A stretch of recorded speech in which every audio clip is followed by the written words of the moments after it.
minutes to quickly introduce the IoT forum itself to you.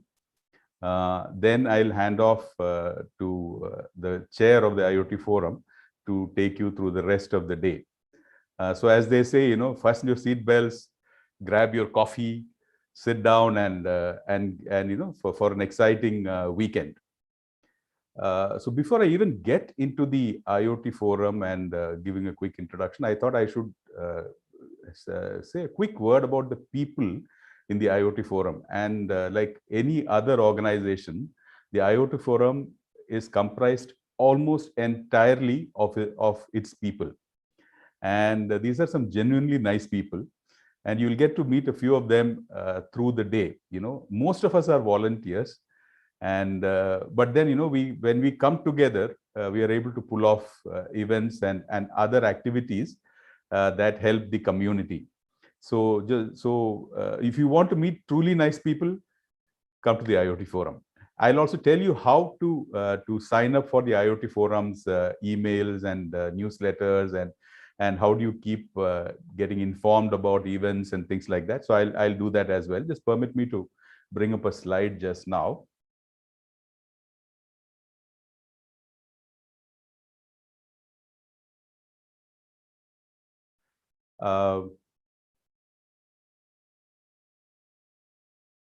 Yeah. So the IoT Forum is a TIE Bangalore initiative. We are 7 years old now. And we started as a special interest group to focus on the Internet of Things per se.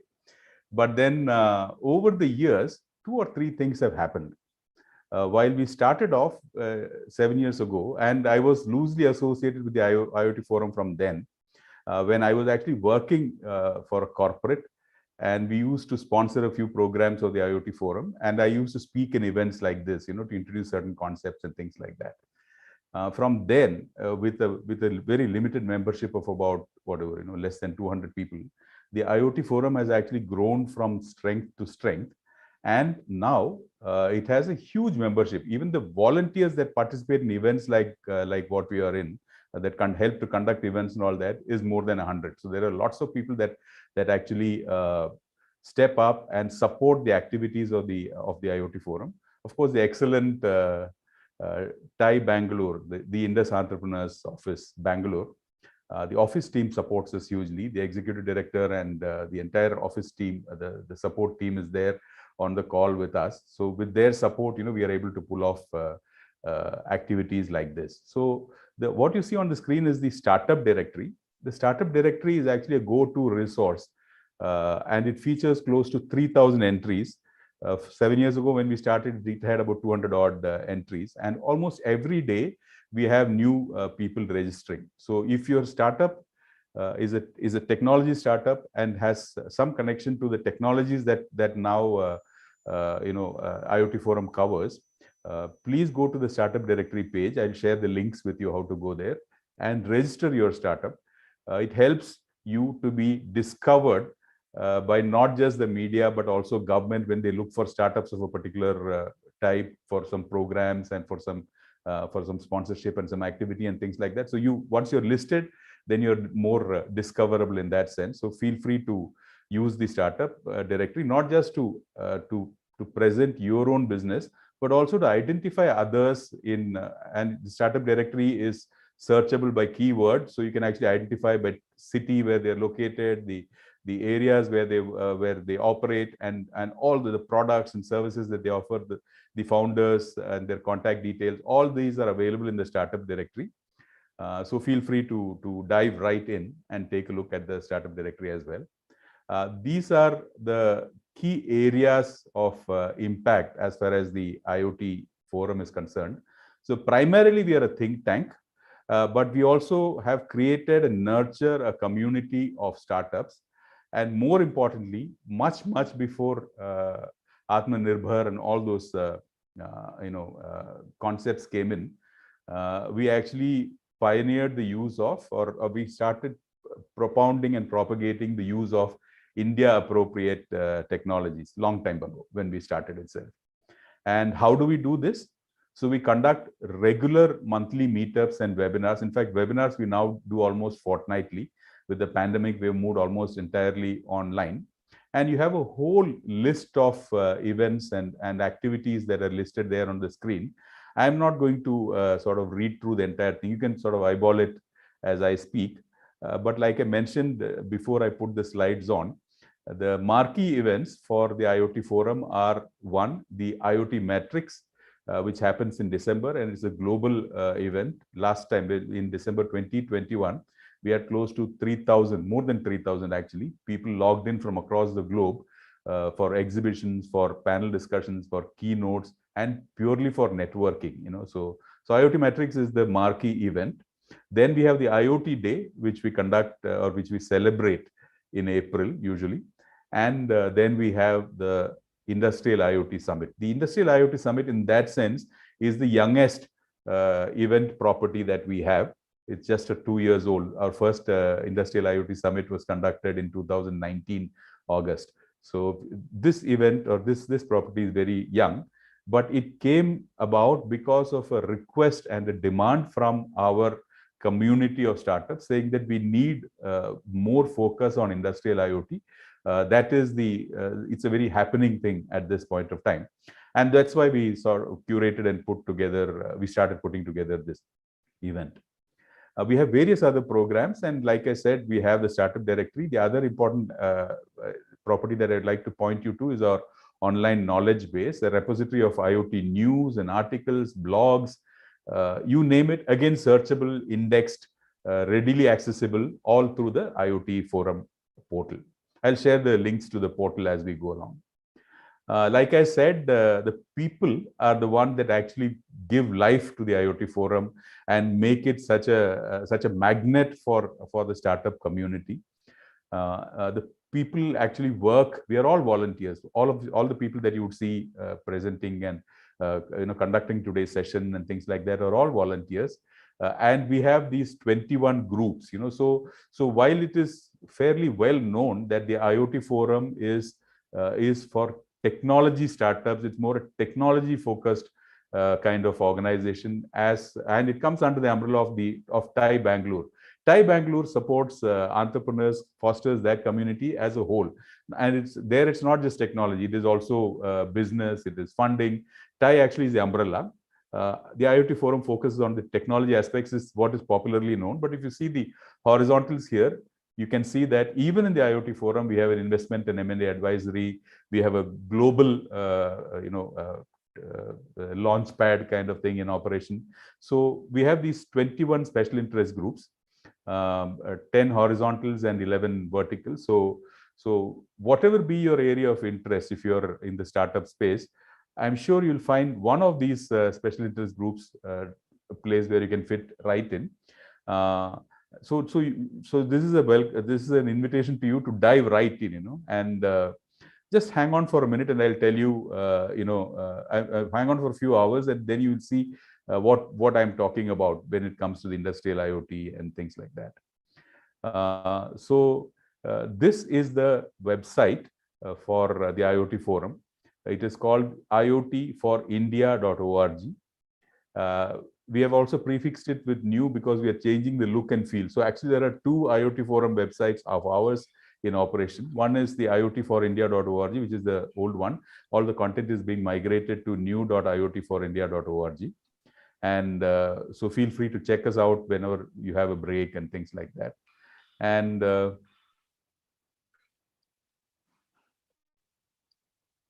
yeah, these are the properties that are there for the IoT forum. This is how you can actually sign on for our events and for our notifications. We are for a channel. We actually operate on Telegram, and we've been doing that for the last 5 or 6 years now. We even have bots that post regular news items for you on Telegram and so on. So you actually have access to content being delivered to your inbox on Telegram on a daily basis, curated by bots. So you get access to the latest content. Now, all this content then goes and sits in the portal, the IoT for India portal. I'm now coming to the end of whatever I wanted to share. This is just a snapshot of the kind of events that we used to have. We used to have mostly physical events. Now we are mostly online, in keeping with the times. And here is a quick look at our sponsors who've been supporting us through the years. This was just a quick introduction to the IoT forum itself. Feel free to check out all the resources. Feel free to subscribe to the newsletter or sign up for a membership of the forum, whatever works for you. Stay with us throughout the day. We have a lot of exciting things in store. And to start that process, it is my pleasure to invite Mr. T.R. Anand, who is the chair of the IoT forum, among his various other responsibilities. Mr. Anand, would you take over and introduce the next part of the session, please? Thank you, Joy, and good morning, everybody. Am I audible? Yes, TRA. Okay, great. So once again, on behalf of the IoT Forum and TIE, the Indus Entrepreneurs Bangalore, it's my pleasure to welcome all the speakers, panelists, participants, and volunteers to this exciting Industrial IoT Day. Joy has already given you a quick overview of what and why of this important session, and you will experience a lot of insights into the various aspects of the IoT matrix. I wanted to set the context for a few minutes now. This Industrial IoT Summit today is going to be business and user focused. Joy said that a lot of the applications and a lot of the users and a lot of the startups catering to the challenges of business wanted the Industrial IoT Summit, and that's how we have started this property and this day. And we early on focused when shaping the agenda that this is going to be more business and end user focused. Hence, the entire agenda has been tailored along that basis with a very good mix of industry leaders as well as startups catering with unique and innovative business solutions.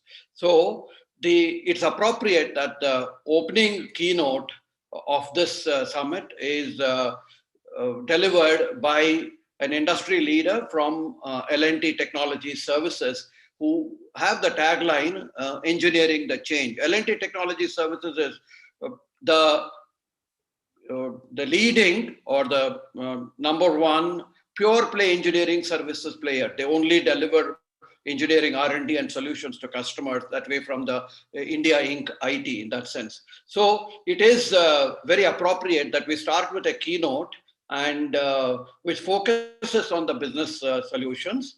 And it's my pleasure that we have Mr. Ashish Kushu, the Chief Technology Officer of L&T Technology Services, to deliver the opening address today. Okay, Ashish has been at the forefront of addressing the digital engineering challenges and solutions for a large number of global Fortune 100 companies with which L&T TS works. And he also looks at not just solution, but also the way to build intellectual property and to build value addition in terms of business. And he also works with startups and research institutions. And I'm sure he's going to throw some light as he speaks in this area. Apart from his professional, his career, he's also a member of the prestigious NASSCOM Engineering R&D Council. And NASSCOM's Engineering R&D influences and shapes policy for the future for making India Inc. a larger global powerhouse in engineering R&D. So with that, I would like to invite Ashish Kushu to deliver the keynote address. Over to you, Ashish.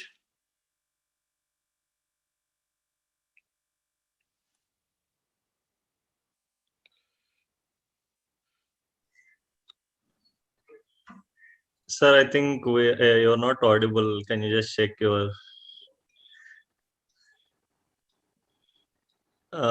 No. Still, I can't hear you. No. So can you just Otherwise- rejoin? Can you just rejoin the link?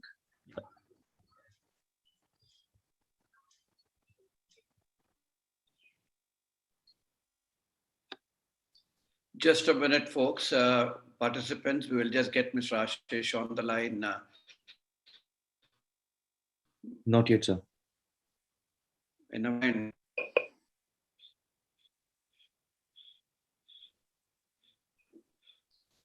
So you can try rejoining the link.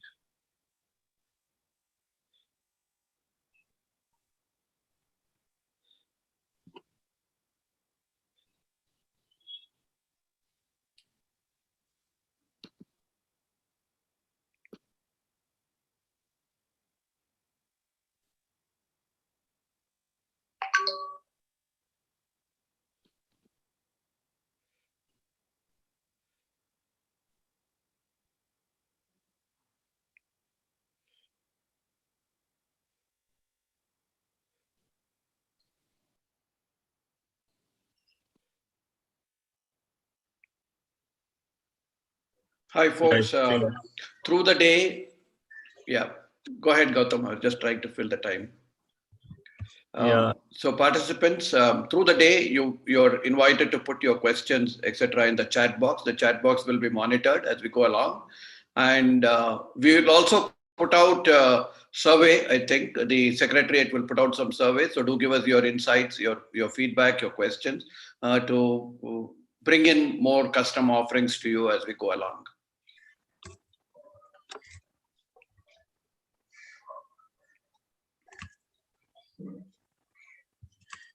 Meanwhile, I can play the video like how Ashish Kushu sir has Yes, told about the session. Do that. The curtain raiser. Yeah.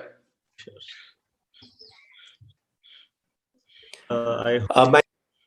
Okay, I think he's back.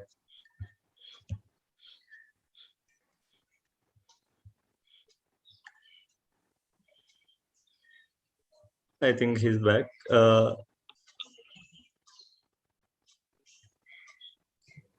Yeah, am I audible? Yes, Hello? sir. Yes, sir. Now you are audible. Sorry for that. I'm sorry. I'm trying to start my video. Yeah, I know. Yeah. Is it okay now? Yes, perfect. Thank you.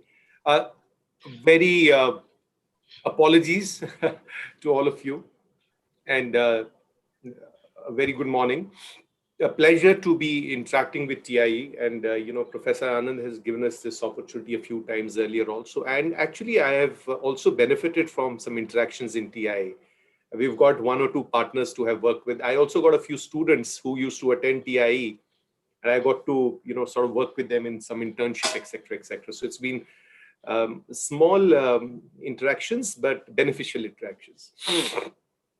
What I wanted to do was just share with you our view of IIoT.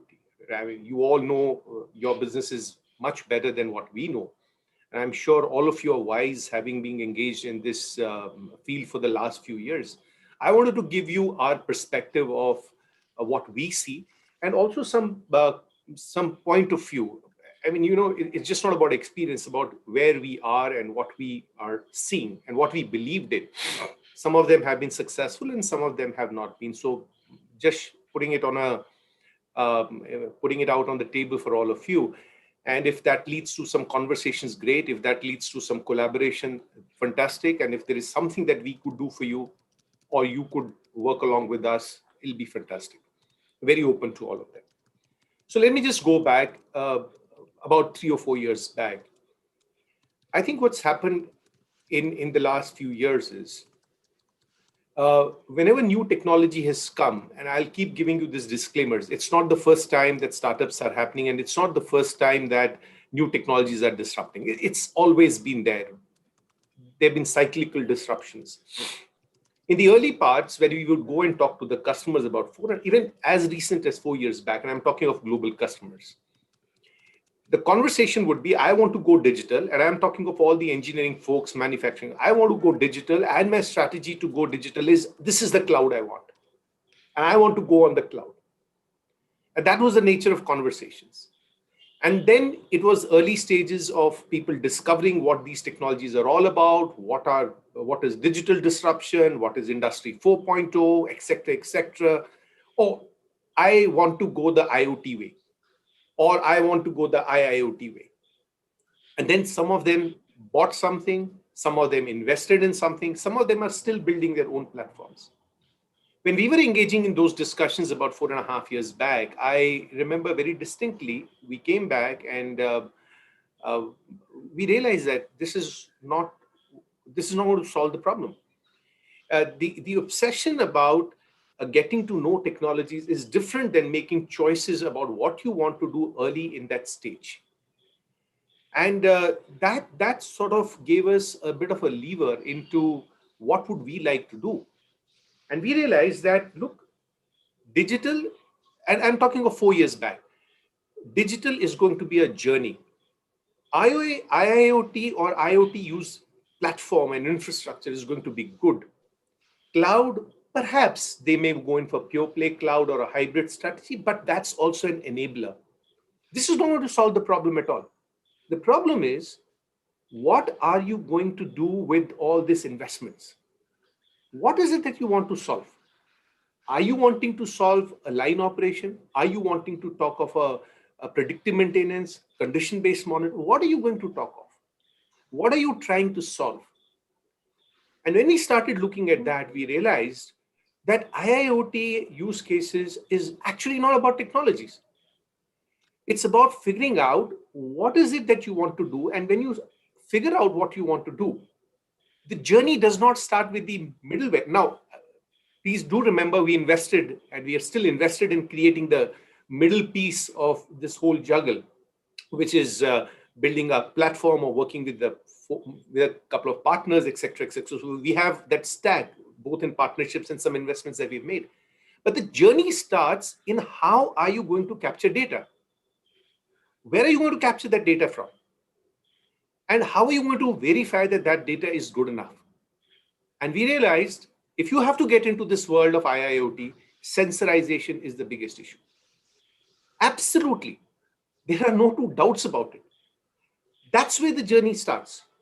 And when you get into the world of sensorization, you realize that the challenges are humongous, absolutely humongous. You have issues of quality, you have issues of data not coming, you have issues of profiling, you have issues of fusion, you have issues of managing data. That's where the journey starts. And when you go deeper, you realize that people didn't have an issue, people didn't have a clue what's happening there. I mean, some of them had sensors, and I'll give you examples. And some of them had sensors and they were failing. So what's happening there?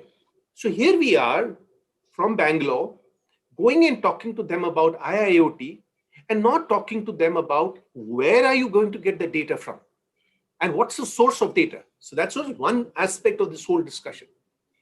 The other aspect of the discussion was, how do you get data? Now, when you are from an IT industry or when you're from a technology industry, I mean, you're in consumer phones, devices, etc., etc. I mean, you're used to the fact that, oh, look, what? Phone changes every 3 months, 6 months, a car changes 3, 4 years, 5 years, we change all devices around us in maybe at best 3 to 5 years. A refrigerator is becoming smart and AC is becoming smart. So for us, the point of reference of longevity of a product is in a few years or a few months. That's not how it works in the industrial space. They have assets which have lifetime for 20 years, 25 years, 30 years. And they've just bought some in the last 5 years. Do you think they'll throw it away? So where is the data? And that data is with the OEM. They never bothered to get the data about that particular machine. So how do you gather that data? Now, when you go deeper, you realize that a large number of people don't even have access to those machines because they've given the maintenance of those machines to maintenance players, which are a different ballgame of companies altogether. And that's where the problem lies. Where to get information, where to get data from, and how to capture the right data. And I'll give you 2 examples.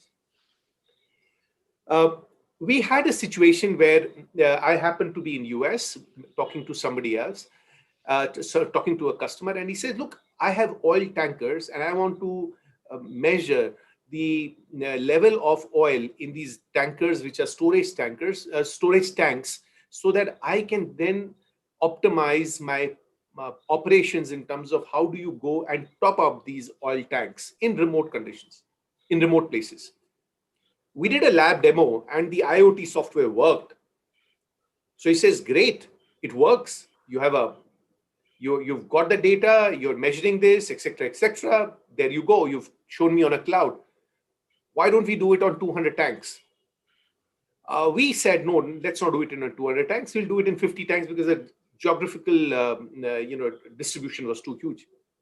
It took us 5 months to figure out what type of a sensor has to be created, built, bought, customized to get that data from a field, which is from actually the production field. It was difficult. The weather conditions, setting up a network. Should it be a LoRa network? Should it be a Sigfox network? How do you connect? How do you ensure that those sensors are, which are in remote areas work? What's the longevity, quality? And that's where the problem is even currently. If you go to an FMCG company, the issue is, if I'm going to have a mixer or if I'm going to have a line operation, do I have sensors which are going to stay true to what performance they have even till the end? End means 3 years or 4 years life.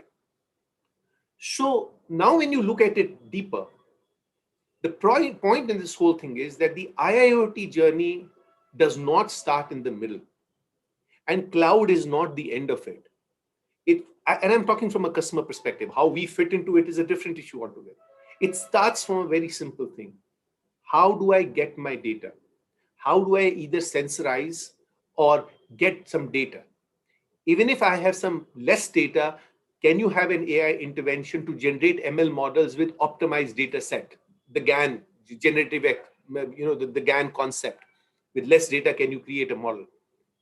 Now, when you go deeper into the sensor part, you realize that just having the right sensors is not important. You have to even test the telemetry of that sensor, its longevity, its data capture capability. And that's where it starts.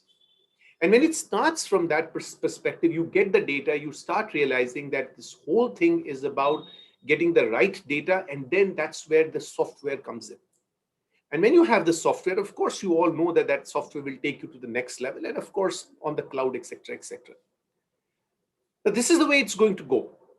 Now, there is a good part and the bad part. And the good part is that, fine, the conversations are slightly more holistic, and you're really looking at a use case, and you're really looking at a holistic view, and you're going with the solution, and you can tie up with different type of partners, etc., etc., to give a solution. The bad part, I mean, the complex part is that it's still not a very definitive area in many ways. I mean, how do you partner with somebody who understands sensorization? There's an element of integration. There's an element of working with some third-party situation, and there's an element of customer education as well. Now, as we go deeper into IIoT, there is this new thing that has come up with private networks and MEC use cases. And, I'm sort of obligated. I feel a little bit more strongly about this. So that's why I'm being upfront with you guys. I think we should not go with whatever we read and whatever we read from analysts, etc., etc. And I remember that TI conference about 2 years back, we talked of 5G in the SAP lab environment. We are getting damn excited about 5G, absolutely very excited. And we're thinking 5G coming to the enterprise is going to take the IIoT applications to a different level altogether. That's not going to happen. I'm ready to bet anything, or that's not going to happen in the next 2 years at least. It's not a chance for a couple of reasons. One is the same thing, that the customer is wiser now. Why should I set up a private network? It costs money. Now, if I'm going to set up a private network around 5G, I mean, you did have 4G LT private network as well. But if I'm going to set up a network around 5G, which is a private network, then your applications and my use cases should be such that they should be optimized. They should be getting me the power of 5G, what 5G provides. Now, 5G really provides you 2 or 3 things, right? I mean, you go down to the core, and we've done all that analysis over the last 1.5 years. We've invested a lot. That team works with me. And we've done this analysis. What would it take for a 5G use case in IIoT to be a great use case for a customer to to invest. And what comes out is that latency, you all would know, lesser than a few 3, 4, 5 millisecond. Geographical location, accuracy, and of course the number of connections it can support. These are only 3 parameters. Now, if you're going to take an IIoT application use case and you're going to put it on a private network, or you're going to do on a MEC, it requires a rewrite. And now that's a huge amount of money for both the people who are offering and for both the people who are investing. So now that's the challenging part which is happening, that the moment you start talking of a use case, etc., some customers come back and say, look, tell me whether this application will work in a MEC situation. It's not going to happen. You perhaps will end up rewriting the whole application for MEC architecture with openness, OpenVINO, and Acreno, etc.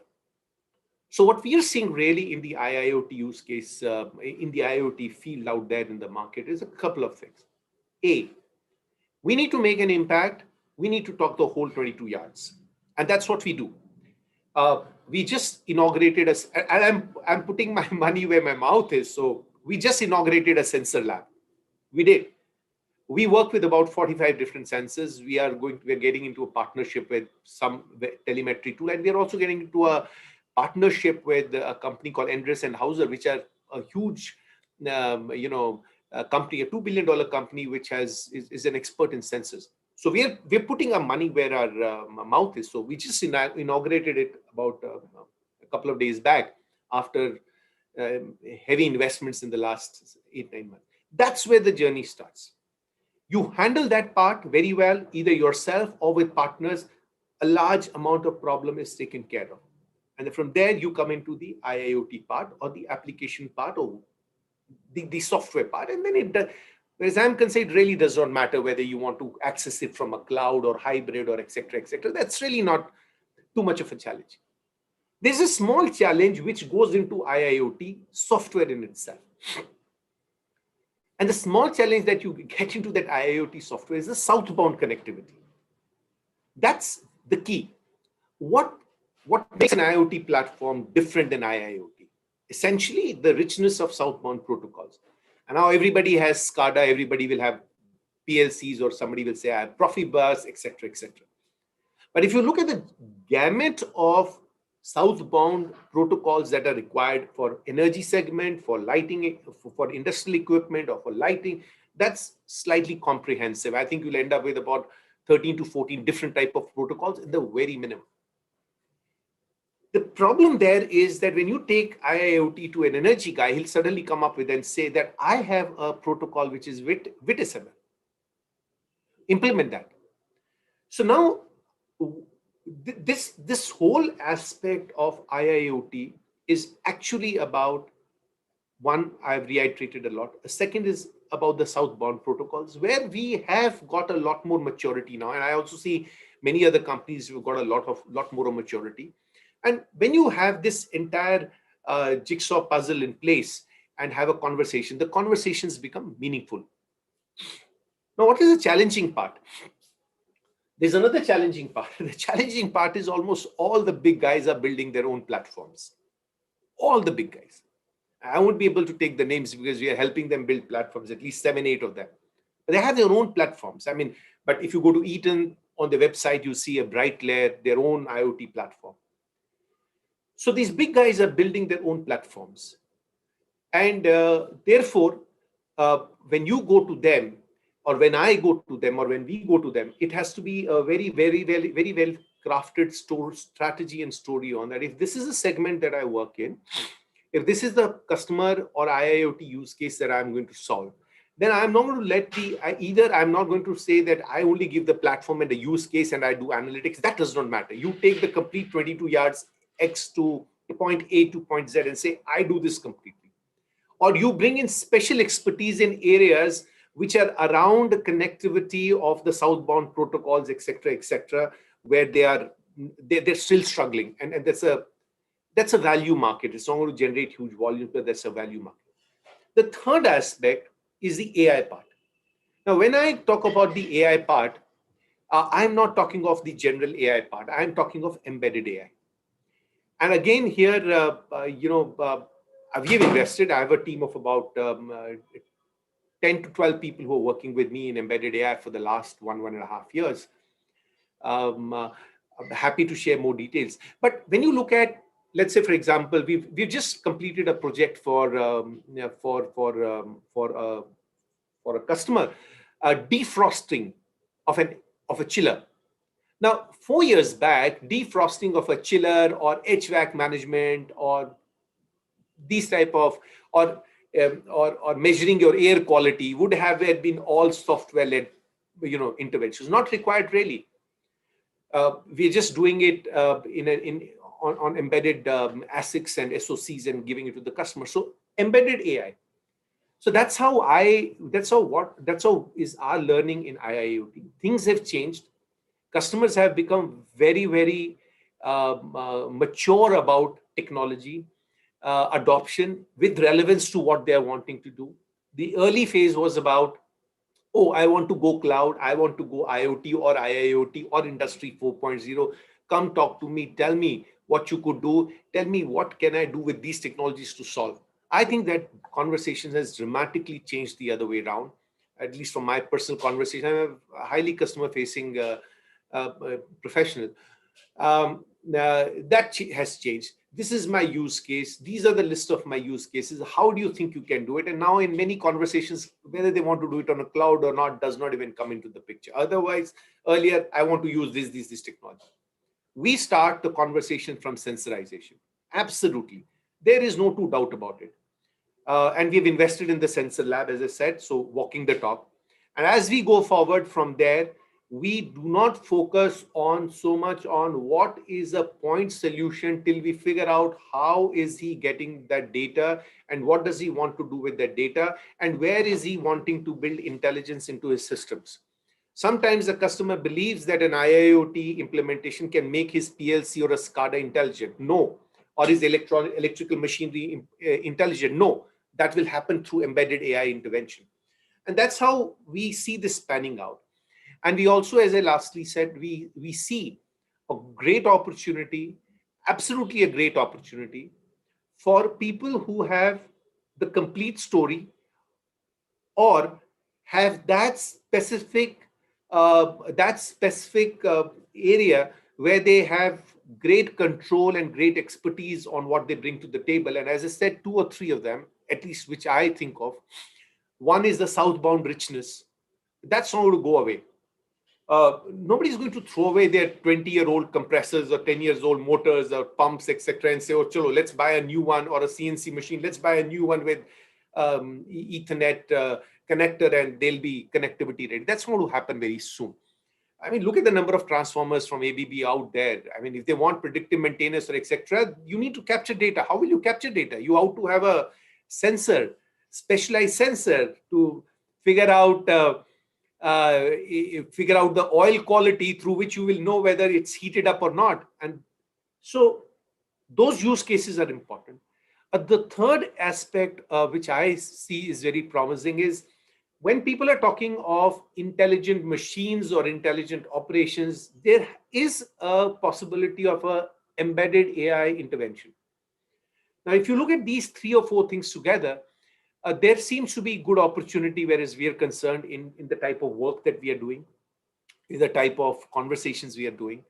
The danger, just to conclude, the challenge is that the conversations around private networks, MEC use cases, distributed edge, etc., don't misunderstand me. Again, we are investing in it. It's not that we are not investing in it, but I can for sure tell you that there are very, very few actually port and lift and shift of an application which was working on a 3G or a 4G network to a 5G network does not give you the power of what 5G network can do for MEC applications or for 5G use cases. So that sort of sometimes clouds the discussion and that sometimes takes some time to explain. But this is the way we see the landscape emerging. I believe that the customers are far more open to work now with different type of companies. They're far more eager to engage with the startups and etc. Earlier, they did have this thinky, they don't have production experience, etc., etc. But I think that's getting a bit diluted. To end the conversation and to end my stream of thoughts, whereas we are concerned, we do work with startups. We have taken a few startups to our customers. The challenge that we have to address when we take a startup solution to a customer, and we don't work in India, largely our focus is US and Europe, is on threefold. One is that the solution has to be, the solution has to be, or the implementation has to be one which is production ready. Now, we do understand that some people do not have that type of experience in terms of scalability, etc. So we assist them there. The second is that we have to stand guarantee for the customer in terms of longevity, because again, as I said, when we talk of the engineering and the manufacturing guys, their span of thinking is not 3 months, 4 months, 5 months, 6 months. What will happen to this? They're looking at really long term. Sometimes they even ask you for a bespoke. Okay, I'll invest about $500,000 or $1 million. Are you willing to go escrow? A large number of people say yes, go to escrow. But getting into an escrow is a pain. Procedurally, it's very difficult. But at least the conversations are happening. So they look at it that way. So these are the things that we have noticed, a dramatic change in the way the customers were talking of, the way customers were talking of, they're talking now. We're very concerned. We are a little pleased. We're a bit pleased that we were able to figure out some of these nuances, and we were quickly able to align ourselves and our investments to this. Last part, and somebody's just Som has just written a question. Security. Again, it does not matter. I mean, look, if we are talking IIoT, I assume that we are all people in the engineering field. I mean, look, I don't go and talk cybersecurity to the customer. It does not matter. And that's not the way to talk. You have to understand that security for industrial products has standards and protocols.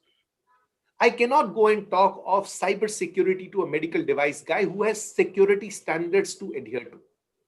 I cannot go and talk just general purpose cybersecurity to an automotive guy. An automotive guy looks at an ECU security, he looks at a CAN security, he looks at OTA, he looks at FOTA, he looks at the TPMS security. They are standards that the automotive industry is defining.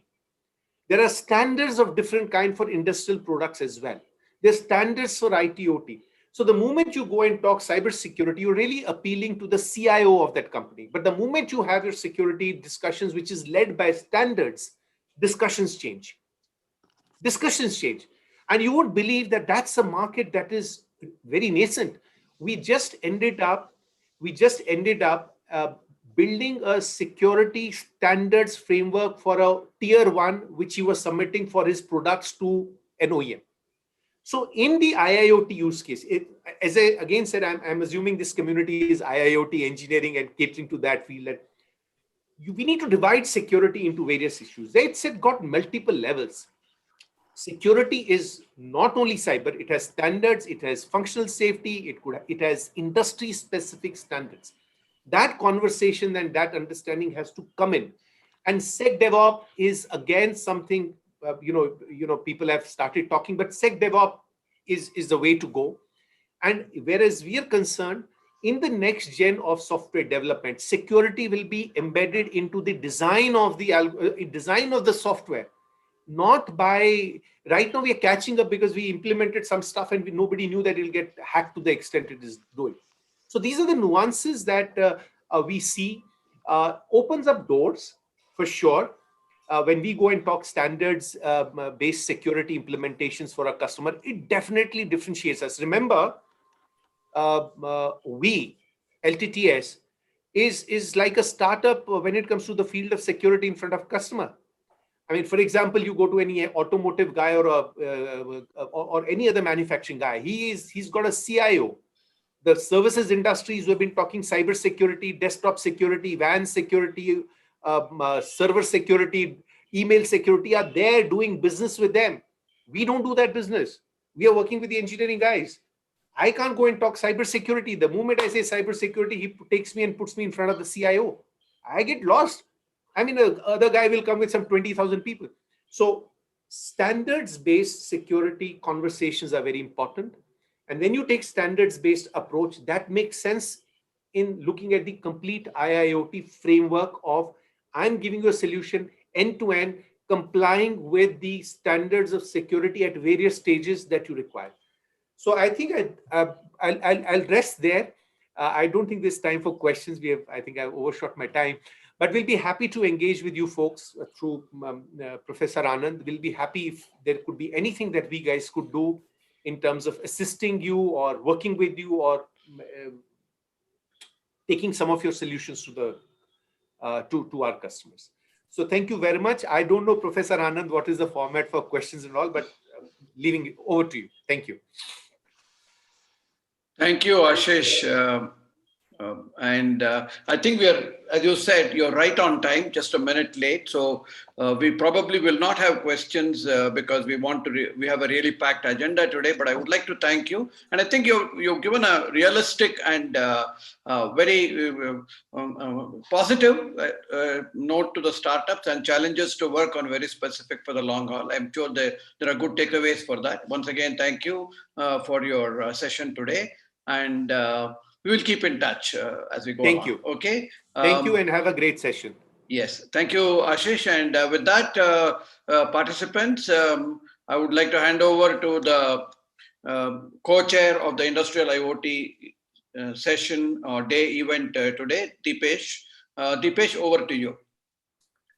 Thank you, TR. I hope I am audible. Can you hear me? Yes, we can. Yes, yeah, absolutely. Yeah. So now I would like to introduce Manish Rishi. And Manish is from Dallas speaking to us today. So that's a great pleasure. And I think this is right now around 11:30 in the night. So I'm hoping that Manish is finding difficulty, but so nice that he's taken out time to spend with us. So I would like to have an introduction of Manish and also share what he will talk about. Manish is a veteran industry leader and a serial entrepreneur based in Dallas, Texas. Through his professional career at companies like Nokia, HP, Hughes, Capgemini Engineering, and his few technology ventures, he brings valuable insights into the opportunities that 5G and digitization creates for the world. He did his engineering in computer science and an MBA at Kellogg School of Management, Northwestern University, USA. And I'm very happy to be associated with him for the past few days through my dear friend Mayank. So today he's going to talk about the use cases in 5G, and the topic is Industrial IoT and 5G, the next frontier. So over to Manish, and once more, a warm welcome to you. Thank you. Yeah, thank you so much, Deepesh, and good morning, India. Yes, you're right, Deepesh, it's almost midnight here in Dallas, and I'm sitting here in office, just very excited about getting an opportunity to talk to you all in Bangalore. So I'm going to just share my screen. If you can give me the access. Oh, you can share your screen. Okay, perfect. Okay. So are you all able to see the screen here? Yeah. Okay, fantastic.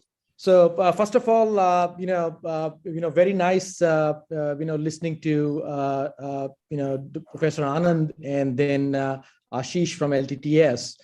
Fantastic insights, and really glad that I've been part of this discussion today. And let me give you a little bit of background about where we come from. So of course, Next Gen Innovation Labs, as the company name states, we started off as a innovation R&D organization. So way back in 2010, we were one of the pioneers in building a cloud-based customer experience management platform, where we basically captured data from mobile devices and did some analytics to give insights into the customer experience And this platform got used by likes of AT&T, T-Mobile, Vodafone, Airtel, and pretty much all the big carriers in the world. And I had another company where I invested in, which was interestingly working in the oil and gas sector. We were building communication networks for non-communication customers. So it's very interesting because what we did really was used our collective experience. Me and my partners, we spent over 20 years in each one of us in Nokia. When Nokia just started off way back in 94, 95. And we took those ideas to start building networks for oil and gas companies, the companies which were laying, pipelines or building refineries or, doing other things. So we started off with that. So when these two teams came together, about 3 or 4 years back, we started talking about like, okay, hey, there is a convergence of, traditional networks that we are building and what is happening on the 5G side.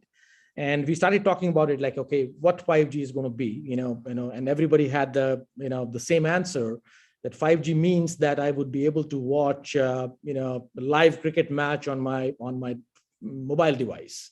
So the whole idea is like, okay, hey, fantastic. So, I can do Facebook right now. I can do, WhatsApp, and I can do, some e-commerce transactions. But now, we are talking about really watching super high definition 8K kind of content on mobile phones at some point in time and things of that nature. We also have a company which does, interestingly, esports, where this young group of people is actually live streaming people doing gaming. And these are, real opportunities where people are actually competing, on some of the games that are available in the market right now. And there's a lot of money there. There is a prize money which is actually almost reaching the levels of professional sports. Some of them are actually making more money than IPL players are making today. And then the discussion started happening about, all these games now are going to be probably based on 3D or, the VR, AR things will come in place and things like that. So we had a lot of discussion around those things all the time. And, these are the exciting times for us. So, for today, I just wanted to, take us through, what really 5G we are talking about is, I know, 5G is not just about, high bandwidths. There is much more than, high bandwidths to 5G. And then the industrial side of the business. So I try to put together a few slides for all of us to, kind of go through. I know Ashish, a very impressive presentation just before me. He's touched upon a lot of points, but I think I'm going to just go a little bit to the basics and start off with, how this evolution has happened and what is that 5G is bringing into the industrial automation space. So I think this is something, I try to create, how the evolution of technology is happening. So I'm sure a lot of us in this call today, can pretty much come in the bracket of the very first, part of this, where we have seen how the world moved from the analog to digital communications. I remember those days when having a cordless phone in my hands was like a big victory. So from there, we have seen going in from desktop to smartphones. And, I worked for Nokia when Nokia was like Apple of those times. We had just launched the mobile devices across the globe. From there, Nokia pretty much going out of the scene and, companies like Apple and Samsung taking over. So that was a time when you were actually really, the smartphone era started. And a lot of things were happening on the phone itself. Phones were pretty much acting like what the earlier days computers did. And now we are talking about transforming the industries where industries already had a lot of technology over the years. But now the whole thing is about how the connectivity which is possible, like Ashish mentioned about sensorization. So you have all those sensors, you're collecting data, you're analyzing that data, you are controlling devices, you're controlling machines and things of that nature. So it's all about connectivity. Is that what we're talking about? And as we see in the US already, a lot of I'm sure a lot of you are fans of Elon Musk.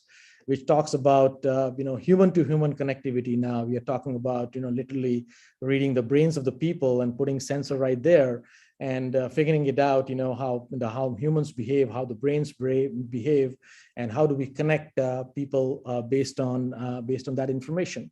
So the technology has really evolved. It's surprising that, just in my lifetime, and in the last 20 years, ever since I started working, things have really gone from me touching the first cell phone when I joined Nokia to where we are today, talking about developing AI-based platforms for esports and things of that nature.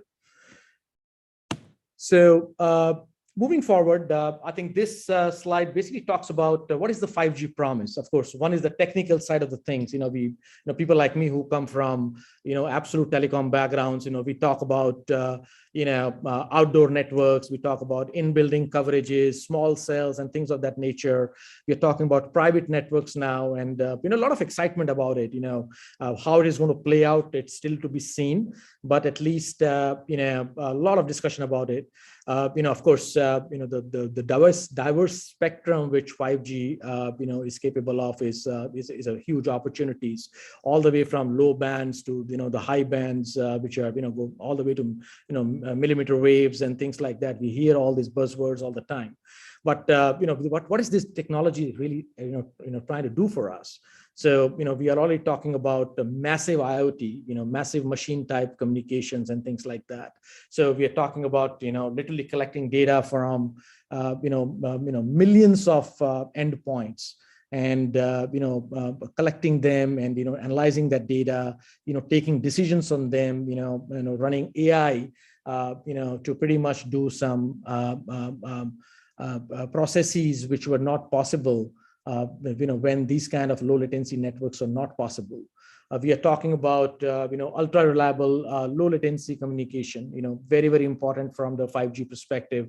And anybody who's working in the industrial ID right now understands what it means, because you're talking about really real time control of machines, control of decision making, and things of that nature. And then of course enhanced mobile broadband, where we are talking about you're traveling in a train, bullet trains we're talking about in India right now, and being able to watch a 4K video on your phone without really having any disruption of quality of service and things of that nature. So this is what the 5G really literally brings to the table.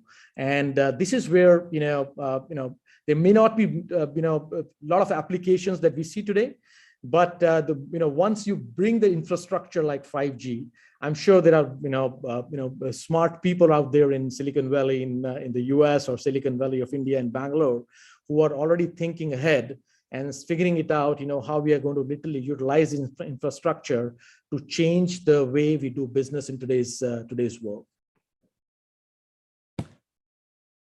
So going to my next slide, I'm pretty sure a lot of you already understand this, but it's always good to go back to the history and see where we started from and we are going. So we already talked about when we're talking about all these machines coming into play and Industry 1.0. This is the big industrialization of the world.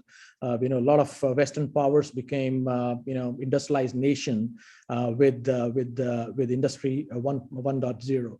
Then we moved on to the electrification of the industries, where a lot of machines we are talking about now were able powered by electricity and things like that. And so that was like a huge leap up from where the industry started from there. And then we always talk about electrification, so we're talking about the PLCs, we're talking about transistors, we're talking about, some sort of chipsets and things like that. So that happened, just a few years back. I remember people doing PLC programming were high in demand just about, 20 years back, because that is where the industry was moving. And right now, for the last 3-4 years, every company I talk to, they're talking about digital transformation.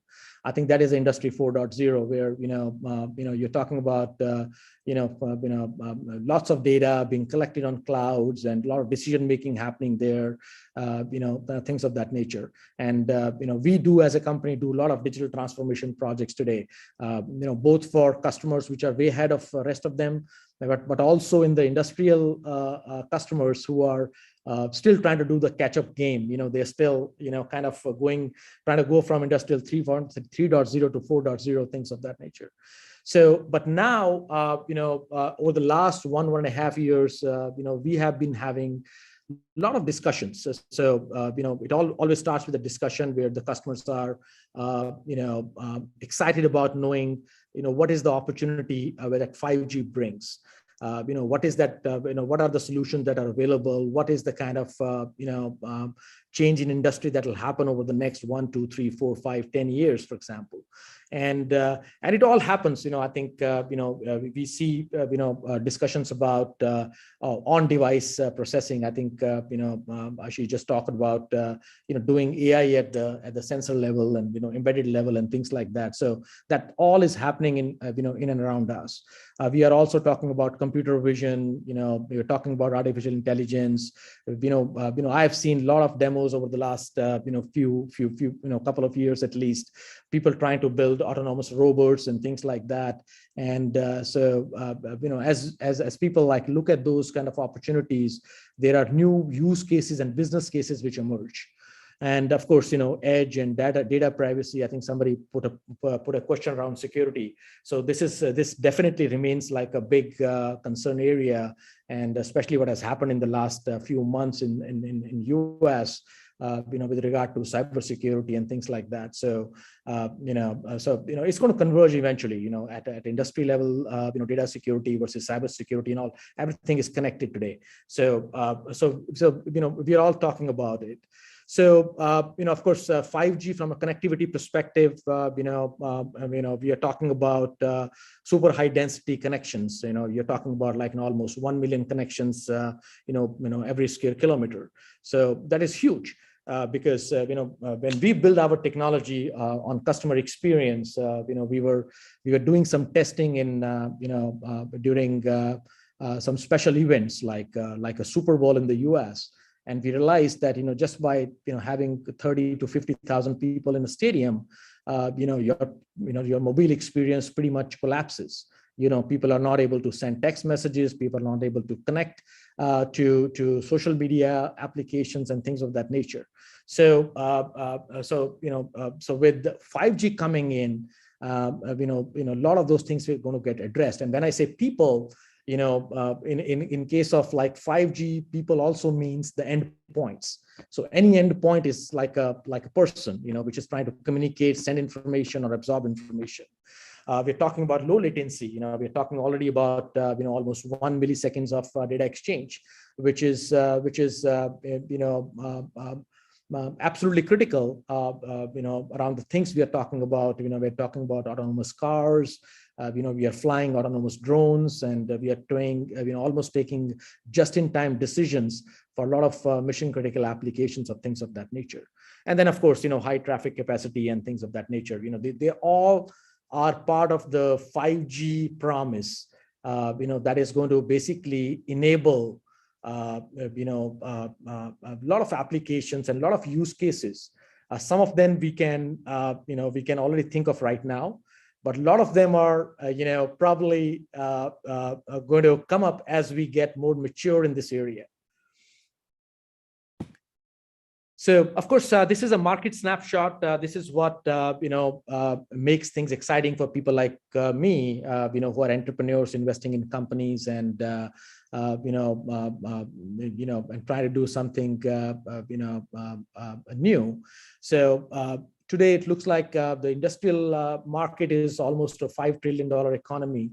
So in 15 years, if you have 5G brought into this, which is another tool to actually enable a lot of new ideas and a lot of new technologies and a lot of new ways to do business and control systems and run systems, manage operations and things of that nature. I think it's a humongous opportunity for all of us. And what we need to do is to start thinking beyond just the normal way of doing business. And I think that is where the innovation really comes in. So, what we know, but we don't know. So, and I'll give you an example of something that we are doing right now for a customer where we are doing a small consulting project where, we are building a small, proof of concept to completely, revamp the operations of one of the largest ports in the world. So let me take the next slide. So this, interestingly, this particular project, we called it Eyes in the Skies. So, and we are like a group of 3 or 4 entrepreneurs based here in the US, and we are trying to solve this problem. So if you look at this, nice picture that our marketing guys have done, so we are talking about, of course, a private 5G network. But the problem statement by the customer is that we want to somehow create at some point in time an automated container management system. So what it means is we all talk about tag and track and things like that for many years now, actually. But they're talking about not only just tag and track the containers, but we also should be able to move the containers if it is lying at a wrong location, if it is misplaced, or if it has to be retrieved and things of that nature. They're also talking about now, doing surveillance in a completely, autonomous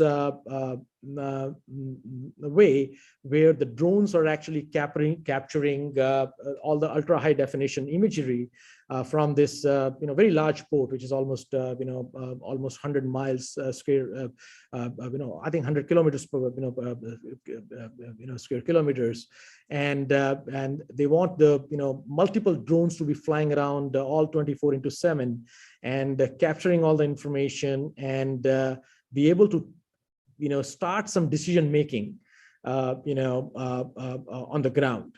So if you look at this thing, it includes, high definition videos. It includes your, robots handling, maybe robotic cranes or something, which are basically moving the containers.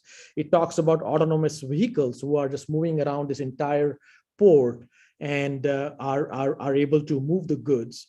It talks about inventory management and creating some shipping logs or shipping tags and things of that nature. So all that they are talking about is like pretty much the future port of the world.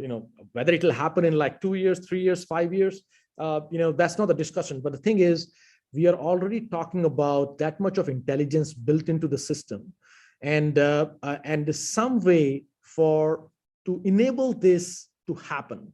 What that requires is, what we talked about in the 5G, promise, low latency, networks. You're talking about, ultra reliable, networks. You're talking about, high density, possibilities and things like that. So, if you look at this particular case that we are putting together for these guys, this can be, replicated in any industrial environment, whether it is a factory, whether it is a railway system, whether it is a airport or whatever it is, and that is where the 5G and IoT 4.0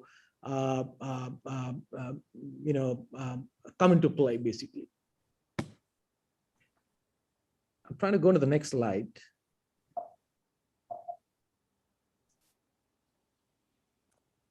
And then, of course, I think this particular slide talks about how we're going to design a 5G for IoT. So I think I'm pretty sure most of you already understand that.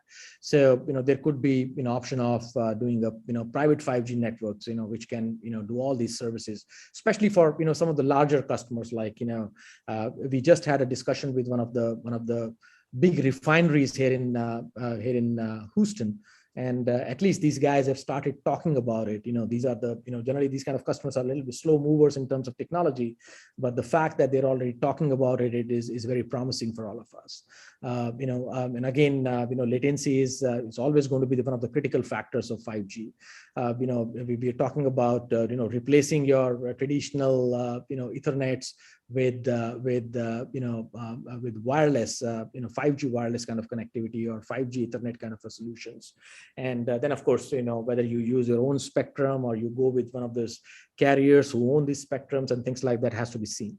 But these are some of the things that you keep in mind when you're designing your own 5G for your industrial IoT kind of requirements.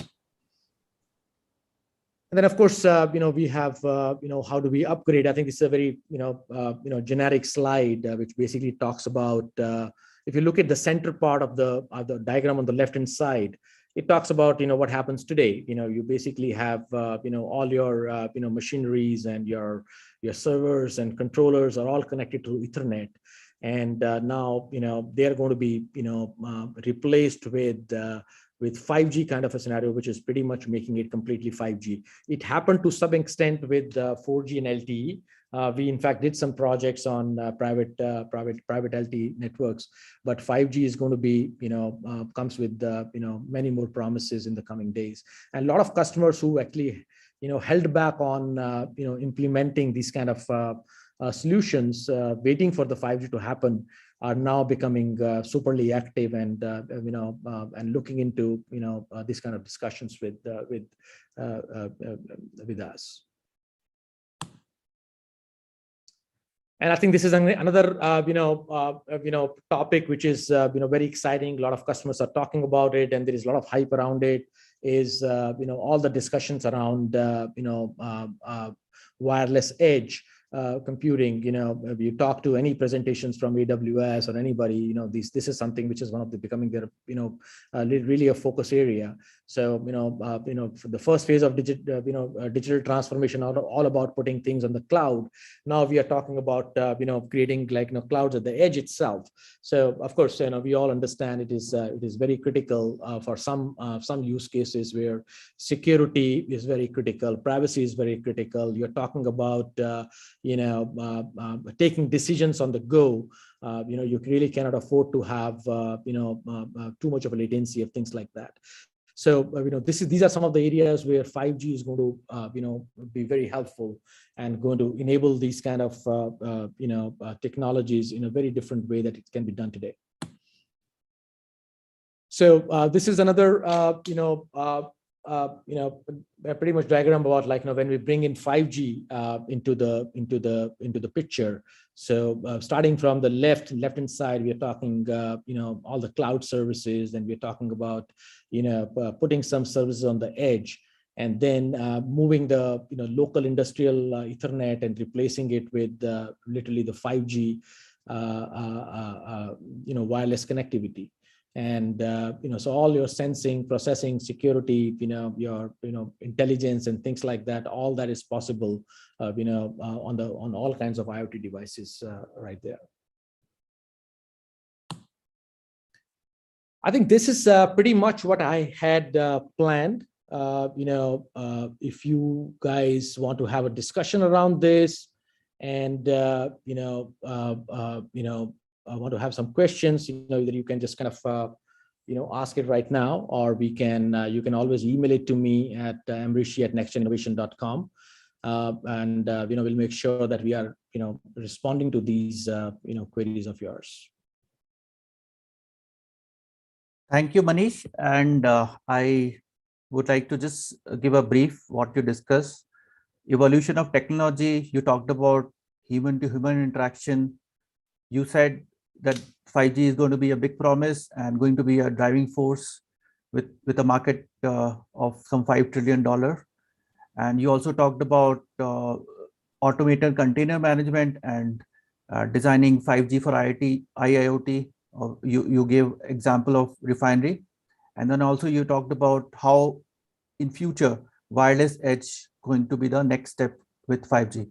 So thanks a lot. I do not think we have now time for the question because we have the next program lined up. So what I request you that I will set out some questions to you based on whatever we have in the chat box, and you can answer. And I think it's late for you, so you can also take rest. So thanks, Manish. Great. Thank you so much. Really appreciate it. And look forward to more such interactions in the future. So Absolutely. we now move around to the next session, which is going to be an end user panel discussion. The topic is advancement in IIoT disruptive technologies post-COVID. And I would like to hand over to the co-chair of IIoT Summit and Somasundaram. He is also the CEO of Finexcel. Over to Somasundaram. Yeah, thanks, Dipesh, and thanks for all of you for attending this. I'm super excited to say that, we have to start from the user perspective, where the rubber meets the road is a validation of whatever technology we want to implement. And we have put forward a very good experienced team, and we're moderated by a technocrat, a senior technocrat, Mr. Ravi Chuvikula. He is the co-founder of Heart Care, which is AI image-based technology. I would hand over to Mr. Ravi, and he will introduce the panel and take it forward. Over to you, Mr. Ravi. Thank you, Soma. It's an exciting day. Good morning to the eminent panel and IoT forum members and to all the attendees. Munish and Ashish gave an insightful view of the evolution, dimensions, and the future of IIoT. Companies made plans for digitalization. Many of those plans have been disrupted by COVID and supercharged mostly. This panel will discuss the various aspects in a round of questions that they'll dwell on and give their point of view. Hopefully, it is insightful to the audience in their own context and an important takeaway from the conference. Welcome. Right. About myself, I've been associated with the IoT Forum for since its inception and have a background in process control, automation, both the user side as well as the engineering side with Siemens, and with the early days of digital, mobile data, enterprise mobility, RFID and the like. I'll go on to now request the panel members to introduce themselves and speak about their backgrounds and the work for a minute. It is Subrata, Subhash, and Atul. Atul, why don't you go first in alphabetical order?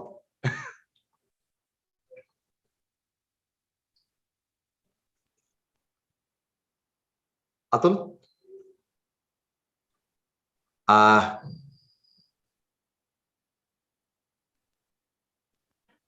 Yeah, I think Subhash, why don't you go next? Okay, good morning all. Hope you can hear me. Yes, Subhash. Yes, okay. So good morning all, and first of all, thanks for this opportunity. So I'm Subhash, working as an head of department for digital manufacturing digital in Bosch Automotive Electronics Group, and here I've been there in the same role for almost 4 years, transforming the digital requirements for the plant, right from the source, make and deliver, that's what we call, right from the inbound logistics to the manufacturing and to the outbound, and also all support functions. So this is where my role is, and mainly acting as a catalyst for interfacing the external technologies into the shop floor practices. So this is about my experience, and I'm a mechanical engineer by graduation and did my manufacturing management in BITS Pilani. So almost 15 years of experience in Bosch and still counting on. Thank you. Subrata. Hi, good morning all. I'm Subrata. I work in Vedanta. I look after aluminium and power and port businesses. This is the sector. So there are a few plants which I handle as in digital as well as IT paradigm. And I passed out from master. I completed my masters from NIT Jamshedpur and then started my career. Worked in ISPAR group. Then I joined ICI, Imperial Chemical Industry, and then landed up into Vedanta. And Vedanta almost 2003 I joined, and today it is 2021. So it is 19 years I'm continuing. Thank you. I'm happy to contribute to IIoT and help team wherever they need something where I can help. I'll be. Thank you, Subrata. Atul. Yeah, hi, good morning. Am I audible? Yeah, very Yeah, clear. I think hope and wish all participants and your near dear ones are safe and happy. And I sincerely thank the program organizers for having me here today. It's an honor. And my name is Atul Govil, and I work for India Glycols, um, wherein I lead technology and business transformation function for the company. And as a company, India Glycols, as many would be aware, but maybe for others who would not know, we are a diversified product portfolio company ranging from chemicals, petrochemicals, industrial gases, nutraceuticals, liquor, guar gum, hand sanitizers, and medical oxygen. And we were founded in the late 80s, and in these 30 years of existence, we've grown steadily to around INR 6,000 crores of annual sales turnover, and with a very healthy EBITDA. So I'll be happy to share my experiences on what we have done around digital transformation or on usage of IoT, industrial IoT within the company. Thank you, Atul. With that round of introduction, we have an eminent panel of a discrete and continuous manufacturing to give a flavor. India started off on a very strong manufacturing footing in its early formative years, which literally has been what I call moved over into the software, digital technologies related. And as the CEO of Siemens Industry Solutions mentioned just last week in a podcast with John Chambers, you are not digitalizing. You are actually becoming more digital. There's no end state, as they say. So it's a process of continuous improvement on how you get information, process information. So what I would want to start with the question is, given the state where you were pre-COVID, how did you actually manage keep the continuity in manufacturing as the COVID hit and as the lockdown started to take shape to be enforced? So probably we can go in alphabetical order. We can start with Atul itself.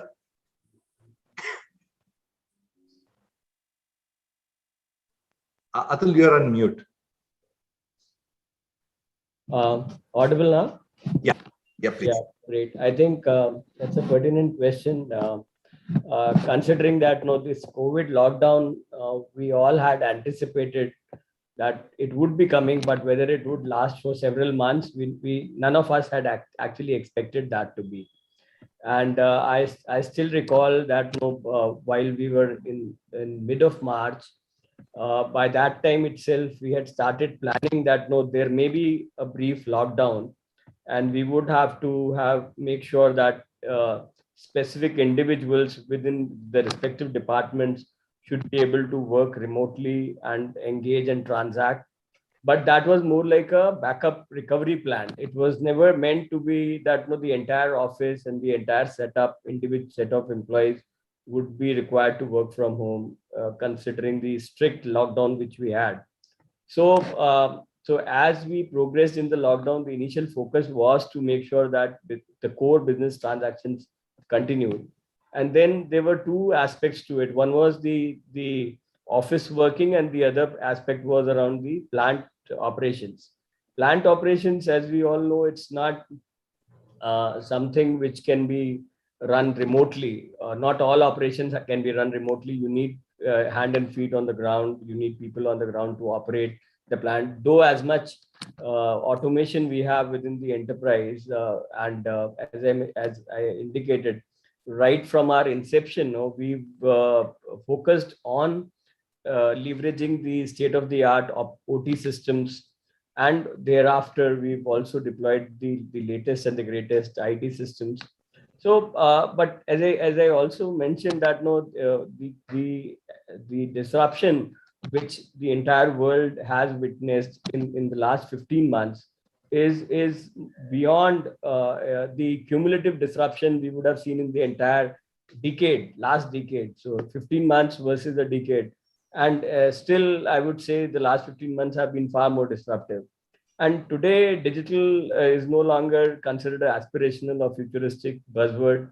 And companies left, right, center, regardless of the size and the vertical they are in, they are adopting digital as a core requirement to ensure that their business continuity is achieved. And certainly, and it's not just about transactions, business transactions.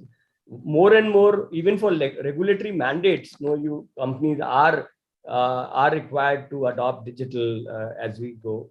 So, and we all agree that we have seen this exponential growth in B2C commerce. We have seen digital payments and transactions scaling up to great heights. Likewise, remote working and e-collaboration. We are all seeing now, even for board meetings, you are using digital themes. So, and if you talk about enterprises like us, we've also started adopting cloud offerings, not just for our peripheral application, but for some of our core applications. Also, we've started leveraging cloud as a part of our process streamlining and becoming asset light, so to say. So I think I would say COVID, with all its nuances, with all its ills, has actually been a great accelerator of sorts for driving digital. And even individuals who were very no, I would not say, but they were not as receptive to adoption of technology. They have started reaching out to us, seeking that, no, why can't we do this? How can we do this? How can we enable this process technically? So what we find is pre-COVID and during this the last two lockdowns and the current state, there has been far more adaptability, and the stakeholders and business leaders are far more adaptive and receptive to new tech interventions. Yeah, Ravi. Thank you, Atul. Well, that's very insightful, given that I have been in digital transformation for over a decade as an entrepreneur and as a technologist. And what you mentioned right now, the COVID-induced behavioral changes in the continuous manufacturing sector. Maybe the same question to Subhash on how it panned out in the discrete manufacturing sector. How are you prepared, and how did it take shape through the COVID pandemic? Sure. So we are coming from the practitioner background, I could say, as a manufacturing plant, and also the end user's perspective. So COVID was the disruptive scenario it created was, I could say, it was timeless. So it was so quick, and we have to adapt to the changes. Like it completely affected the 5 fundamentals of factory, be it man, material, method, or Mother Earth, and also the processes. So it completely affected. So sorry, the first impact was on the people. Yeah, the first pandemic situation, the panic created, and the people availability onto the shop floor. This was totally disastrous. And how to adapt? We have a mixed labor model. So there is also 40% of permanent associates and 60% of contract labor, where the entire logistics is handled by the contract labor. And the first COVID, the panic created, people did not turn out, and then the situations were so worsened. So immediately, where the potentials was the indirect areas, indirect areas where the people, where the quite experienced engineers who have been working as process experts, or their respective planning team. So where the manual activities were transformed using the robotic process automations. Such kind of processes we made automated quickly, which was just a pick, immediate pick. So that made available of certain resources. So we put these people into manufacturing to manage the situation. So this is on the engineering side, I could say, or the manufacturing operation side.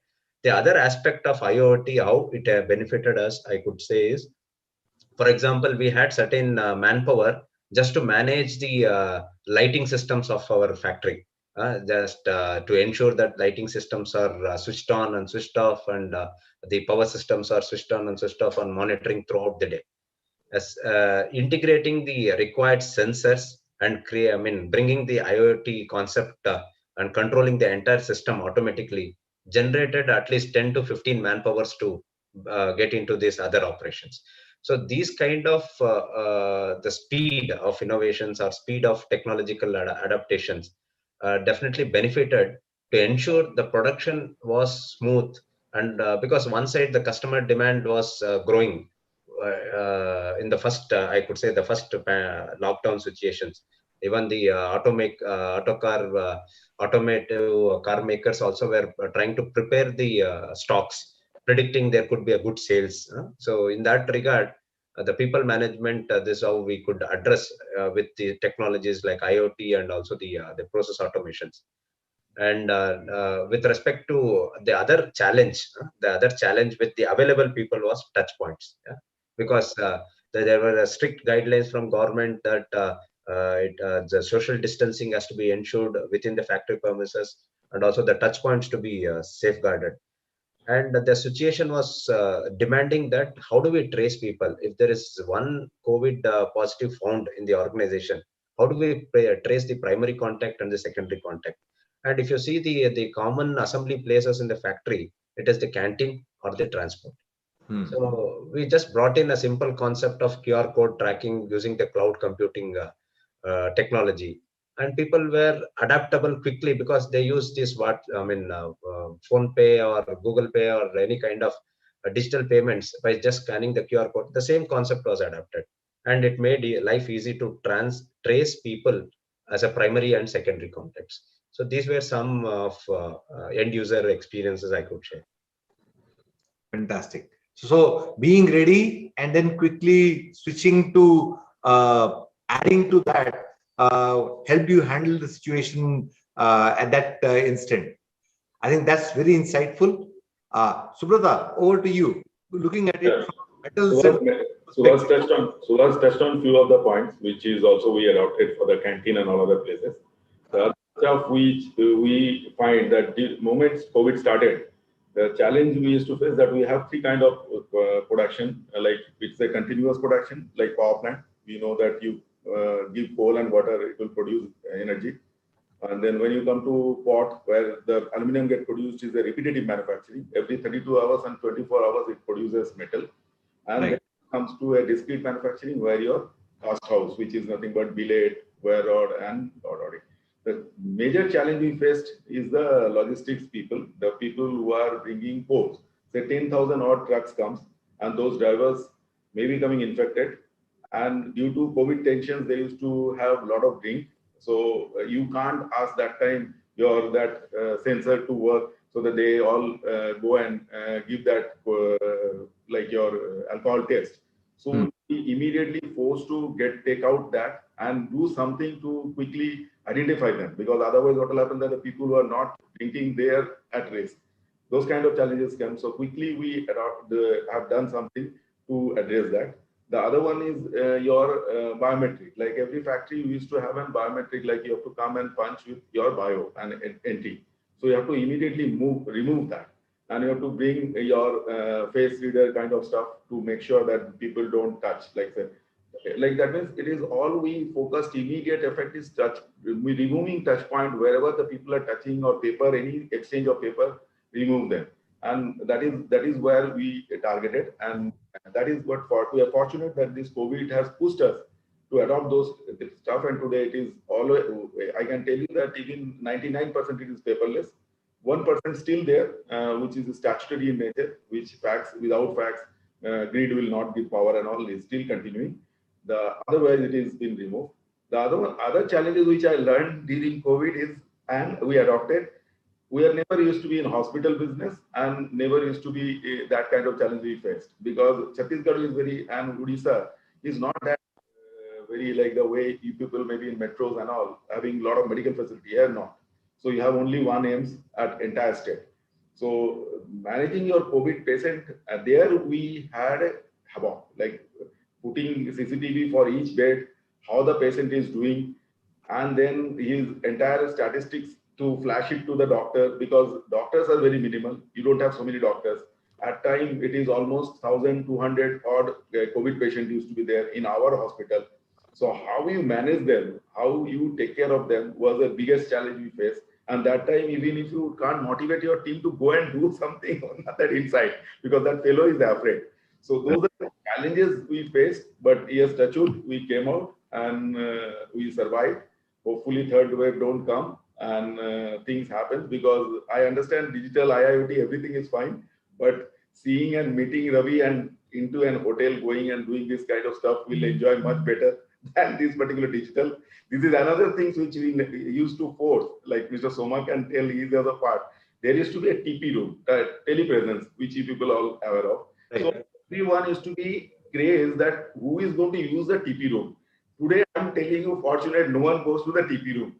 And this team and Zoom, everyone is happy with from their desk. So this is a big change. Change management happen immediate effect. So which is another big digitalization or IIoT, you can say it is played off. So COVID had helped us many ways to adaptability, and where the demand of IT and digital guys gone up like anything. So we are fortunate, but yes, other people are suffering. So we need to take care of them as well. Yeah. Yeah, I think that's very, very insightful. What it shows is that a new class of applications around IIoT, video analytics, touchless movement, people safety, all these kinds of applications have been thrown up in the context of handling the COVID. Naturally, while you have handled the situation now, what it has done, as we all know, is disrupted global supply chains for materials, for manufactured goods. And yesterday you heard the Prime Minister speak about a target of 500 billion in exports. Those exports naturally come at global scale, global class, because you have to meet the efficiencies, both cost and quality, that it entails. It's probably a question to the panel members that how has your goals changed post-COVID? How are the plans looking like post-COVID to both scale up on the quality and the cost parameters, both for the domestic consumption and for export? Because these are the leaders of the industry that have been there for a long time and reached that level of excellence, and the requirement to push the frontier. And where do you see IIoT play a part in your plans of scaling up production and quality both? So probably again going the same round, Atul, to start off. Yeah, Ravi. I think before I talk about how IIoT or IoT would or is helping us in our objectives, let me also state that as a company, we already are exporting more than 40% of our sales revenue would come from exports. And we are also an authorized economic operator, which is a prestigious certificate which we have got from the government authorities and amongst the top 500 companies in India. So, and if I talk about digital adoption, so one is about technology. So today it's not about technology is no longer a constraint. Okay, currently it's about the employee. It's the factor of employee mindset, and it's about the organization culture today. That's the whole thing. So what we've done progressively, and we actually accelerated the whole thing around during the COVID time, is that we within our tech team we carved out resources to experiment on these new age technologies, so that unless our team was able to digest and to business leaders the art of the possible, that what these new age technologies can actually do for us. Because one is you get an external consultant who can talk about this is what can be done, potentially can be done. That is fine. But if it comes from your team within, if they are able to experiment on small projects, do some small pilots, I'm not saying proof of concepts, do some small pilots, and then demonstrate to business that, no, look, using RPA, we are able to automate these processes. Using IoT, we are able to solve this issue. And no, then it brings that degree of confidence, and that discussion also becomes far more meaningful, okay, and outcome oriented.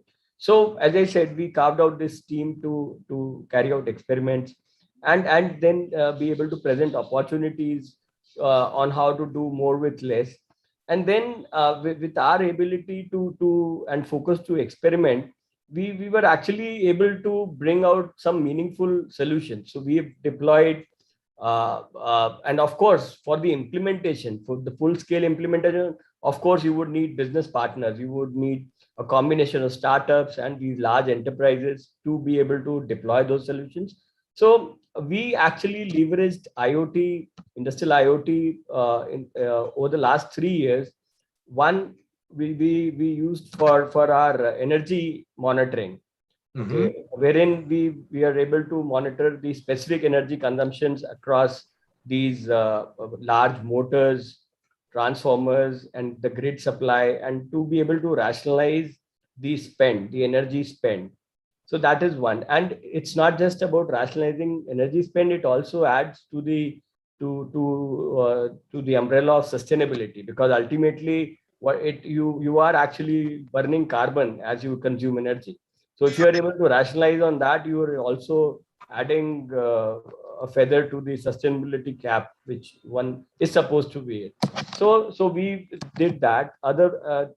Besides that, no, we also used IoT for our batch cycle time optimization, to look at process yields, and to look at safety aspects, because many a times, no, machine interlocks and these safety parameters, no, these are they are very important, because if left unattended, they can create havoc, and especially for petrochemical setups, no, it can create a situation not just within the campus, but to the nearby population as well.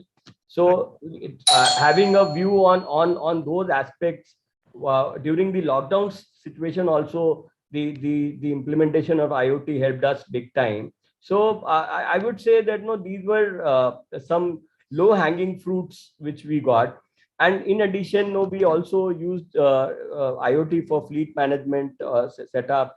Okay, so many things which we did. We also implemented for warehouse, setting up a state-of-the-art warehouse system within the campus. Has helped you accelerate that transformation. Exactly. You see yourself going, and are you hopefully you are looking for a lot of startups to support you in that activity? Yes, of course. So as I said, because we engaged with the largest of the consultants. So we got a lot of insights, but then we also have to factor the cost versus benefits, because in many of these projects, the benefits are still at a perception stage. Right. So you can't really quantify each and every single set of benefits. You want to bring in the future, in the days. Excellent. So this has triggered that whole situation.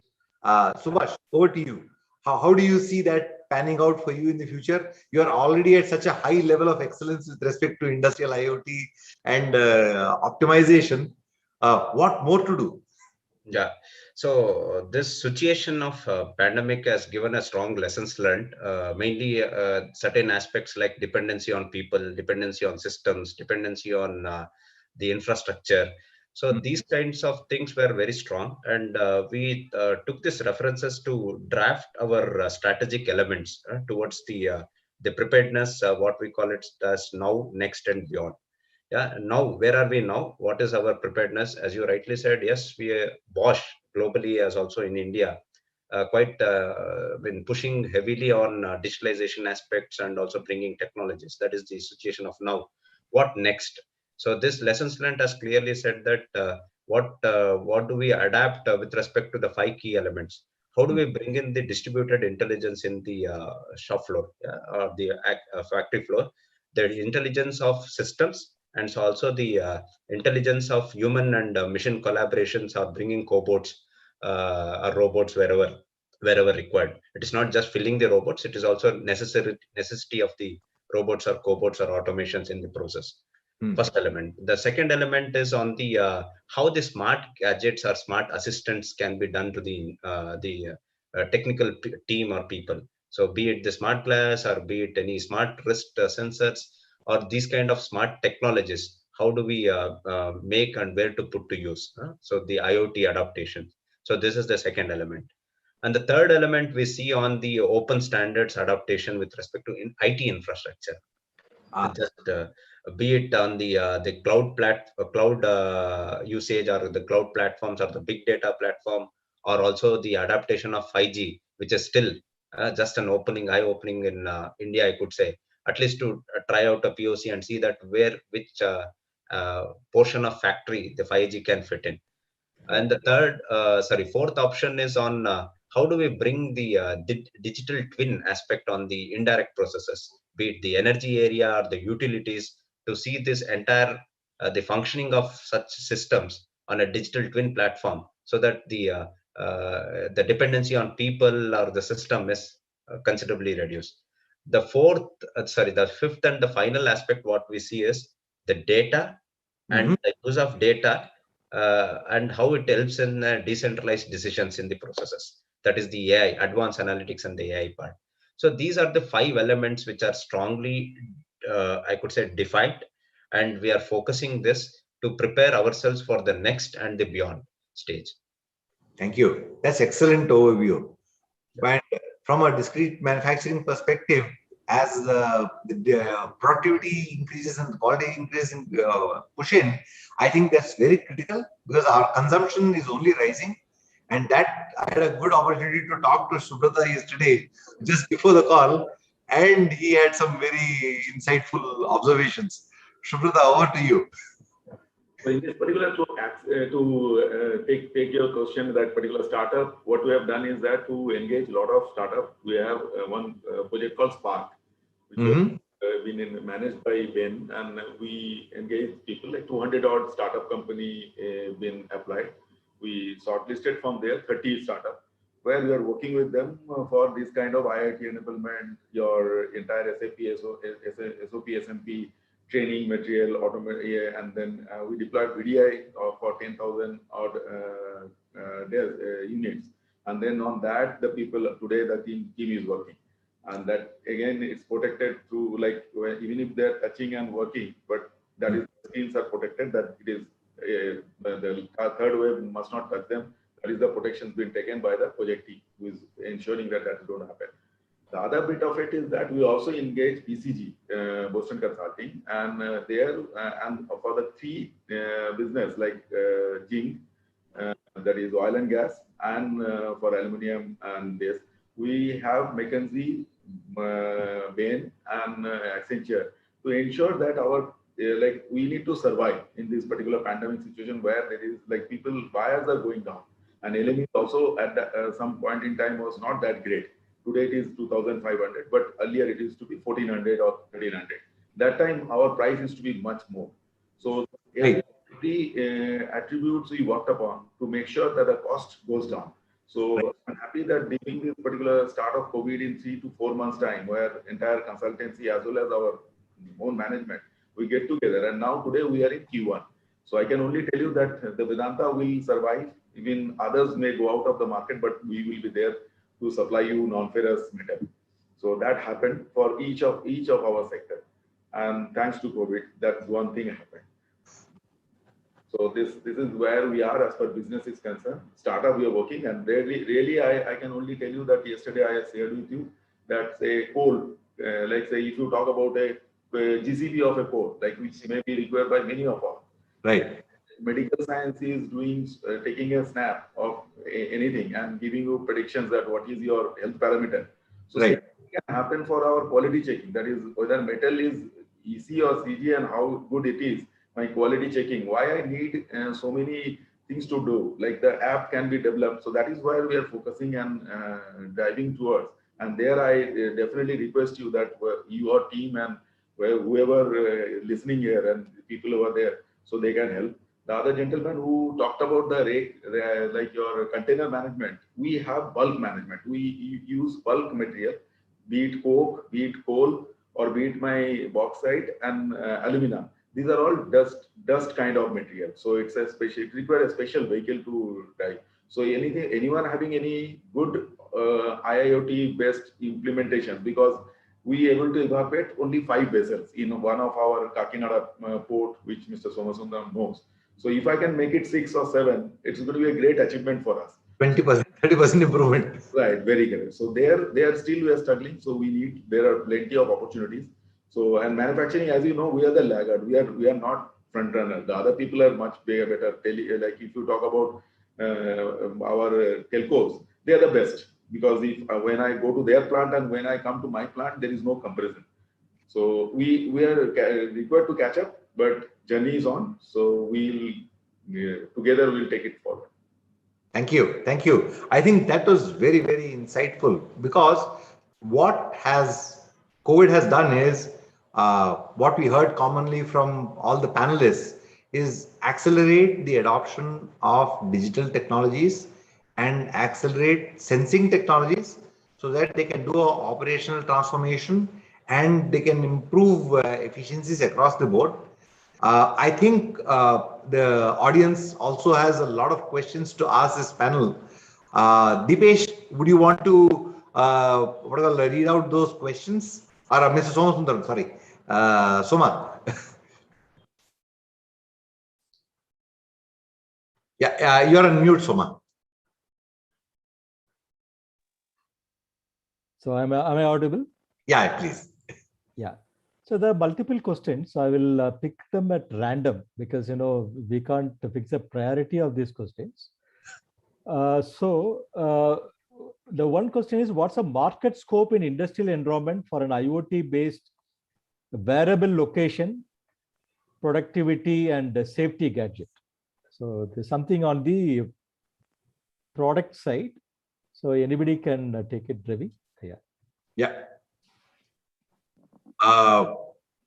Anybody? I think I do remember the Tatas actually had a wearable device that was designed and manufactured for fall detection and others. How is it being applied? Is it being applied in your respective industries? I think it's more prevalent in the process industry, the continuous manufacturing industry. Subrata, Atul.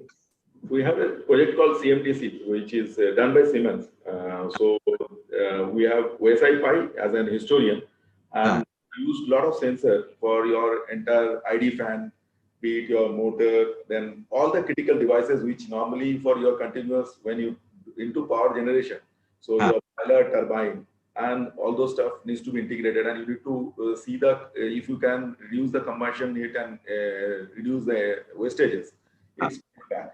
So we used a central diagnostic center where a lot of IoT helped us.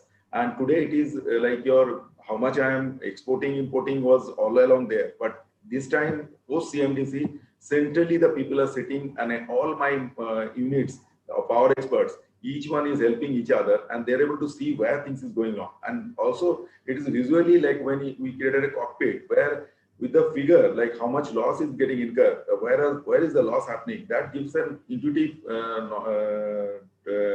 input to the people to take immediate action. I think the question was also about the use of wearables in your manufacturing operations. Use of what is it? Wearable technology, like the smartwatch and things like that, which are being used for beyond your personal side, but more on the manufacturing and industrial side. Do you see a scope for it in your? Right. Yes. Because I can tell you, overhauling, Mrs. Soma, and you also know that when you talk about power plant, in 2 years you take an overhauling, and when overhauling happens, what you do, like you call up almost 500 odd people who are not your regular employee, and they come for ad hoc. It is only 45 days you have a window. You have to, entire power plant needs to be checked and done. So when they go in, like the boiler, as you know, that is a huge heat which carries. Even if opening the boiler is a very, very risky. So how these 500 crew member who goes in and 3-shift operation they do, managing them and whether they are coming out and going in and where they are. So we used RFID band in their hand, and there is the entire assembly points and everything if there is any disaster. So this is completely got done with an app, which is nothing but an app which shows you the safety steward who is managing that particular activity. He is having that, so he knows at any given time which place, how many people are working, and how they are getting out and where they are eating and everything. So this overall still today in COVID situation going on, and where this particular band is being used to manage things. Yes. That's so. Atul, any thoughts on that question? I think one is from a people and from a safety aspect, wearables is extremely. I think there is a lot of scope. When I say people, not just for social distancing or physical distancing standpoint, but also to facilitate them while they are working. Especially, we all know during COVID we had a scarcity of manpower on the shop floor. There were many factories which were shut because of non-availability of the right manpower. And imagine if companies had these wearables based solutions. So even with little skilled or semi-skilled team on the shop floor and with experts available remotely, there could be expert guidance which could have been provisioned to make sure that operations and other maintenance activities could have been continued as such. So but only thing is to from a like in chemical, petrochemicals, and in some other industries like mining specifically, you have to factor that these have to be these sensors have to be suited to hazardous area classification also. So that also you have to factor. It's not just that any technology can be used everywhere. So you have to see it from a safe usage standpoint as well. So and you can well imagine that if you have a wearable which needs to communicate all the time, so you can't put it in an explosion proof enclosure as well. So because it will defeat the whole communication theme, so to say. So these are interesting topics, but as I said, we used we're actually deploying RFID technology for tracking individuals, and also tracking that if some set of individuals should not be in a particular area, it should give an alert that because of some issues, it could be by error due to omission or commission, whatever. But people who are not supposed to be in a particular area or are loitering around in some area, so we get an alert that they should be here. The safety aspects of it. So what COVID induced use of variables. Subhash, from a manufacturing in a discrete manufacturing perspective, the same question. I think we don't have too much time. We'll take this question, maybe one more. One statement adding to what Atul mentioned. Yes, now the pandemic situation has pushed from many of the experts to work from home, and it is now slowly asking for work from anywhere and anytime. So in that regard, this remote support, we have enabled the smart glasses, because smart wearables have been in demand. And now at least we have 5 smart glasses, which is helping the technicians in the shop floor to connect to the process experts in real time and address the issue. Because a breakdown in a shop floor is like something like you're down, and the line productivity is highly important. So this is benefiting. So these kind of smart wearables are now easily accepted and adopted by the people also.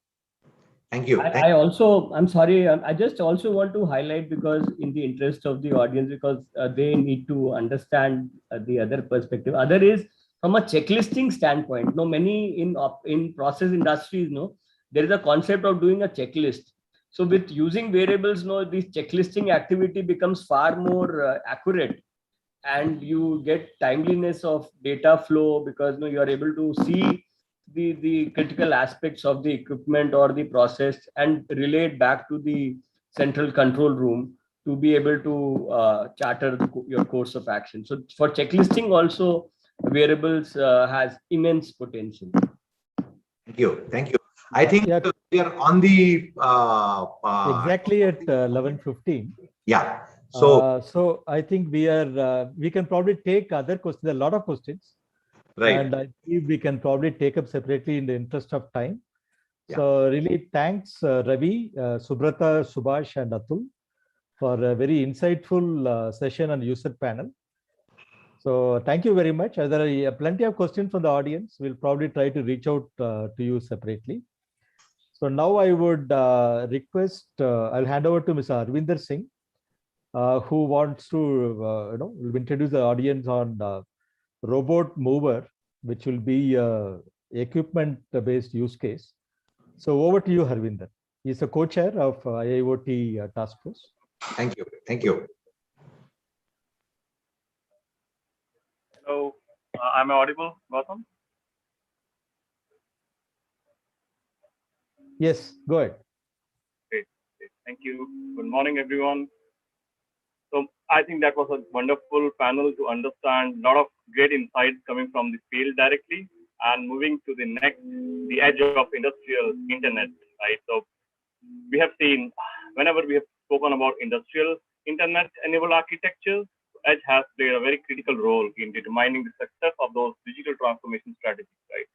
And the initial focus when we started was more on timely delivery and having the clean data to the cloud applications. But that has been expanding the role of edge to look at the issues which we have seen with latency, with security, with a lot of distrust with cloud-based systems, right? And that has made a necessity that edge takes more of a prominent role. And here with this, I would welcome John Linden from Sweden to share with us the personalized robot small and edge machine learning use case. Introducing John. John Linden is the CEO and co-founder of Econo Solutions, a Swedish software startup that does edge machine learning.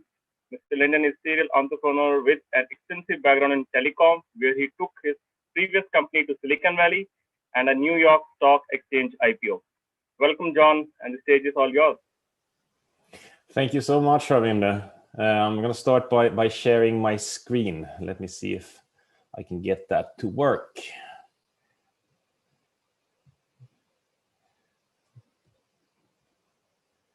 There we go. Yeah, we can see. Very good. Then let me go back to the beginning. So good morning from Sweden, everyone. My name is John Linden. As Harvinder said, thank you very much for the introduction. I'm CEO and co-founder of Econo Solutions.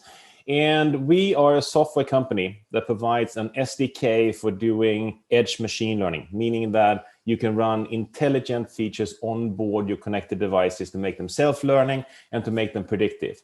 And in this context, I'm going to talk about robot mowers, which might seem strange considering that we are talking about industrial IoT. But I think you will figure out why, and you will see the relation, because there are a lot of similarities and there are a lot of things that are similar. So you will probably figure out at the end of the case why I think that this makes sense to the industrial applications as well. We work across the board from consumer to industrial implementations. Though I would say that the industrial implementations with customers like ABB, Siemens Energy, and Volvo are more mature and further along than the consumer side, which I think everyone expected in the beginning of the IoT era to be the number one thing that everyone was focusing on. So what is the robot mower? First of all, what is Husqvarna? Because Husqvarna is a Swedish company. They are a global leader in garden, forest, and park care. They were actually founded 331 years ago, so in 1689. And what I find very interesting about Husqvarna is that 5 times over, they have done a full transformation where they have thrown out their core business and replaced it with a new core business. Started with rifles, going to motorcycles, proceeding into sewing machines and kitchen equipment to what they are today. And when I say a global leader in garden, park, and forest care, that means that they're selling hedge trimmers, stone cutters, chainsaws, leaf blowers, and lawnmowers. And they were the pioneers in robotic lawnmowers. They launched the very first edition of the lawnmower back in 1995. And today they are a global leader in this space with over 3 million of these sold. So they're going through the same kind of transformation that we're seeing in automotive. And you probably heard about ACES, where you in automotive talk about autonomous, connected, electrified, and shared. And that is exactly the same kind of journey that Husqvarna has done as a company, going from being a provider of manual lawnmowers to actually doing an automated robot mower, from having things that you operate manually to being connected that you can actually control remotely, even through your Alexa or through your Google Home Assistants. Going from combustion engine to electrified, which was a big shift for them, considering that they came from being the dominator with basically one competitor in the combustion engine space to the electrified space where there are hundreds of competitors. And now they're even doing shared concepts. So for commercial customers, you can actually move around the RoboMower between different areas. They even have a drone concept where they move things around in different city areas. So it's a very big transformation that this very traditional company has been going through. At the same time, they are very contemporary. And one of the things that they are focusing on is sustainability. And when they combine sustainability with innovation, they call it Sustainovate, which I think is a very good way of approaching this, because sustainability will be very much a question of how we can innovate and how we can do things better, more energy efficient, and so forth.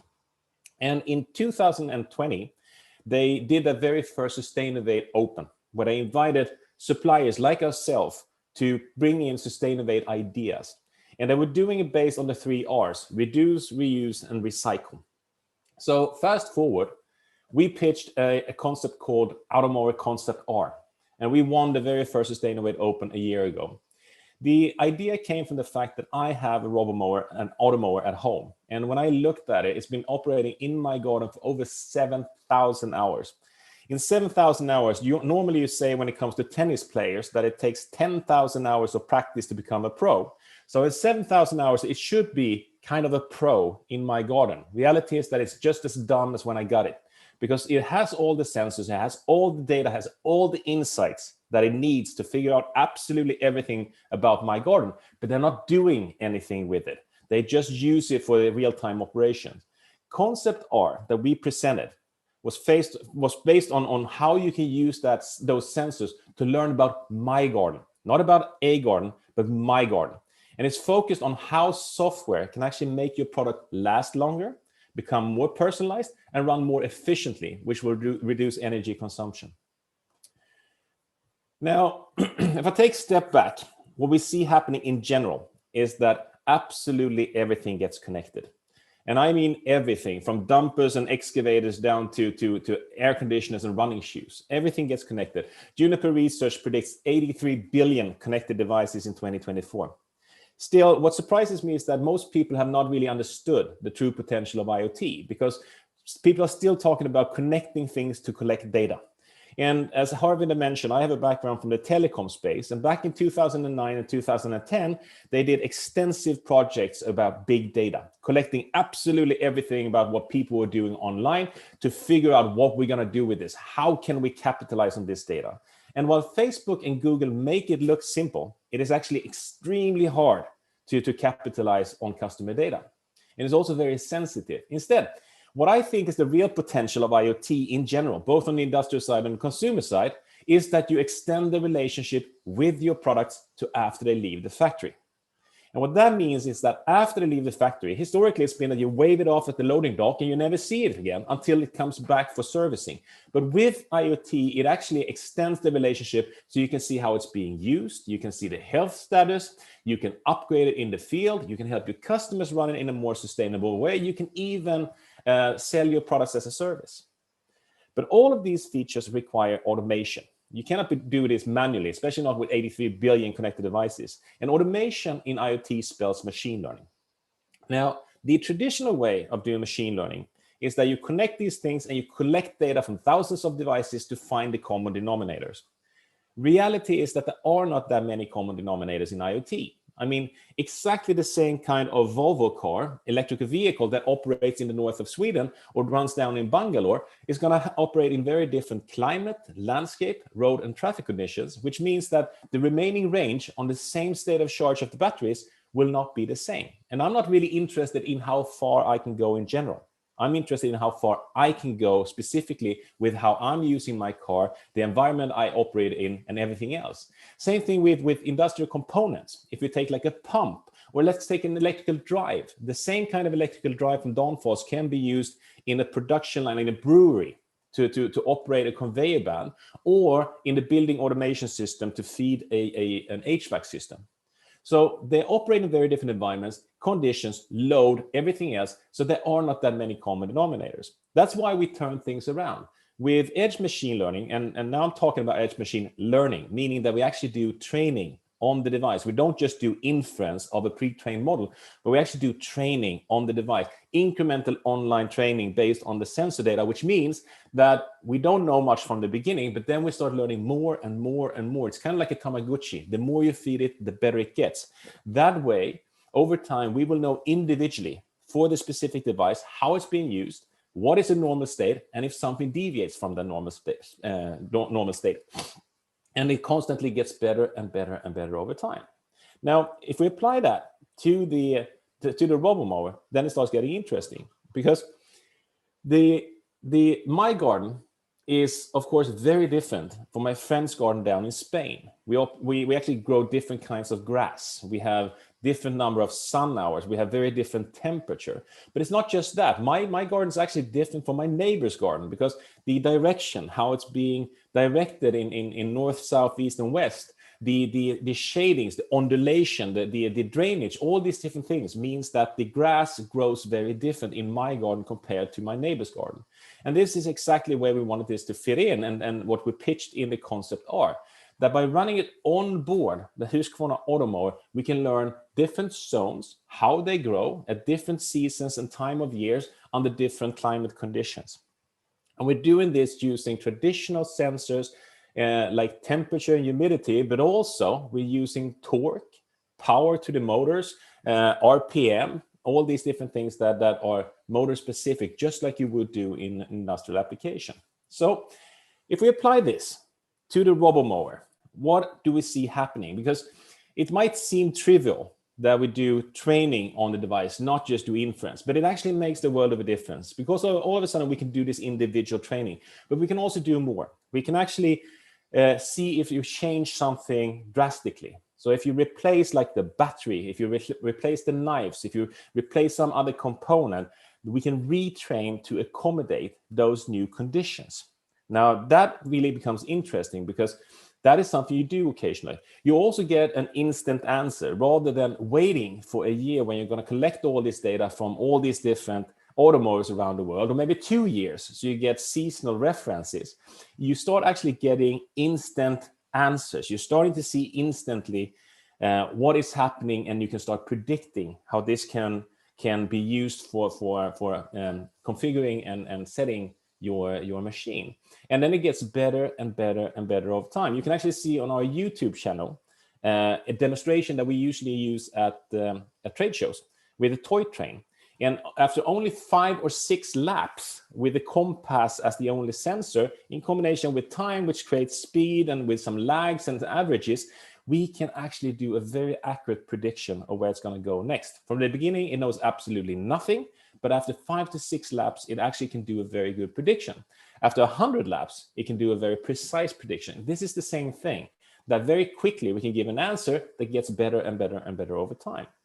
And on top of that, where besides saving bandwidth, we're also saving on integrity, because instead of sending all this sensitive raw data to the cloud, we can actually process it on the device and send the results to the cloud, which can easily be anonymized, because it doesn't have to be personalized, the information that being sent to the vendor, which is a big question, and something that we can actually discuss later if we want to in the Q&A session, because on the industrial side, this is an even bigger question than on the consumer side, I would argue. So let's look at what happens when we start doing this. First of all, we can save quite a lot of battery, or especially energy. We are actually one of the finalists in the SET Awards, which is something organized by the German Energy Authority, DENA, because a lot of our use cases is around how you can run your products more energy efficiently. Because if you only run when and where it's needed, rather than running around constantly in a very random fashion, which is the way it operates today, the Automower, it can actually learn my garden over time, where are different zones and how they are growing. So it actually goes where it needs to go to mow based on the torque of the cutter, because then it knows if it's actually operating or if it's just running idle. So we can actually reduce, we're expecting together with Husqvarna that we're going to save between 20 and 30% energy per automower. Now, it doesn't make a big difference per household if the automower consumes 20 or 30% less energy. But when you take it times 3 million automower, then it starts actually making a difference. Now, what's interesting about this is that we're looking at a software upgrade, because the automowers already have the sensors, and this can actually be a software upgrade that makes it perform better. And it can become better and better and better over time, which means that it can actually be applied to the already deployed units out in the field. The other thing is that you're going to get proactive notifications of maintenance needs. So predictive maintenance, condition-based maintenance is probably a more applicable definition of what we're doing here, because you're going to be informed when the knives start being worn out, and you need to start planning for replacing your knives. Now, the thing is, as much as I love my automower, I don't really want to care about my automower. I don't want to go check it out and see if it needs to replace the knives, if they are sharp or not. I don't want to program it to go to different parts of my garden. I just want it to work. I want it to be intuitive. I want it to just work. And this is exactly what we're doing with these two bullets, that it will notify you when you actually need to replace the knives, or as happened to me the other year, that it needs to replace the battery because it's being worn out. It started behaving very irrational, just going out and going back into the charger again. Instead, it could actually notify me proactively that it needs to replace the battery. So typical case of condition-based maintenance. Now, as I mentioned, this is applicable to deployed units. And reality is that a company like Husqvarna, as good as they are at doing designs of these robot mowers, and good as they are as producing these robot mowers, someone else could easily do a replica. Someone could probably manufacture the exact same kind of unit at a lower price than what Husqvarna as a Swedish company is doing. What they need to do is stand out in how they actually provide domain expertise. That is what they are selling today. They're selling the services, they're selling the domain expertise, that they are experts in garden care. So that needs to go into software. So how can they actually have a software that makes their automower run better than the competitor? Because the competitor might be able to produce a cheaper version of the hardware, but they cannot do the same kind of functionality in software. The other thing is that even though they are making good profits on selling the units, they're making even better profit on selling services or software. Because as you know, software and subscription services can be as much as 100% gross margin. And that is spot on for what a lot of these companies have to go through, the traditional product companies going through this transition to where they need to find these opportunities where they can sell high margin services like software.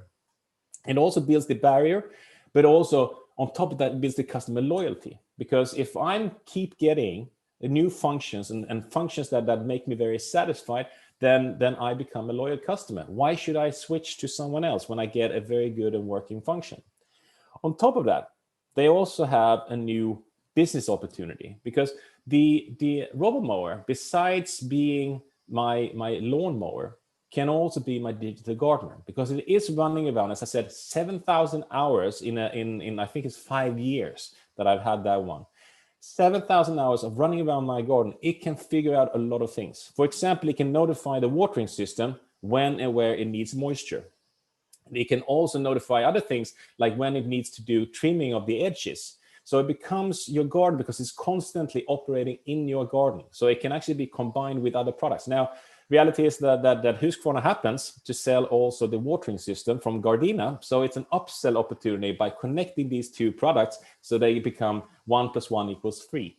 So they're seeing new business opportunities. But the one thing that really caught their attention, and which I really like about this concept, is that it creates customer loyalty, real customer loyalty, not from the fact that you have all the information about the customer and can send emails with updates on new services and new offerings, but in the fact that it will learn everything about my garden. So when I'm standing in the shop considering to buy a new automower or a robomower, I will pick a Husqvarna because I can actually transfer 7,000 hours of knowledge about my garden from my old one to my new one.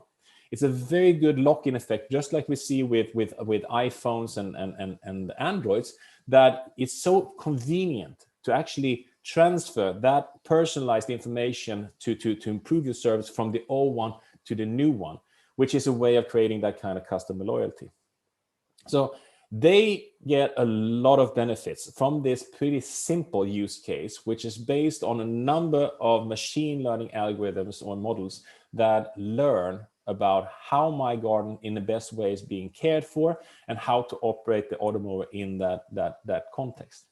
So as I said, I think this is just as applicable to other industries, independent if it's Volvo's trucks or front loaders, if it's Siemens electrical drives, gas or wind turbines, or if we're talking about ABB's pumps, all of which, by the way, happen to be Equinor customers. Because if I, as a customer, have 5 Volvo dumpers and I'm considering to buy another 3, and if the Volvo corporation can tell me that, you know what, we can transfer what we know about your business, about how you are using the dumpers in your mines, then we can actually operate it in a more efficient way. So even though the price is 10% higher on the CapEx side, the OpEx side is going to be 20% lower because it's going to run efficiently from day one, and you will have a service offering that is integrated and that will be proactive, that will make it more attractive when you look at the total cost of ownership.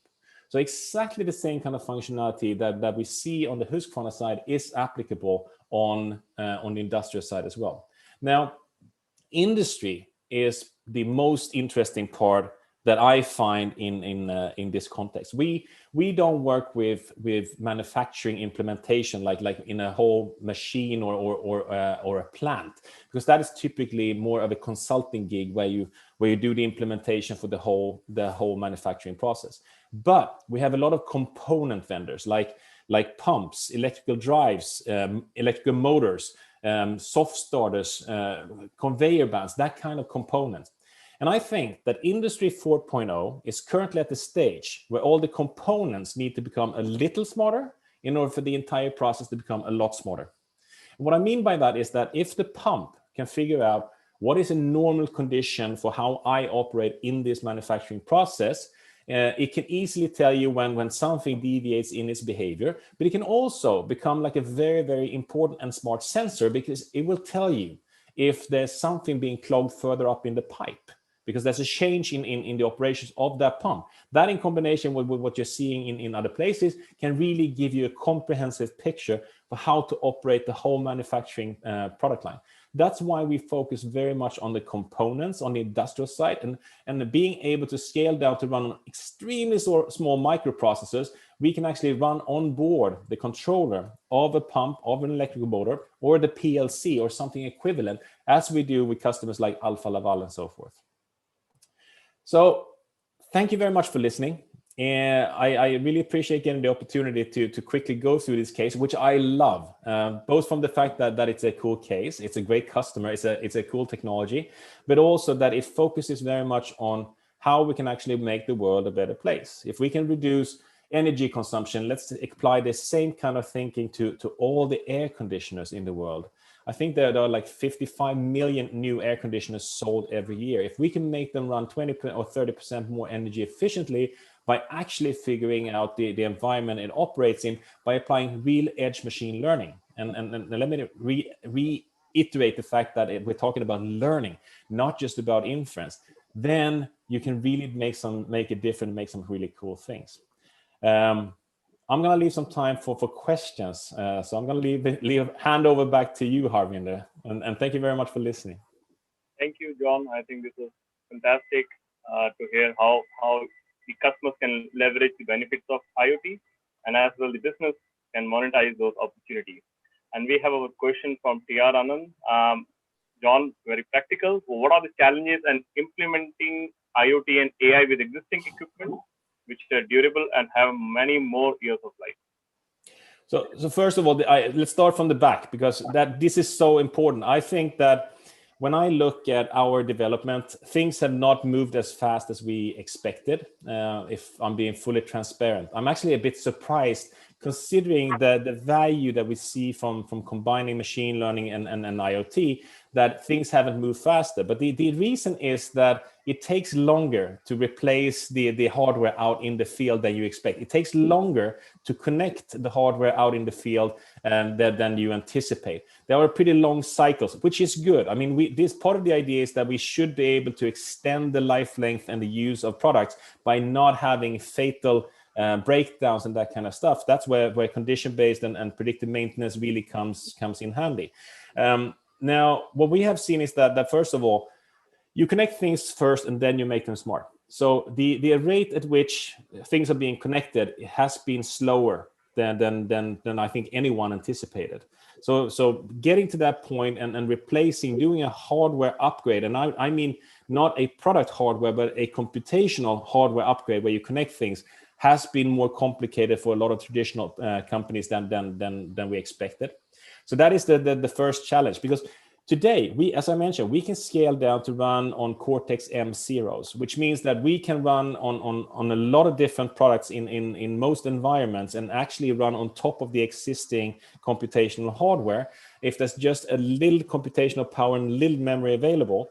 So that is usually not the case. But I think that the practicality of doing that, because they're not connected, so doing an upgrade in the field is very complicated, is the first one. The second one is attitude. It's like every transformation that we have gone through in mankind. You need a few that take the lead. You only need like the front runners that are taking the hit, that are pioneers, that do it and prove that it works. We don't have enough cases today where people have seen this being implemented and seen the full benefit, the return on investment, the savings that can be provided. But as soon as we have 1, 2, 3, 4, 5 cases that really demonstrate this, then everyone else will follow, and this will be commoditized overnight. I'm quite sure about that. So we have the big peak ahead of us. Yes. Yeah, that's great. And there is another follow-up question. The use cases that you talked about are nice to have, and some of the problems are not immediate pain points. How do you convince customers on ROI, especially when the solution takes years to year and a half sort of time to deliver the result? Yes, absolutely. So my experience when it comes to sales in general is that you always want to talk about the grand opportunities for the future, but then you buy based on solving immediate problems. So you need immediate problems to solve in order to really make the implementation. And then you want all these promises for the great things you can do in the future. So if I look at what really drives projects, those that are in the forefront that we work with today, typically has to do with regulations, that there are environmental regulations. Like when we work with Siemens gas turbines, they have very strict conditions for NOx emissions. Now that makes it really important to meet those requirements, otherwise they get penalties. We see competition being a very, very good driver. That if you look at even the automotive industry, which is very capital intense, has been challenged by a company like Tesla, who have proven that you can challenge a traditional industry like automotive, even with the money it takes to get there. Every industry is being challenged. Either you disrupt yourself or you get disrupted. So those that get challenged from the side by a new player who comes in and says, you know what, we're not going to sell you the product. We're going to sell you this as a service. That really drives the change with the big players. And all of a sudden you see those industrial changes. So it needs to become these must-haves where someone can actually say, you know what, we're not going to sell you trucks anymore. We're going to sell you miles that you drive using our trucks, because that's what the competition is doing. That is what really drives the change, because it's spot on the question that you need to see that you actually save or make money so you can get a return on investment. Otherwise, you're not going to make the purchase decision. Otherwise, it's just going to be a nice to have. Otherwise, it's something that you're going to push to the future. Absolutely. Right. Okay, and John, we do have a couple of more questions in the chat. I would recommend if you could respond to those directly in with due respect to time for the next session. Sure. And thank you, John, for your time. It was a wonderful session. Wonderful to hear on the edge use cases. Lot of diversity is what you have brought on this. Thank you. Thank you very much. Have a great summit all. I'm just moving it to you, Nida, for the next panel discussion on Edge. What a segue this has been into the conversation that we're having on IoT as well as Edge. The fact of the matter being both these topics, both IoT as well as Edge are so talked about a lot. And this is a wonderful segue into what we're talking about today. So we have a great panelist discussing the use cases and what are the various pull and push factors, the ingredients for the digital transformation, right? So let me welcome the panelists today. We have Amar from SAP. We have Chintan, who is a CEO at Equilibrium, and Malini, she's an open source lead at VMware, and Maruti, who is a founder of Vericentum. So I would request the panelists to just come up and introduce themselves a little bit more before we dive into the session itself. Amar, I think you're on mute, Amar. Yeah, am I audible now? Yes, please. Yeah, thanks, Nida. Thanks for all the participants and also my fellow panelists. So good morning, good afternoon to everyone. Myself, Amar Jadhav. I work as a senior solution architect in SAP India. I've been with SAP India for almost 13 years. In my current role, I work with customers, understand their requirements, and then see how technology can solve that requirement. So that's my background. Prior to joining SAP, I also worked as an operations and maintenance engineer in Tata Power Delhi Distribution. So I was kind of doing an hardcore operations and maintenance kind of job there before moving to the software world. Yeah, that's from my side, a short introduction. And Chintan, how about you? Hi, good morning, everyone. Another 3 minutes before I say good afternoon, but so I run a company called Equilibrium Energy. We are a 9-year-old organization, 45 people team. What we do is we work with medium and large industrial and commercial real estate customers, help them reduce their cost of power, and also move them from a scheduled maintenance practice to a predictive maintenance practice. So that's it's a short introduction. We have close to 150 customers in India, and we are expanding globally as we speak. So that's me. Yeah, Maruti, over to you. Oh, okay, thank you, and welcome to all the panelists, and thank you for inviting me to this great and wonderful session. My name is Maruti. I'm the founder director of Vericentum R&D. We are based out of Hyderabad, and we work on the operational data platform for the industrial IoT and smart factories. And we have very small customers. Only one is the precision farming, and the other is the agriculture warehouse management. Actually, there is two things, and we're getting into financial domain, and as well as the other customers like logistics is being worked out. And I also volunteer to IEEE, and I'm the currently leading as vice chair of IoT harmonization protocols, which is IEEE 1451/99, and I was also chairman of IEEE Hyderabad section in 2018. And that's a brief about me, and thank you for inviting me to this. Yeah, Malini is a few minutes late, so we'll just proceed with the topic. This is a very controversial topic when we talk about IoT as well as Edge.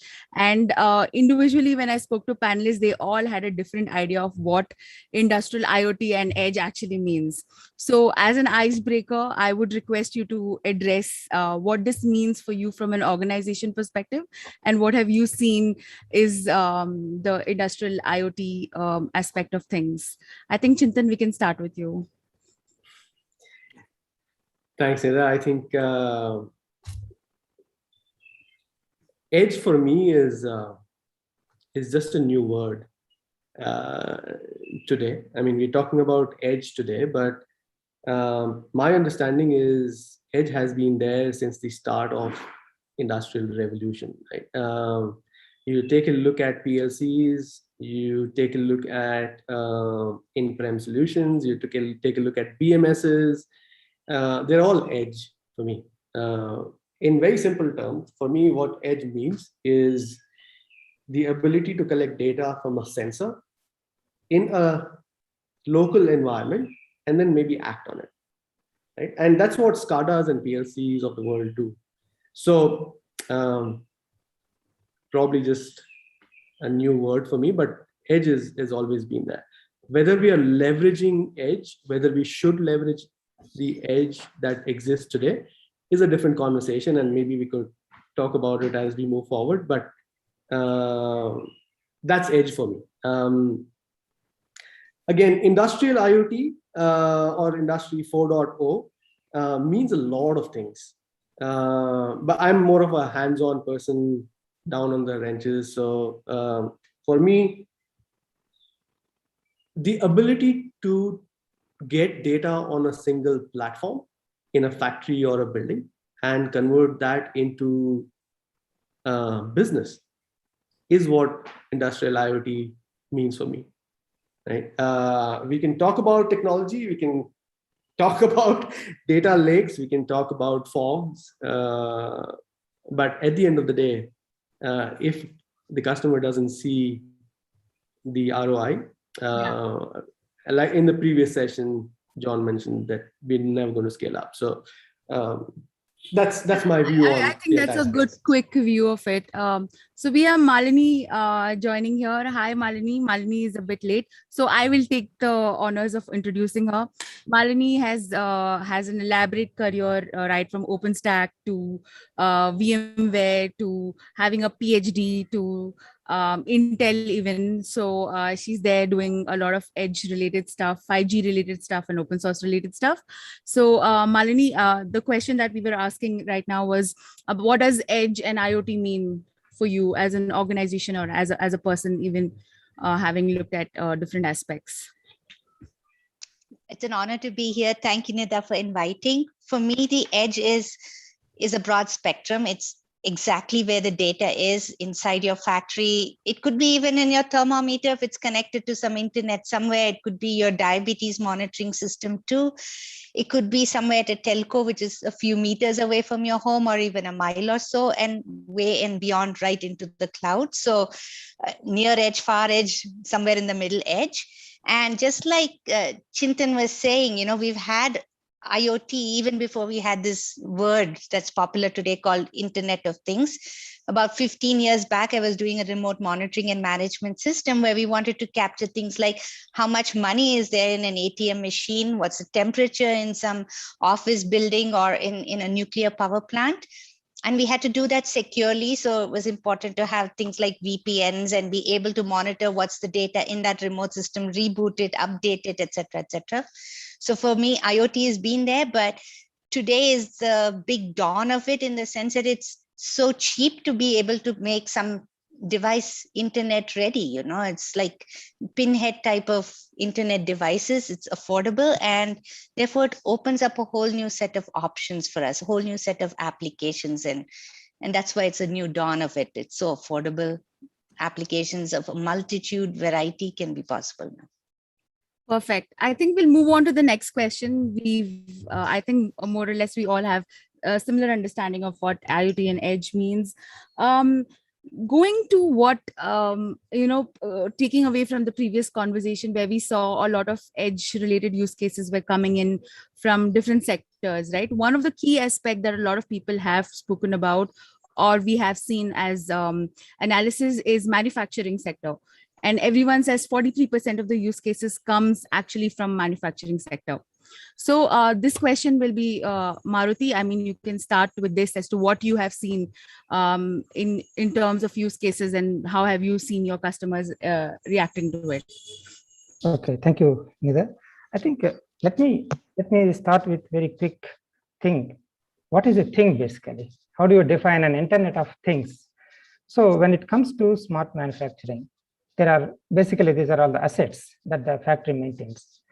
Whichever the assets that we or putting them into the process or in the factory automation or outside.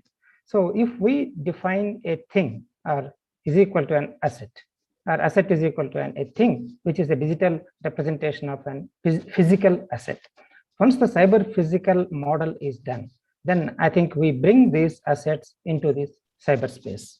So when it comes to the practical, some of the things what we did it was the packaging machine. I say how we can really understand the packaging machine, very small packaging machines. If you look at the packaging machines, there are multiple things. One is the automation is there, so we know all about that. And the second is there is a product and there is a process. So what is that we are going to do from the industrial IoT point of view? Then that question triggered that let us define a thing first. Let us model a thing. Let us bring these assets which are business value to the digital space. And that's where we started defining the things.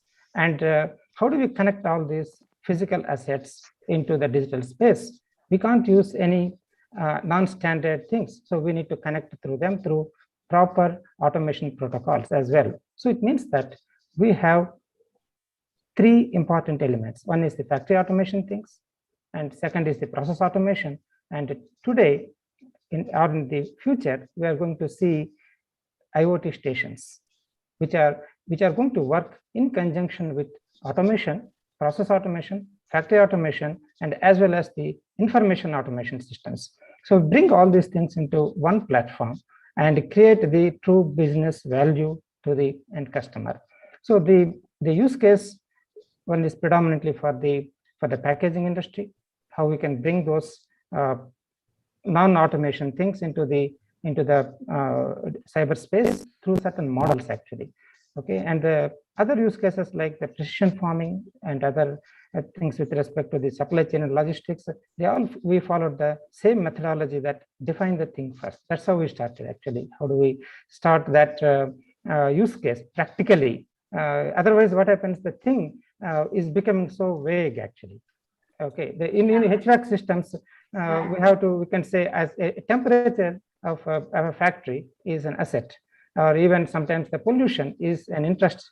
So we have to make those models, put them as things into the cyberspace. That's how we started. Yeah. I think that perfectly makes sense. Thing and then the asset definition of it and how you started. Amar, what is your thoughts on not just the thing, but the whole manufacturing use cases that have emerged? And do you really see that is the only aspect of things, or are there more things to look at as well? Yeah, sure, Nida. So maybe I'll share some of my experience working with some of the customers and some of the use cases that I have seen in the industry. See, ultimately, it's about business outcome. And when it comes to manufacturing,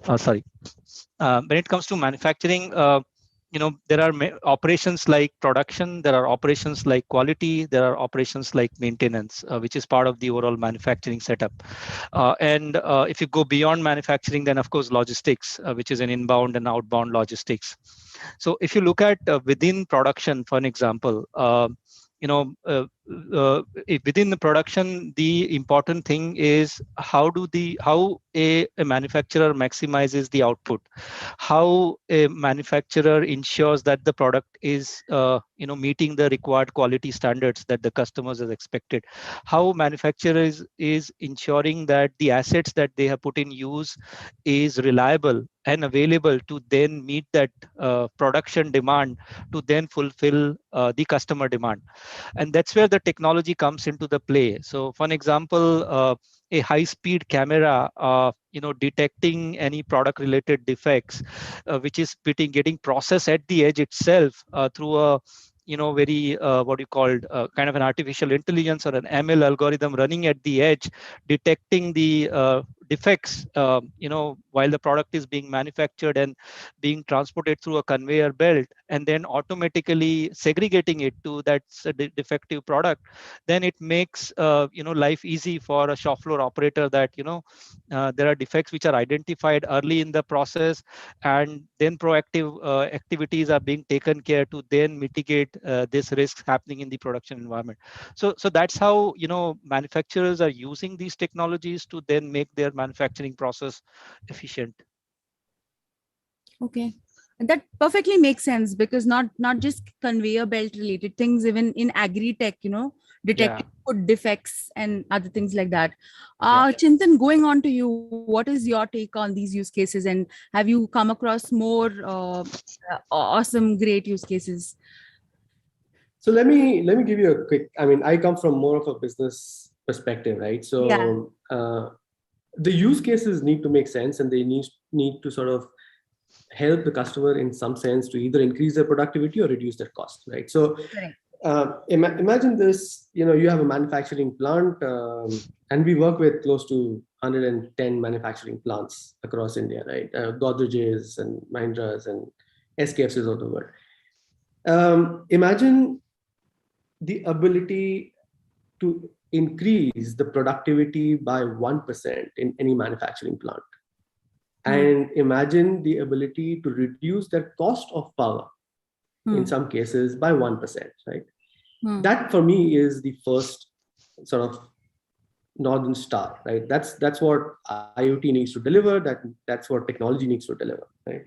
Now, if you boil down to how you can reduce their cost by 1% or increase their productivity by 1%, you go down to the level that whether the production efficiency is, or the line efficiency is right or not. Believe me, most of the customers that we have or we are working with, the production efficiency is close to 75 to 78%. So just 1%, right? We need to be able to increase the productivity by 1%. And this 1% can be done by making sure that the equipments which are either supporting the manufacturing process, which is the utilities, which is the compressors, the pumps, the transformers, and all of that, are doing the job they're supposed to do. And second, all the equipments in a production process, for example, a furnace, a conveyor belt, a turbine, whatever, they're supposed to function the way it is supposed to function, right? Now, these are all use cases. Yeah. For me, every equipment is a use case, and you can put some equipments together which combines to become a process, and that becomes another use case, right? So essentially, you need to go down to the basics. So what we've done is we have built algorithms for close to 41 equipments in the industrial or commercial real estate space. We cover close to 100%, 90% of equipments in a commercial building. Chiller, pumps, motors, compressors, whatever. In the industrial setup, we are still far, maybe 60-70%, but what we've done is we've built algorithms which take raw data, identifies signs of degradation, and gives out a recommendation that this is what is wrong. We've spent close to 6 years developing these algorithms. And as we get more data from the shop floor or a building, the algorithms are getting even more better.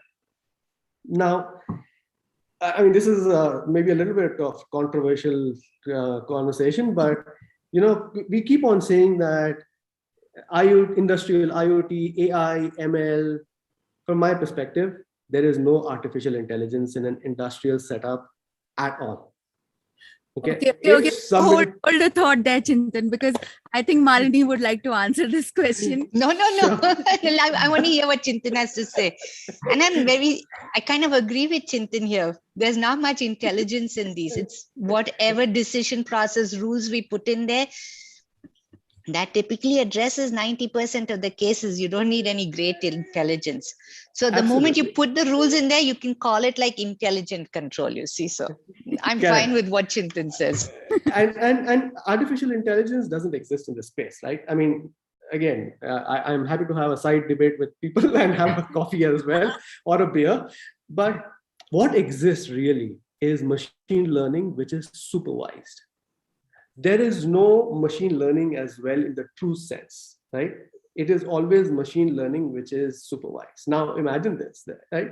There is a problem in the equipment. You probably identified an anomaly in the parameters which is coming onto the cloud, but you don't know what is the actual problem on the ground, right? If there is a correlation difference between parameters, you need to know what it means on the ground. So what we did was we set up a lab 6 years back, and we induced every possible problem in an equipment. And we have a lab which has motors, compressors, transformers, pumps, so on and so forth, right? And we've derived signatures. And so the point being that, cutting it short, which is every equipment is a use case. The ability to make it efficient and make it run all the time that you want it to be is a use case. Now you can bring it up to a business case at any point of time, right? Yeah, that's a perfect way of looking at things. So coming to automation, like what we are talking about right now is automation of things, right? It's automation in terms of a lot of things that are happening in a manufacturing sector. Like what you're talking about from an equipment perspective is actually building a little bit of intelligence related to automation. So I know Maruti can probably expand on this topic where automation is important from his perspective. Maruti, do you want to add something over here? Certainly. I mean, really, thank you for those perspectives. But I have a different view. Yeah. The reason is that's what I said. The cyber physical modeling is the crux. Okay. So there is a language known as Modelica. So the Modelica is an causal modeling language where you can really build several models and inside behavior of almost every equipment, and also you can derive and you can expand those models. And of course, the open source version is the Open Modelica, and the commercial version is from Dassault Aviation Systems from the just Daimola. Okay, so and if we use them, and we get the true simulation behavior of those systems, but still they are the one really they provide the complete mission behavior. And then comes what is that intelligence we need to add. Then definitely we can do supervised learning, we can do unsupervised learning, because we use especially the unsupervised learning to identify certain problems, especially in the packaging missions. Okay, and there is no class, and definitely we will be able to identify the clusters using some sort of a simple KNN models. And then we know that, okay, this machine intelligence can be built into the edge itself, and we can go ahead. And another important thing is, coming to this machine learning, both we can use supervised and unsupervised. At the same time, I would say that we can use as well the artificial intelligence. But the challenge or the path which we have taken is using some sort of logic programming, which is Prolog, and which is very much suitable for implementing rules in an intelligent way. I don't say rule is there, but whether the rule is being implemented in an intelligent way or not, with certain facts and assertions. So the facts are coming from those sensors, models, and in the real time, push them into these rule engines, which are developed in the Prolog. So this is going to be a very a pipeline, you can say digital or the analytics pipeline. The one is from the data collection, and of course the models are very important. From the models we can simulate and expand this data collection interest points, and from there get into whether it is suitable to machine learning algorithms like supervised or unsupervised.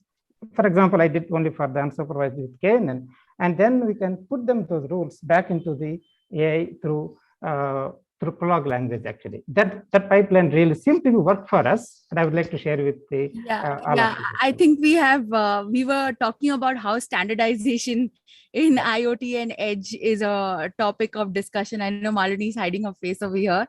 We had the discussion yesterday, and I mean, we did see here there are different ways of doing the same thing. So I know, and this is a very debatable topic as well, that there is no standardization, or maybe we have not come across a standardization because everyone has a different way of doing this. So quickly, Amar and Malini, I think if you can touch upon what you think is the standardization norms, or what should be taken into account when keeping standardization, or is it really required? Because everyone has a different way of doing things. Amar, you want to go first or should I go first? Yeah, ladies first. Okay. I'll add on top. Okay, so thank you, Maruti, for telling us about Modelica and Open Modelica. For me, models make sense and standardization makes sense too, because I have a pump from vendor 1, 2, 3, 4, whoever it is, the vendor, if I want to be able to turn it on or off or whatever, it's nice to have a standard representation of it. And regardless of the vendor, if I can make a command to it and turns on, turns off, or say, give me its statistics or whatever else, and for every object, if we can have a few things, it's not necessary to have this model built already for everything. It can happen gradually based on you want to do HVAC, you want to do pumps, you want to do diabetes control systems or blood pressure monitors. We can start adding and building this model base, and then we can make sure that they meet the standard, and every vendor says, okay, I'm supporting this Open Modelica format for this version 1, version 2, version 3. And I also think these models should have yet another thing, a sense of priority or importance, because right here in India and Bangalore, we keep losing power sometimes. And if I have some uninterrupted power supply, what are the objects that I should keep awake, alive, and active in an event of less power, in a blackout or brownout scenario? And things like this is where this importanceness matters. It could be a stairwell light, it could be a heart monitor in a hospital, or the whole hospital building might be important and you take power from the rest of the community. So that's how I'm thinking of modeling. So you can play games, or you call it intelligence or rules, given this power budget, these are the things I can keep on, type of stuff. And that's because I'm thinking of the smart grid, and it's, I come from California, where you have, sunshine in the afternoon, you can save it up in your batteries, but in the event of less power, what do you snip, I'm gonna go ahead. Yeah, thanks, Malini. So I think to me, standardization is how do you build your stack in the sense that what is the business outcome that you would want to achieve, and how do you go about building that stack, putting together that stack, and the stack starts with the data acquisition, and that's where there is a lot of these disparate sources which needs to be connected. And today there is no standardization when it comes to bringing data from these multiple industrial devices or the things that we are talking about. There would be proprietary standards that that OEM would have come out with, or there would be certain OEMs who are open to share data through an OPC standard, for an example, OPC UA, DA, HTA. Once the data are acquired, then how do you model these data? And then again, as the panelists are also talking about, it's not always artificial intelligence and machine learning, but the simple rules can also do the job.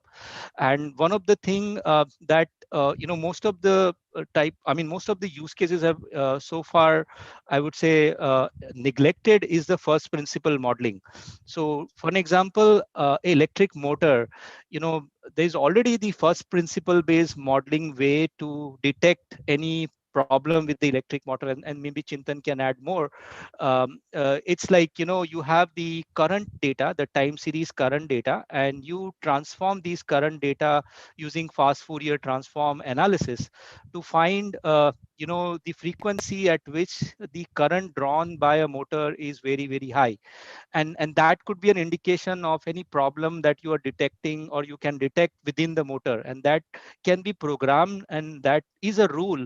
First principle based rule can be added into the modeling, which can then trigger an alert. Now again, when it comes to another layer, which is, let's say, first is a standardization in terms of data acquisition, second is the standardization in how you go about building that model, how do you incorporate the first principle modeling into the system, and there are a lot of engineering information already available which can then be leveraged. And then how do you enable, let's say, an end users to then make a sense out of that data. And also an edge processing comes into the picture here, where you cannot send all the data to the cloud, where you then incur latency in sending that data, processing that data, and bringing it back to the user who is interested to make some informed decision based on that. So bringing is all this modeling environment into the edge compute, pre-processing that data, generating an insights which can then be made available to the operator, and then maybe any other information which is not of critical use can be sent to the cloud, which can then be merged with, let's say, a business data like a cost, for an example, to make an informed OPEX or a CAPEX decision. So to me, standardization is like all of these layers, and how do we incorporate all of these capabilities into these layers to finally achieve the business outcome. Yeah, definitely. That makes sense. And while you answered that question, you actually listed down a bunch of characteristics that are required for an edge model. So we got a very deep technical aspect from a lot of us, and we went a little deep dive technically. But Chintan, question for you, right? So now from a business aspect of things, right? Business aspect of things, of course, CAPEX, bandwidth reduction, these are the things that we talk about. What do you think are characteristics of these use cases? I'm specifically asking this because there is always a debate in the industry about edge computing and the use cases associated with edge computing. Is it really required? So what do you think are the characteristics? I know you're looking at me with little edge computing, I know, but yeah, I would love to get your perspective on this. No, Nida, don't get me wrong. I'm not against edge computing at all. All I'm saying is that edge computing is already there. Yeah. Right. So from the business perspective, right, and like I said, the business impact perspective, if you have a production process and that production process is continuous or discrete, doesn't matter. But there are actions that one needs to take on a real-time basis. And those are actions that you have to take so that the production doesn't stop, right? There are decisions that one needs to make, which actually doesn't need, you don't need to take a decision immediately. You can probably take a decision maybe 2 hours, 5 hours, or a week or 10 days down the line, right? So edge definitely helps you in taking decisions that needs immediate attention. Got it. But I believe that in an industrial setup or a building setup, right, I haven't seen a lot of use cases which need immediate attention apart from what a SCADA or a PLC or a BMS is already doing. I'd like to add to that comment, Chintan.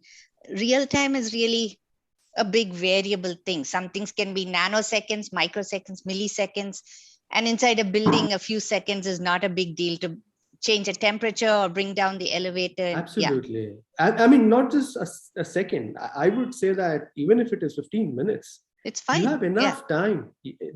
Nothing is super critical in what we are talking about, right? Yeah, and it's all very application specific. Yeah. Correct. And whatever is super critical has already been addressed by the SCADAs, PLCs, and the BMSs.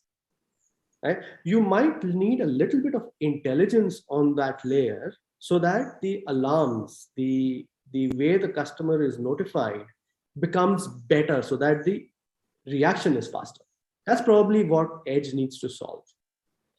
But imagine this, right?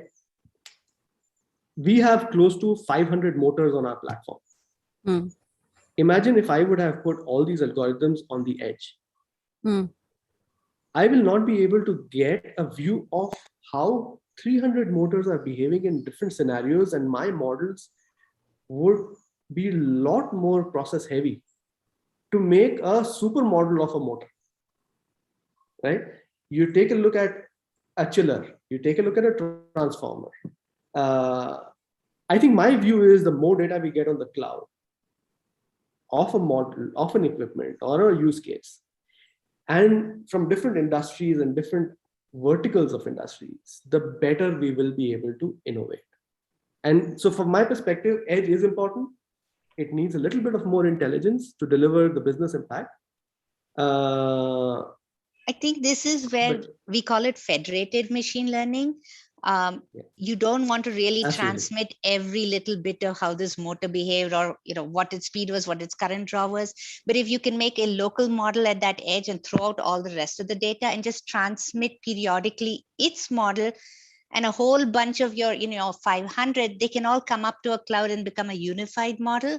That's the essence of federated learning. And in federated learning, there are two aspects. They can be privacy kind of considerations, and then in this scenario, it's not really privacy as much, but just to reduce the bandwidth of to transmit that data. You do it locally and just transmit a high level thing. Okay. And you build. I do have a bit of a view there, Malini. When we started off with this whole model building process, and we started with a motor, right? And like a good engineer, you look at a loading versus efficiency curve, right? and that's how we started, right? But believe me, when we looked at the textbook and all the material available, and we compared it with the data that we are getting from a motor, the loading versus efficiency curve doesn't look the same like the one that you see in the textbook. Believe me. And it also changes with time because the parts absolutely degrade. Yeah, absolutely. And so I come back to the same question, whether you should discard certain information on the edge. I think it's important. That information that you might discard might be super important from a long-term perspective, not from an immediate perspective. So yeah, but then there's one other thing. We might have a model of motor A, then another of motor B, and then there's something like digression from that model with decay, defects, aging of the parts, and yeah. Absolutely. So, okay, going back to the main topic of this panel, right? What would it take for a digital transformation with respect to IIoT to happen? Is edge a factor at all or not? Yes, it is. So let's start with Amar on this one, and then we'll go in order. Yeah, I mean, when it comes to IIoT, it's a spectrum of multiple technologies coming together, solving a particular business problem. So how does let's say an equipment manufacturer define a digital transformation? For an example, equipment, let's say a BHEL, for an example, who is into industrial equipment manufacturing, providing it to these big power plants and big industrial houses. And for them, if a digital transformation is to help their customers maximize the investment that they have made in buying the BHEL turbine, for an example, or a generator, then it's about BHEL getting an access to the turbine and the generator data and providing an insights to an operator of that generator or a turbine so that they can maximize the investment that they have made or ensure that these equipments are always reliable. So to me, it starts with a business problem or a business outcome in mind. And then how do you want to have these technology layers put together in a way that it's invisible, and it's then become a way of doing your business rather than getting too much into what is the technology and all of them. But of course it takes a lot of work, a lot of efforts to make that technology invisible.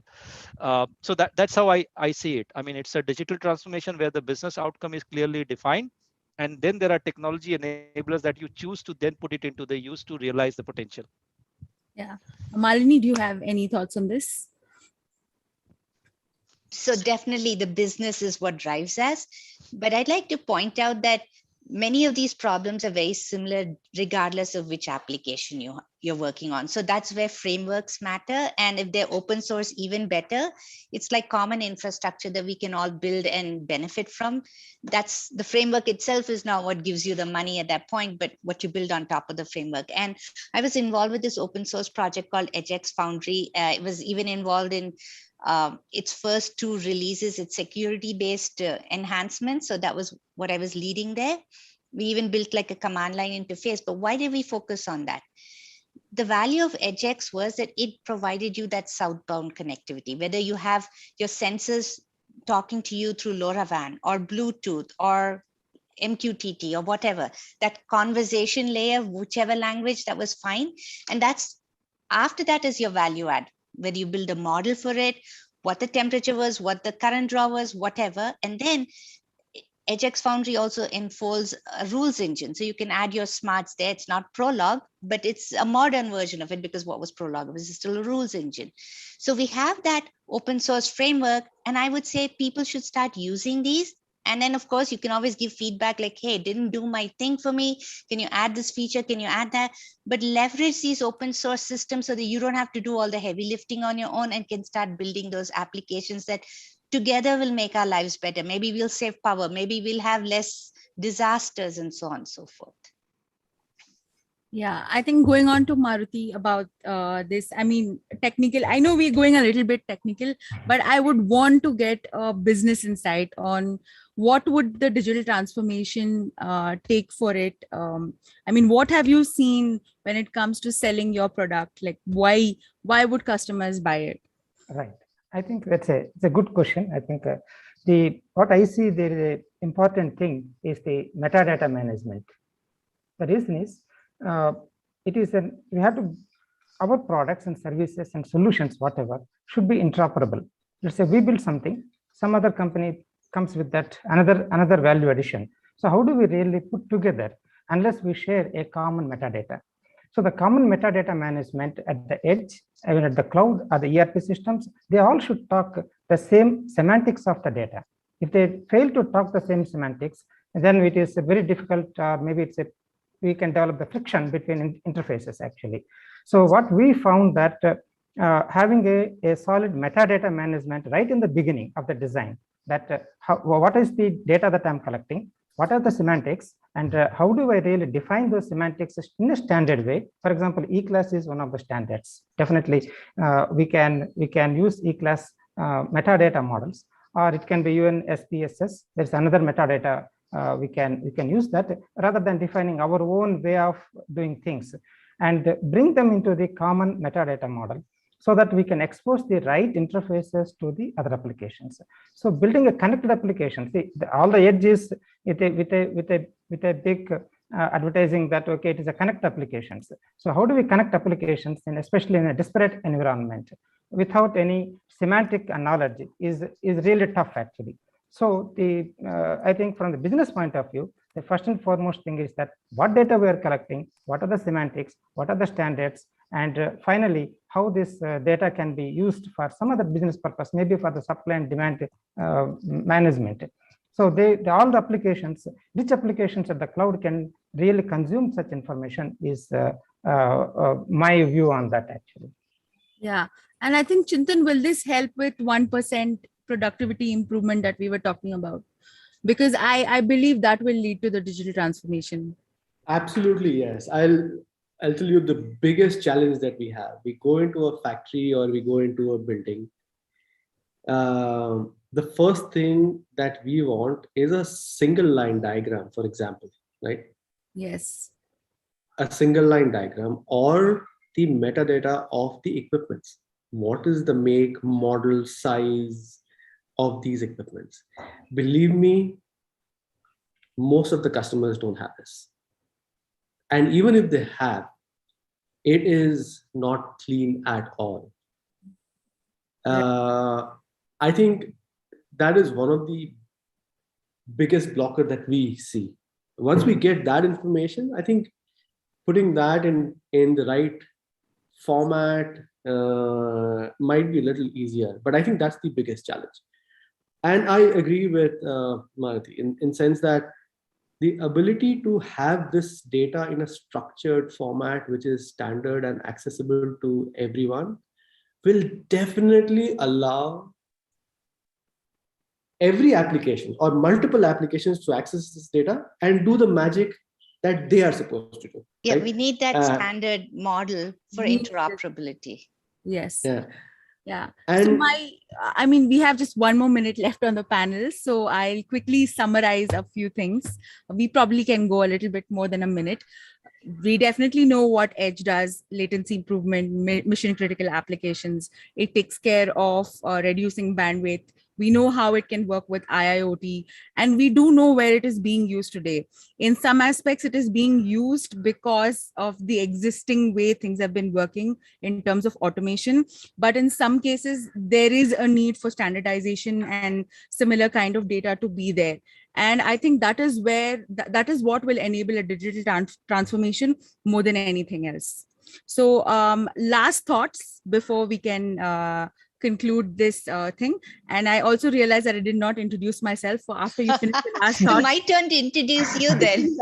Yeah. Let me introduce Nida for you. She's a woman entrepreneur. I'm super impressed and proud of her. And she has a company called Knife, which is all about edge and uploading and delivering you low latency solutions for whatever your application is. So she deploys your applications at the edge. She has a collection, a global collection of edge clouds where your applications can run. And I'm super impressed and amazed by you, Nida. Thank you so much. So last thought, guys, before we hand it over back to the chairs, anybody rebuttal with any of the things that I said, or what do we do as startups and enterprises to enable this transformation? I think it's already happening, Nida. There are people who are like using IoT Edge for deploying your little apps on your laptops and your phones to monitor your video equipment inside a conference room, to monitor your temperature. And smart grid is just around the corner, but it's all about multi-vendor stuff. But initially, even with homogeneous kind of devices, you start making progress, and then you say, hey, we need to build a standard, and then it becomes a collaborative effort. And I had a bunch of students working on a project, and it was all about this.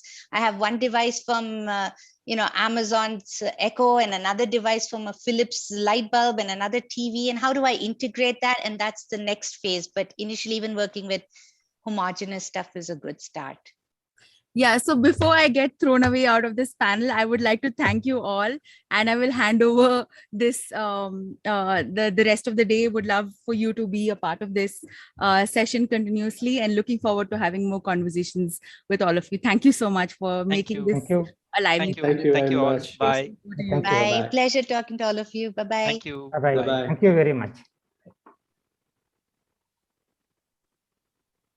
Thank you, team. Like, it was very interesting and insightful, and very challenging questions by Nida. Gautam, Anand here. I just wanted to add that the IoT forum is truly global. I wanted to inform people that Nida is based out of Singapore, and she's a very active participant in the IoT forum Edge AI. So I invite all of you people, please become a part of the larger community, and we can all learn from each other. Thank you.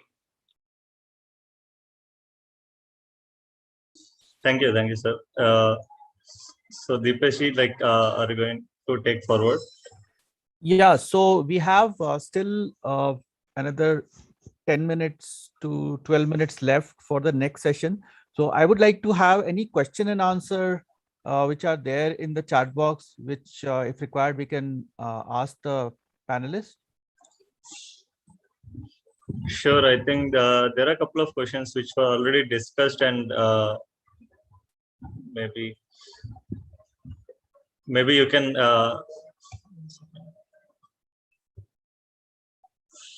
so if you can read out the question, we can ask Nida to have it.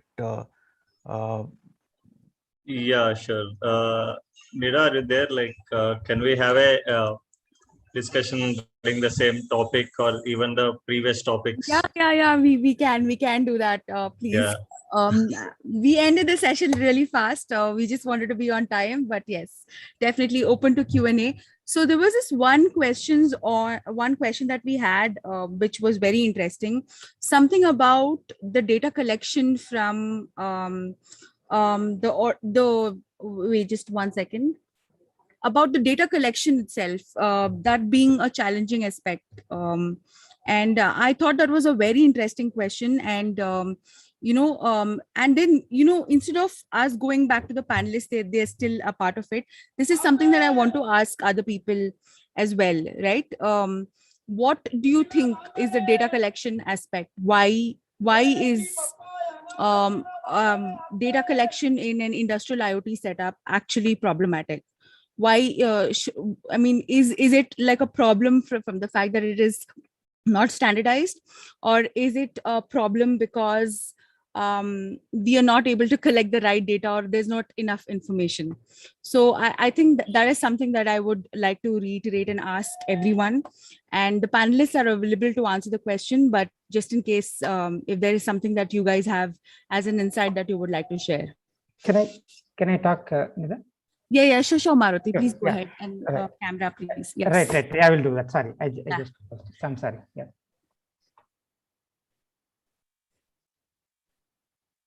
Right. Okay, thanks. I think data collection is a very, very critical task in everything.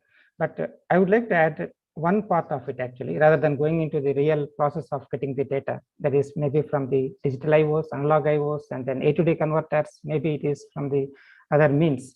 The challenge from the IoT point of view is that we need to store this data in an interoperable formats. That's what we found actually. Many times what happens, we design our own schema. And let's say we collect the data from our own application and give it to someone. And we have to tell the schema. We have to tell everything, what it means. So that is the real problem actually, rather than the data collection. Because if you take a sensor, it's fixed. It is going to, you have to calibrate, and then you need to take that data, and it's going to come in a proper IO. And then the data that what we are storing at the edge, that must be interoperable. How do we do it actually? So there is a nice tool and protocol which is known as HDF5, that is hierarchical data file format 5. That is, it's not HDFS, it is HDF5. It is used very widely in many of the data collection systems, including space agencies. So this runs pretty well on a simple Raspberry Pi, or maybe BeagleBone, or Edison boards, or any kind of industrial PC pretty well. And that is going to give a self-describable data formats. So I can take the data HDF5 file and directly open it in my MATLAB, open it in Octave or any other Python-based applications, or I don't need to tell what is my schema about the data. If that is achieved, then we can also achieving the interoperability of the data itself. So the clean transfer transfer of data from the edge to the applications through interoperable file formats is one of the things that we should consider, is my opinion. That is, HDF5 plays a lot of important role. And data collection is, yes, I agree. Yeah, Maruti. So, I mean, touching base upon what Malini also said about Edge Foundry, and, you know, Yep. OpenStack has an open source community and things like that, right?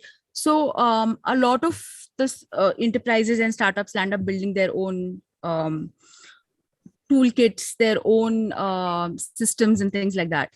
So, I know you're a part of IEEE, so this is a very direct question that I'm posing to you. Sure. What are the SIGs in terms of special interest groups, in terms of Edge, that some of us can join, not just Edge as well as IIoT? Excellent question. I would say that, see, around from 2016 or so, there is a group known as IEEE 145199, which is the harmonization of IoT devices. And 1451 is a pretty recent standard, maybe around 20 years old standard, but it is considered as a disruptive standard, which is going to connect the southbound devices as well as the northbound applications. So 145199 is going to combine several protocols, maybe from the southbound protocols to a unified northbound protocol. And from the IEEE point of view, the northbound first preference is XMPP. And you can make several bridges from the different protocols. Let's say, for example, not XMPP, I want to do it on MQTT, that's fine. But the 145199 is one of the such groups that I request to consider to join actually. So for that, I can really help how to get into, and I will connect our chairman, Mr. Gopal Krishna, who has 50 years of industrial experience from ABB. Okay, he is the chair, I'm the vice chair for that. Okay, right. So definitely I will happy to help our team and our members to be part of those standard activities. And here in Hyderabad, we are starting a center of expertise exclusively built around this particular standard, I think the details will be out maybe in a month's time. So we have been working for a long time, and I think that's going to be, how do we really test? Else some startups can come and say that my interfaces are following this particular standard, can you test? So that I think the test and verification lab is being built, is planned, and it's a long way, but I think with all the industrial experiences, what we have around IEEE membership, I think we will be able to do that. I request, it doesn't matter at Bangalore or Hyderabad, it doesn't matter. I request everyone to be part of this 145199 team, and I'm happy to introduce to our chairman. Yeah, I think Malini is also back. Malini, just a quick question about data accuracy playing a role in use case definition. Malini, are you there? No? Yeah, I just saw she had written in the chat that IEEE is 1451 20-year-old standard. Yep. And 145199 will unify north and southbound protocols. Yes, that's correct. Exactly. I think there is one question to me. I think I saw that there's a direct question. Just I have to Mr. MBD. I think about the LOTO or lockout tagout. I need to check it out and then get back to you. I will answer this question to you, madam. You can recirculate. Yeah, definitely. We'll pass it on to people. There's one other question on standardization of data models emerging at industry level, like medical imaging. Right. So what are the standard models? I would say this has come from Mr. Vijay. I do not, because I'm not coming from any medical imaging background, so I don't know much about that. Sorry, but other panels and other esteemed members can answer that. Yeah, I think Malini needs to be unmuted. Gautam, if you can unmute her. The question was, Malini, repeating it again, about data accuracy being playing a role in use case definition. I can't comment too much on that. I'm sorry for unmuting me. But one thing is there with all these sort of devices, we shouldn't even expect to get all the data. It should be fine to be able to miss some data. And with all things like with machine learning, you have to do some cleaning too. If something seems very out of bounds, just drop it because maybe it's unreliable type of stuff. Yeah. So Malini, going back to the same question that I was asking Maruti before, what are some of the standardized organization or open source federations one could be a part of? I added in the chat, consider joining the Linux Foundation Edge group. So Linux Foundation is a big open source organization, and they have a subchapter called Edge, which brings together different Edge related things. And they even have telco in there, and Acreno is another project in that telco space. But it brings together all these other open source projects like EdgeX Foundry. Then there's Eve, where Eve is kind of like a virtualization at the edge. So you don't have to think about it, whether it's a Microsoft Edge or a Raspberry Pi type of edge. So you have some kind of like common platform there. So there are different approaches. Please consider looking and seeing what you can use, and even if you want to contribute to. And earlier on, Maruti already mentioned Modelica, so do think of that. Those are two that I'm aware of now. Yeah, I think that was the biggest takeaway for me also, Modelica. I've actually written it down on my, in bold letters. That's the first that I heard of it. Thank you so much, Maruti, for putting that across. There is one question that we can take, and I'm reading it out directly. This is from Joseph. There must be a knowledge lake or smartness lake, borrowing the concept of data lake from big data analytics domain. Your comments, please. Lake is before making the data accuracy. We are parking knowledge base and smartness base. Any comments on by the panelists? So I think the question is about the knowledge lake that can be used from big data analytics domain itself, and where data accuracy can actually play a role.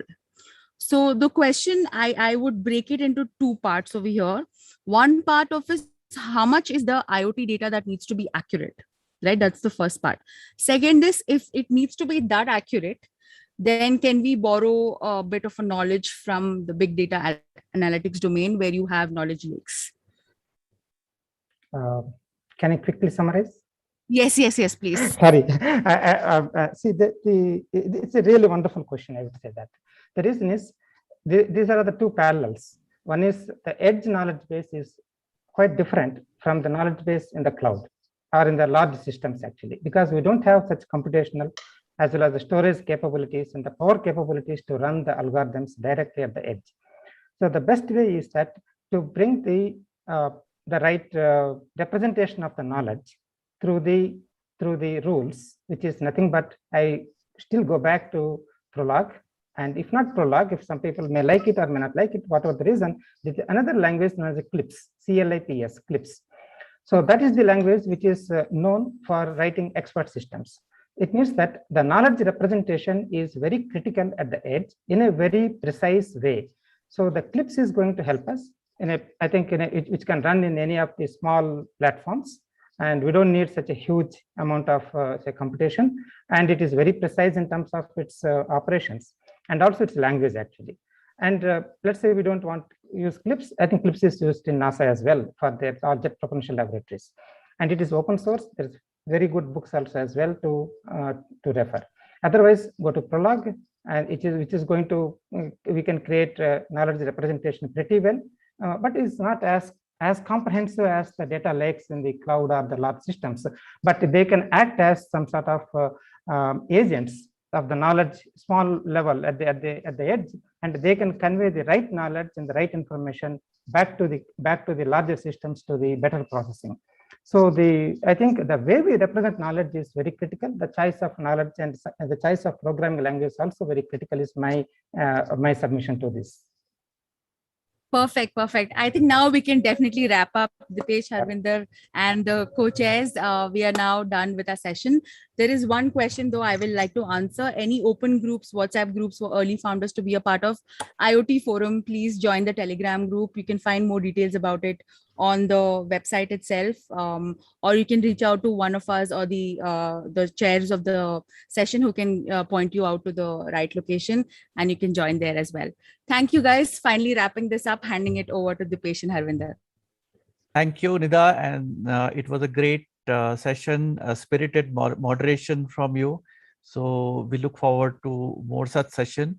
So next is going to be the IoT use case study, IoT initiatives and automation in airports. And this is going to be led by Srinath Prasad, CEO of DevAppsol, and also one more panelist from GMR. So this I'm handing over to Harvinder now, and I would request him to take it forward.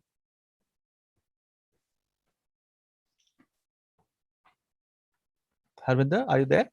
Thank you. Yeah, so I had just the issue. Okay, I think I'm audible. Yeah.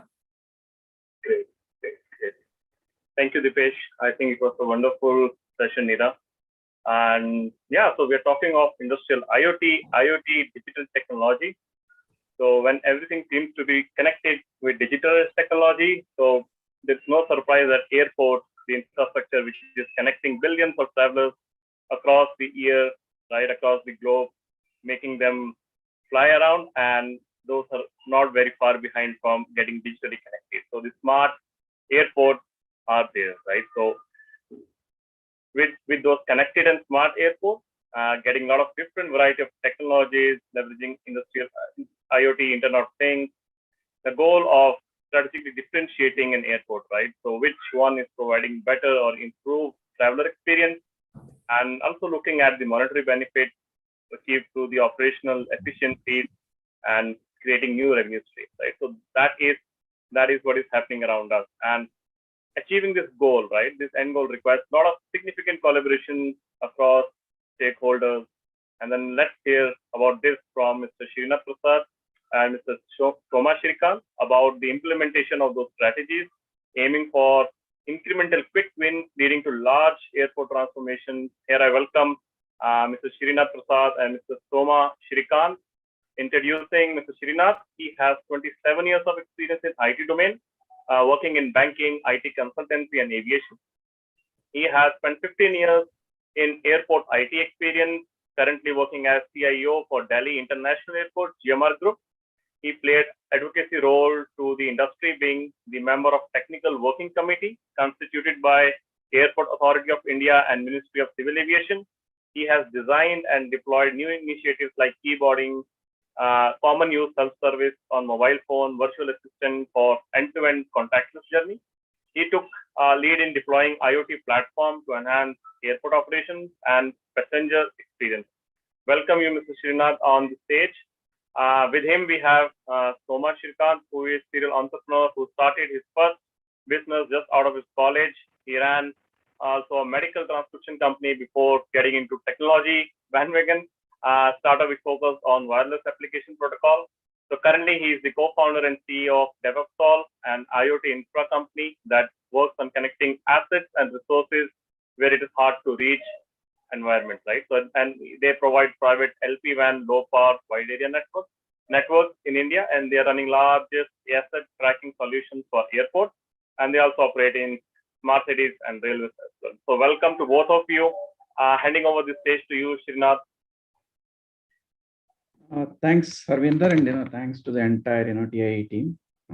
Thanks for having me as part of the session. It's a wonderful platform to share our experiences in the IoT implementations that are happening in the airport space. So permit me to just run through a few slides. I think that should give you end to end what exactly is happening in the space of IoT within the airports.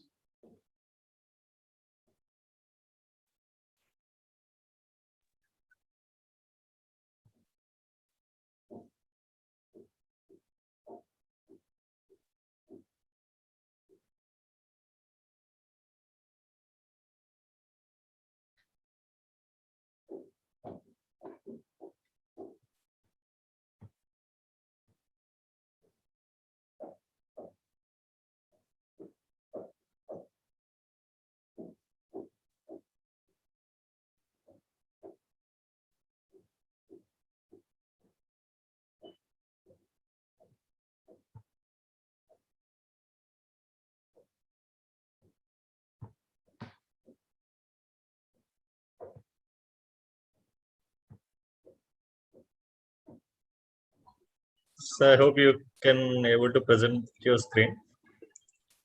Just a minute. Sorry Yeah, sure. Yeah, no issues.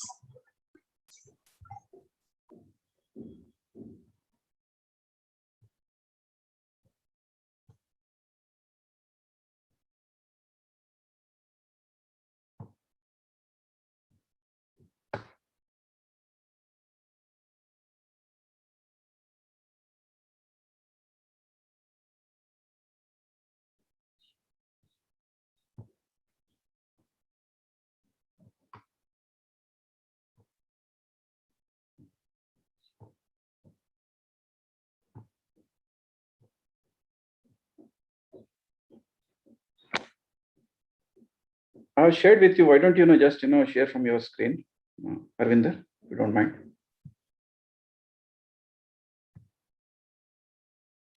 Harvinder ji, I think you're on mute. Soma, you can share. You can bring your screen.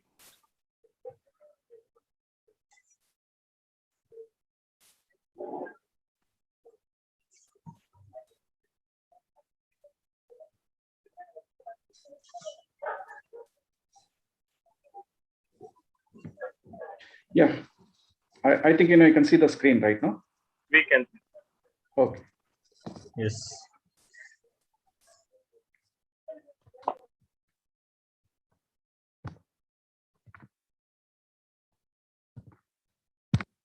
So I have structured my presentation into this major areas, and then I'll be taking you through into all these areas one by one. Basically, in fact, airports are using the IoT devices to perform the planning and operations, which is the core of the airport environment. In fact, these devices are now deployed not only within the terminal, even onto the air side as well as onto the land side. In fact, these devices are fully extensively being deployed, and then in fact the data is being used for the predictive, planning, as well as, for, better, operations efficiencies. And how they are going to do, in fact, I'll be taking you through, in fact, in the coming slides. Of course, the IoT devices are also, being, used, to optimize the passenger flows. In fact, now the basic requirement of, any airport is to measure the waiting times and throughput, across all the touch points. So where, in fact, IoT devices, are, being, used. Of course, there are, other, CV-based technologies also, but then what we felt is that, IoT devices, are, much more superior as far as the accuracy is concerned, and that's the reason, in fact, we have been using the IoT-based solutions for, measuring the passenger flows and the waiting times and throughput, across, all the touch points. And of course, in fact, we are also using the IoT devices even to enhance the passenger experience. How we are going to do that and all, in fact, I'm going to take you through what exactly is happening, in this space of passenger experience, which is quite interesting and will be of interest to every one of you. Not but not the least is this, the COVID. In fact, yes, during the COVID times also, in what way, airports are using these IoT devices to comply with the basic COVID norms. Yes, in fact, even these are the major 4 buckets where I would like to say that IoTs are being used by the airports. Of course, the usage part and the implementation will differ from airport to airport, but I can say that matured airports and the airports which are more focused towards enhancing the passenger experience. In fact, they have been as part of this IoT journey, or at least they're making attempts to be part of this IoT platform. So the first area is the airport application areas. So this slide talks about the specific applications within the airport space, like real time airport staff locator. Yes, it is also being done, because for better efficiencies, to ensure that even the location of the staff will also give the better advantage for the planning and the operations team. Number 2, in fact, even to measure the air quality and the pollution monitoring, which happens to be compliance on top of it, in fact, to ensure better eco-friendly environment.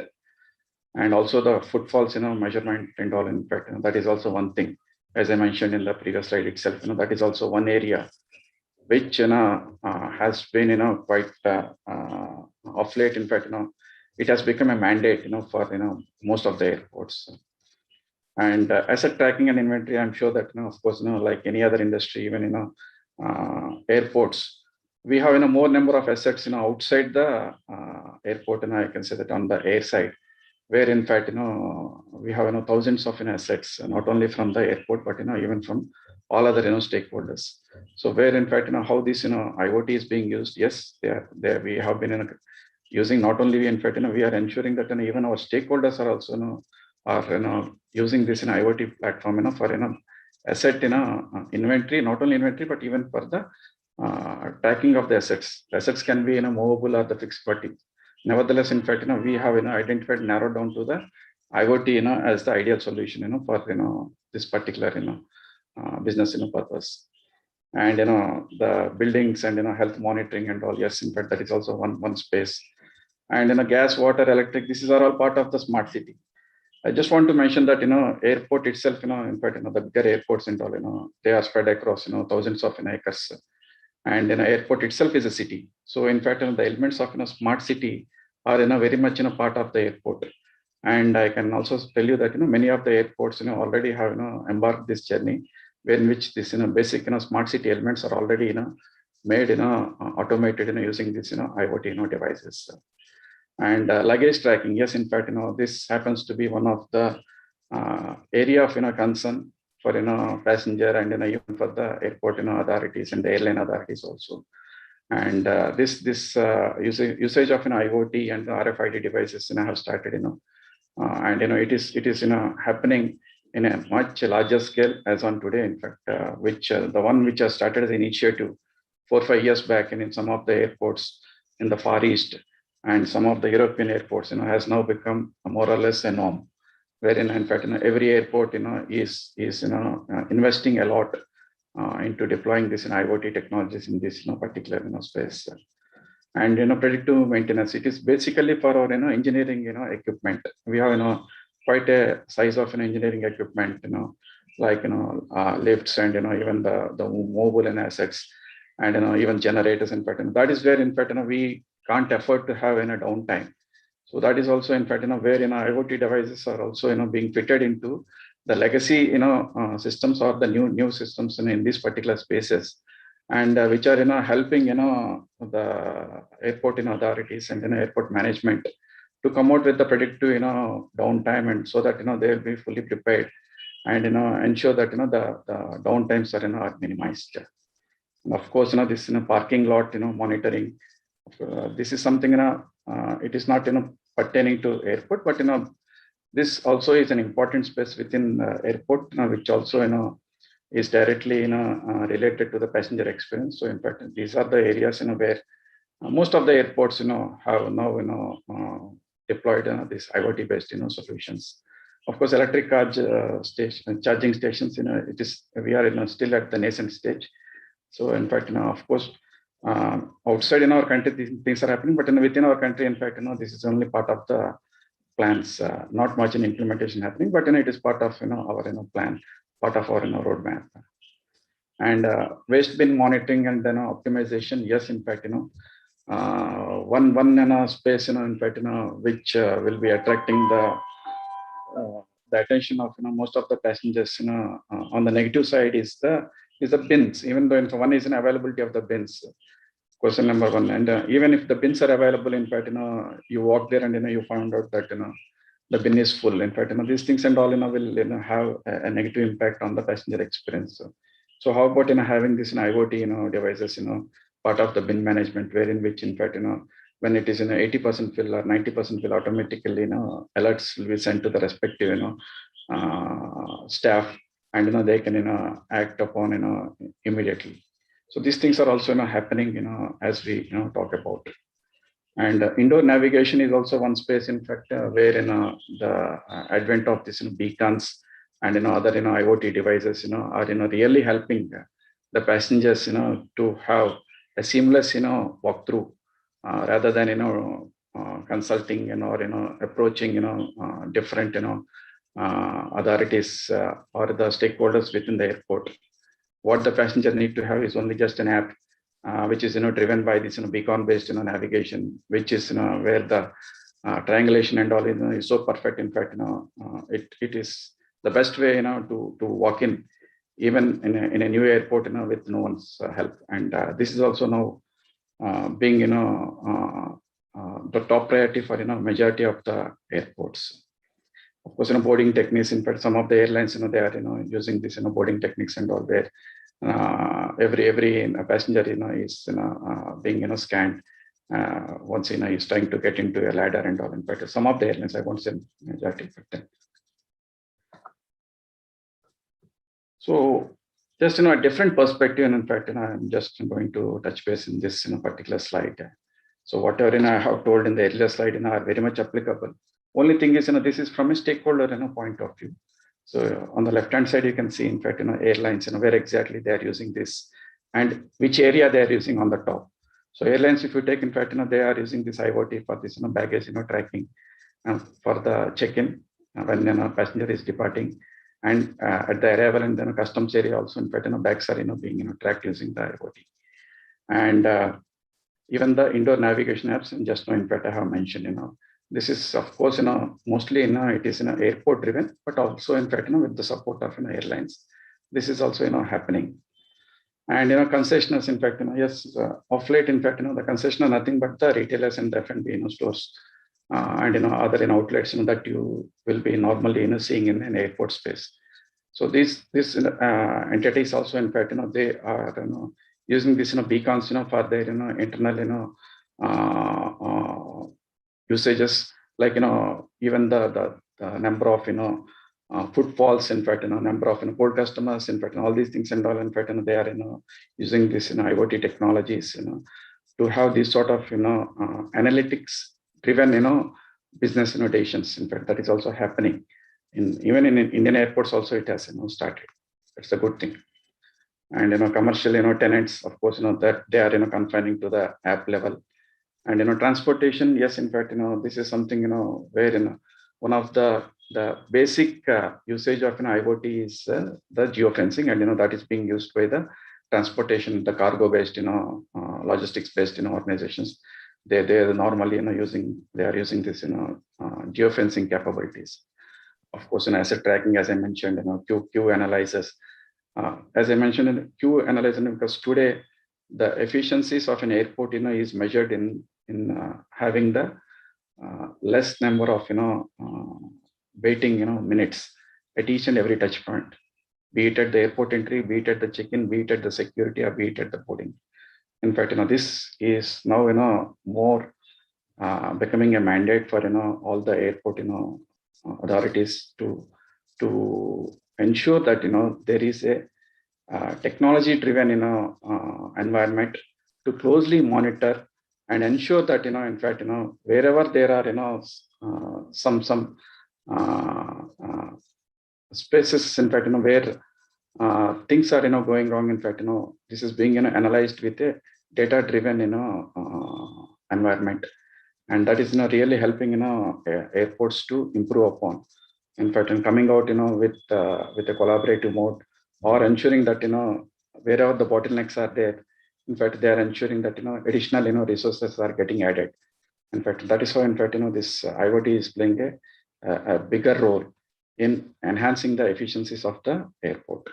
Of course, Wi-Fi, passenger-based tracking, and, building management system is also being used.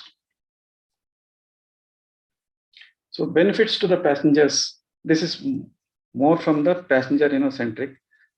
What exactly is happening, with all these, IoT based, initiatives, in what a passenger is, benefited. I'm just touching upon, 4 or 5 areas. As I mentioned, in fact, this that biometric systems, are being, extensively used. You must have heard about, the Digiyatra and all. In fact, it is a combination of, CV plus, IoT. In fact, that is going to ensure that, a safe, secure, a validated, environment, for the passenger. And on top of it, in fact, it also gives a seamless, pass through, and with minimal, intrusions, from the regulatory bodies like, CSF or from the airlines. And I think we have touched based on the baggage tracking. In fact, I'm next going to the personalization. In fact, with the advent of this beacon-based, environment, which is, embedded, into the airport, app, the sort of, personalization, today, in fact, it is, taking the experience to the next level. And of course, it is only for the passengers, who are opting for this, personalized, services. And all these things, are happening, by taking into cognizance the privacy part of the passenger as well. And in fact, the options are, unlimited.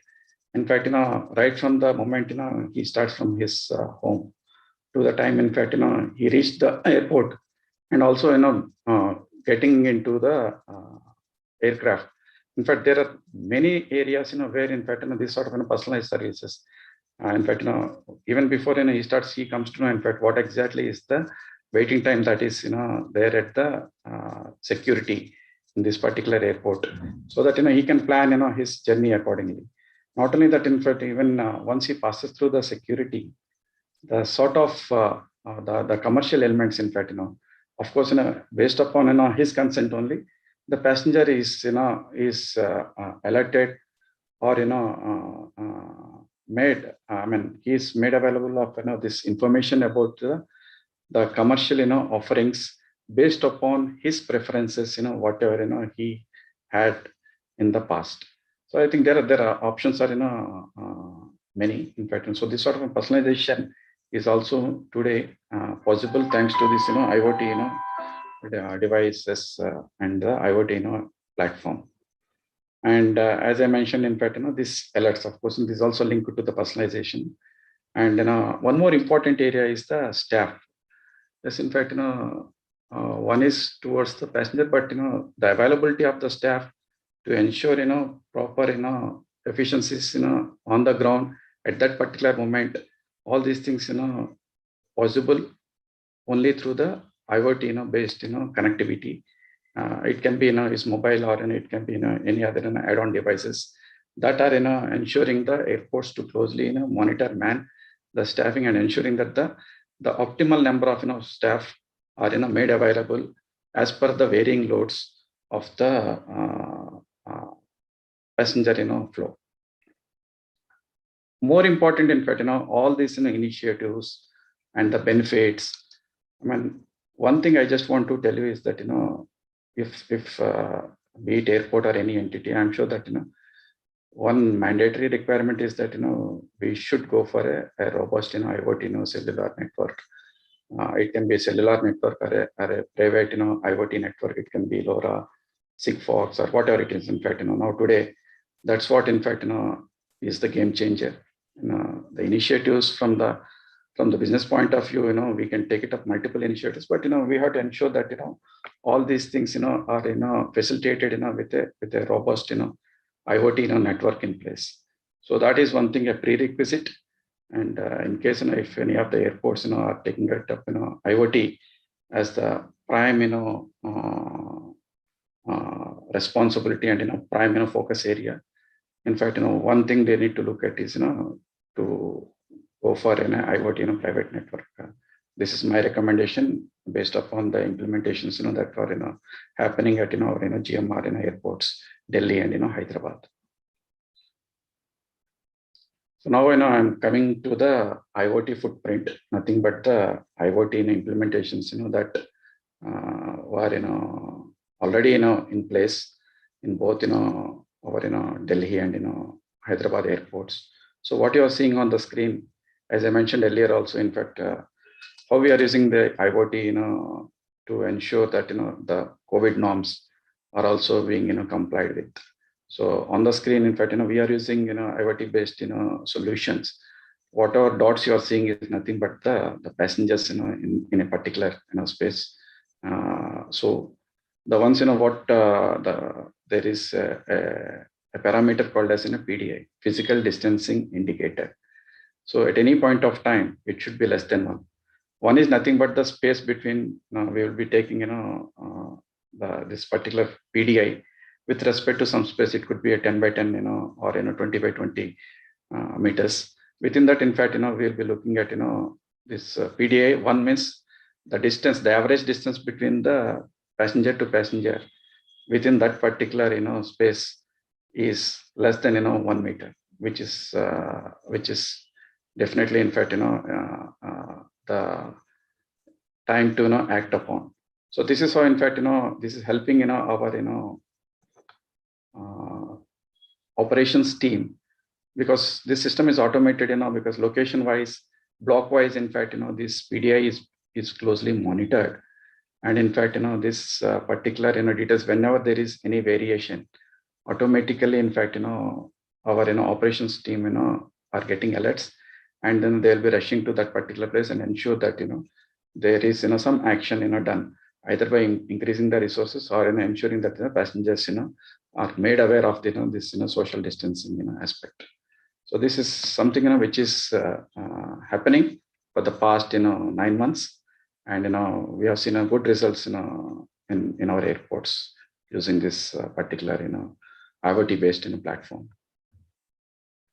The next one is the HOI. In fact, that is the mobile app for our GMR airports. In fact, as I mentioned earlier, we have used this Bluetooth based beacons in using this geomagnetic field distortion for better triangulation, which is helping us to give the personalized services to the passenger in all aspects. In fact, it also has this AR, VR. In fact, all those things are better. But for our discussion, I'm just confining to the IoT space, and in what way this becomes. In fact, this is really game changer, and then I can say that very few airports, are using the beacons, to this extent to give this sort of, personalized, service, because it also, improves the accuracy as well. In fact, that's where, in fact, the Bluetooth is acting as the differentiator, because every airport has an app, but the differentiator happens to be the Bluetooth in IoT device. One more good initiative, in fact, which we have started off is the vehicle, tracking on the air side. On the air side, in fact, we have thousands of vehicles. At least, if you take Delhi, we have close to around 2,000 vehicles. But we have started off this particular project where every vehicle, where a GMR vehicle is now fitted with this IoT device. It captures everything that you are seeing on the screen, starting from the location to the speed, the trip start, and whether the engine is on or not. In fact, even the path also, in fact, whether the vehicle has followed the path that is given to that particular driver, or are there any deviations or distortions which has ended up in some minor or major accidents, or could have ended up in some sort of incidents. All these things, everything is being monitored. Basic objective is to ensure that one is the fuel efficiencies will improve. Point number one. Number two, ensure that the incidents, because every incident it could be minor or major, will delay the operations, and also have some could be even fatal also in some of the cases. So in fact, ensure that there are minimal or no incidents reported with this IoT based vehicle tracking system, and also ensure that the operations efficiency, nothing but for every 5,000 or 10,000 kilometers, in fact, this preventive maintenance, because mostly, in fact, the tendency is to just follow this sort of preventive maintenance as per the convenience of the respective entities. But here, in fact, if this particular vehicle is not following this particular preventive maintenance plan, automatically alerts are getting escalated, and this also will ensure the downtime of this particular vehicle also improves the efficiencies. All in all, in fact, I can say that this is something which we have done and which are deployed and in the last 6 months. I won't say 6 months, but the last 3 months, and we have seen the first set of results of the 3 months. They are quite encouraging, and we would like to now extend this particular IoT based vehicle tracking to even outside the GMR purview also. Nothing but ensuring that all the airline vehicles, all the ground handler vehicles also, they will be having this sort of IoT based vehicle tracking, so that we will be ensuring a incident free environment, and also looking at the fuel efficiencies, whatever we have recorded.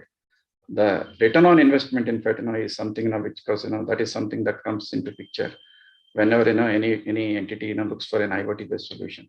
So in fact, that is where, in fact, looking at the results, what we found is, forget about the other parameters, but only on the fuel itself, the investment will be recorded within 18 months.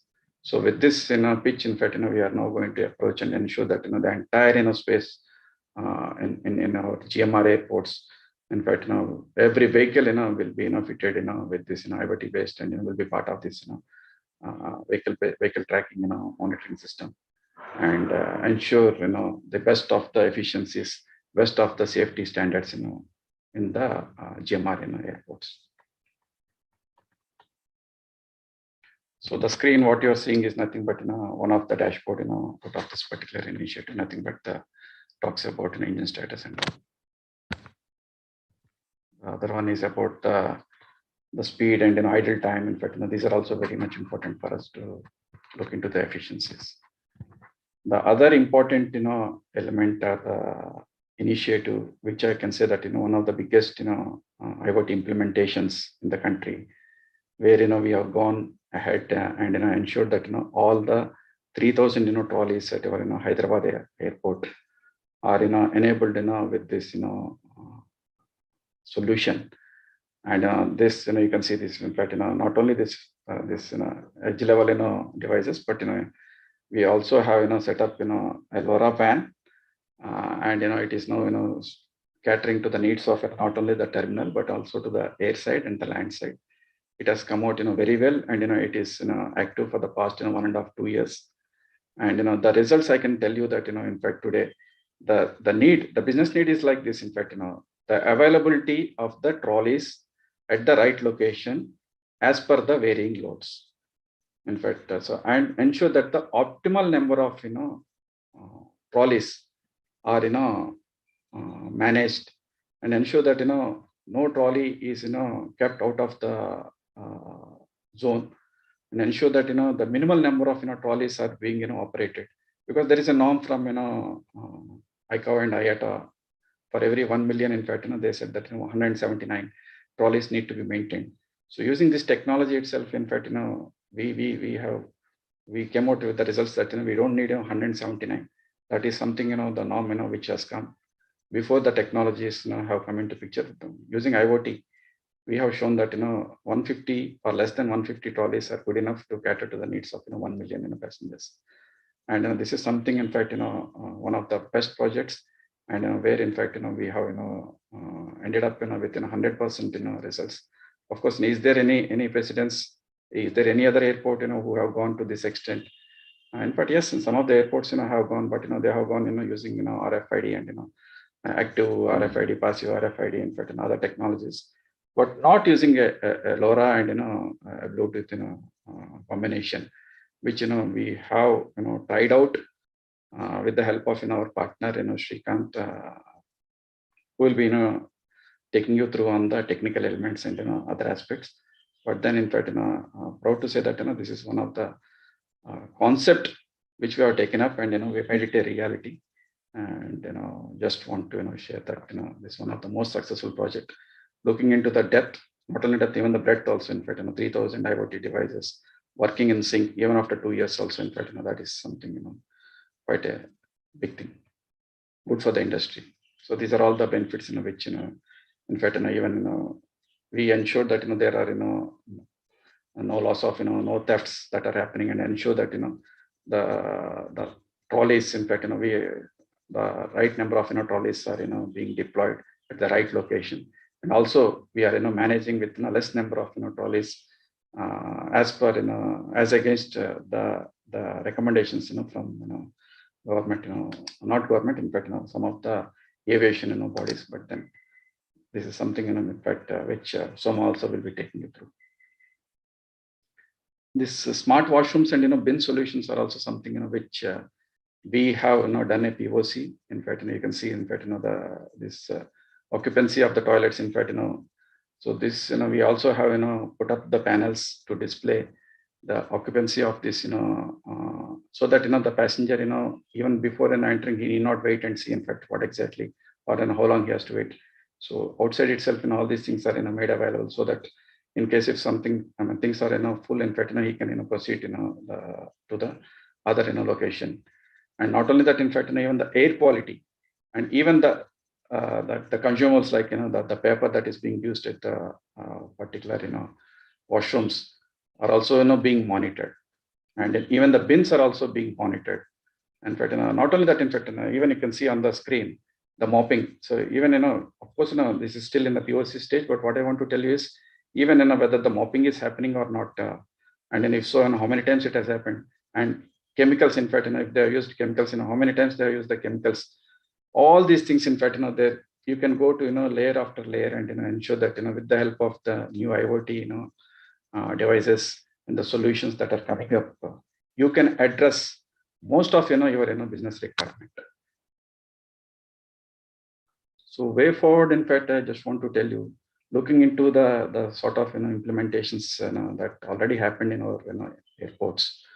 In fact, our management has really taken it up as a most focus area, and we have partnered with a consultant, a global consultant, who spent close to 1 year with all the business entities and with all the departments, and they have phrased the requirements, the business requirements as far as IoT is concerned, and they have given the roadmap with all the enterprise architecture is in place, And in fact, looking into the deliverable, quantum of the deliverables.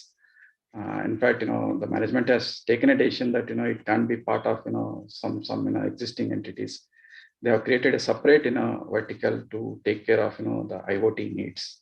So that is what in fact the focus of GMR Airports is, and which is headed by the experienced leaders at the global level. In fact, now they are going to try this particular thing at a group level, which also has the experts and subject matter experts. And the next 2-3 years, in fact, it's going to be an extensive implementation in the IoT space across all the GMR airports. I think I would like to thank you for the time given. I don't know whether I have crossed my time, but would like to take up the questions in the last.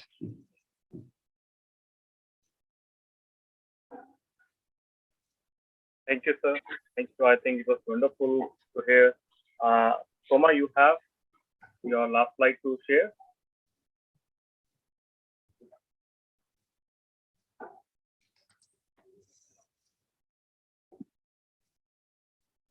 Okay. Yeah. So from the audience, we are open for any questions. So we have appreciation note from Ramji Rengarajan mentioning about what implementations which you shared are going to help the industry and also the startup ecosystem, how they can really appreciate the use cases and sharing and benefits that you were able to see. That's the appreciation note from Ramji. Thank you.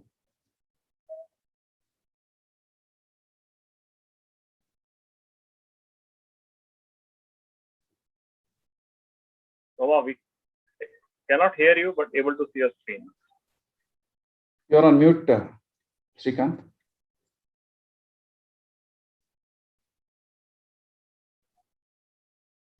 Can you hear me now? Yes. Hi guys, I'm Srikanth here, and I'd like to thank Harvinder and Srinath Garu. Srinath Garu has trust me to. I would like to add to this. Without Srinath Garu, we would not have been implemented this project. He was the vision and the pillar of strength for us to go ahead and do this project without any of the challenges. So basically, when we were offered this project, there were 4 challenges which we foreseen. One was connectivity. So connectivity in the sense it has to work indoor, outdoors, as well as underground. When I say underground, Hyderabad airport is a 7-layer airport. It's spread across 8,000 acres. So that's where one of the long range is what we need to consider too. And because we are fixing onto a mobile asset, which is moving around and across the region, and the maintenance of that particular, if we need to replace the sensors or the edge devices, it was a cost. And so basically it has to be low power and low cost. So based on that, we were looking at multiple technologies, and luckily we already had one implementation of Kakinada Smart City with the LoRaWAN. So we had that experience. So with LoRaWAN, what was another technology which we wanted to keep it? So that we boiled down to Bluetooth. Why BLE and Bluetooth as such was, it is for us where we are targeting connecting assets and resources in hard to reach or hostile environments. That was the best possible combination because LoRa as well as BLE complement each other. They go anywhere. They're very low maintenance, low cost, long range. The small form factor, which I would come to this because it has to be fitted on to a movable device, and mostly it's used by general passengers, and it shouldn't hinder the operations or the loading of luggage. So that was the factors which we were trying to consider. So the small form factor was very important here. So I mostly advantages of LoRa was one of the biggest advantages was it can penetrate. It's very penetrative. It can go through the concrete. So as I mentioned earlier, it was 7-layer airport, and we were even doing it across the parking where there is a foliage. All these would be handled by LoRa. And BLE was a low power, and LoRa is a low power. And the another biggest advantage with LoRaWAN is it's a unlicensed platform where we can use it without any permissions as such. So accuracy, which I think Srinath Garu has also pointed out, and security was another factor, because working in airports is in a very with a critical infra. So security was one factor which also came into the picture with LoRaWAN AES 128 encryption, and we have our own algos where our devices talk to only our network, our devices are very synchronized. So this was one of the reasons which we picked up LoRa and BLE. Another major challenge I was mentioning about was devices. So where do we fit the device? So that was something which was, so if it is visible to the passenger or the public, most of them would be, it would pick their interest to check what it is. So we had a group of interns, a bunch of guys working from Institute of Plastic Technology. So we had a very good time designing this particular mold. So, and GMR, as I said, Srinath Garu gave us 2-3 trolleys to work on. So we were able to come up with a design which fits in between the wheels, and it's not visible. And the major factor in the design was also a tagging factor. How the tag, because it's a movable asset and it moves across different surfaces. That was the biggest challenge. So how do we tag it? So that was one of our design factors which came very useful when working with this Institute of Plastic Technology guys. So in the device, there's another device which we worked on was LoRa IoT gateways, which actually is our network device. Here the challenges were, airport has the different kind of challenges. One was the power isn't available across the airport. Even if it is available, that comes with a huge cost, because we need to do the road work to the tiles, everything needs to be dug, and a lot of engineering work that goes on if you want to lay a new power. So that made us go back to a drawing board and come up with a solar-based locators, that's what we call them. And then there was another challenge. If you have come to Hyderabad and any airport, there is a ramp which is powered only in the night. Morning, there is no power there. So then we came up with another device form factor, which is battery based and the power based. So these were something which was a very good experiences for us in terms of learnings. So how to do a project of the size for an infra client like airports or ports or mines. That's where we came up with. So we found ourselves our niche when we're doing this project, when saying that we were able to come up with and the biggest advantage with us was we are an end-to-end solution provider. We make our own hardware, we have our own network elements, servers, as well as we have the application interfaces. We build everything end-to-end. That's the biggest advantage which we had when working with GMR. So these are some of our devices, the IoT gateways, both Wi-Fi, LoRa, and Bluetooth. The below are the sensors, which can be personal tracking sensors, tags, and the trolley sensor is the first one. Network. So the network, we were able to cover the entire.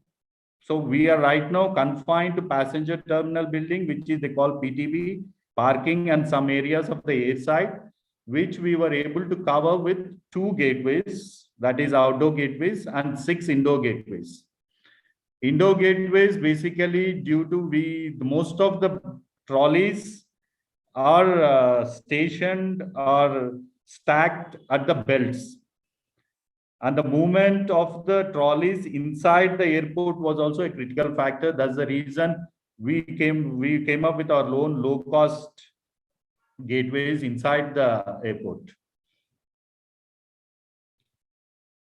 So this is our LoRa network server, which supports type A and C with the entire device management and gateway management.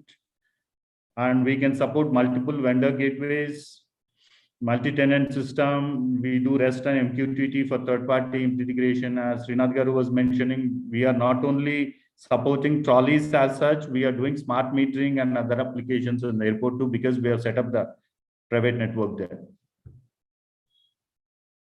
So this would be the dashboards, how they look.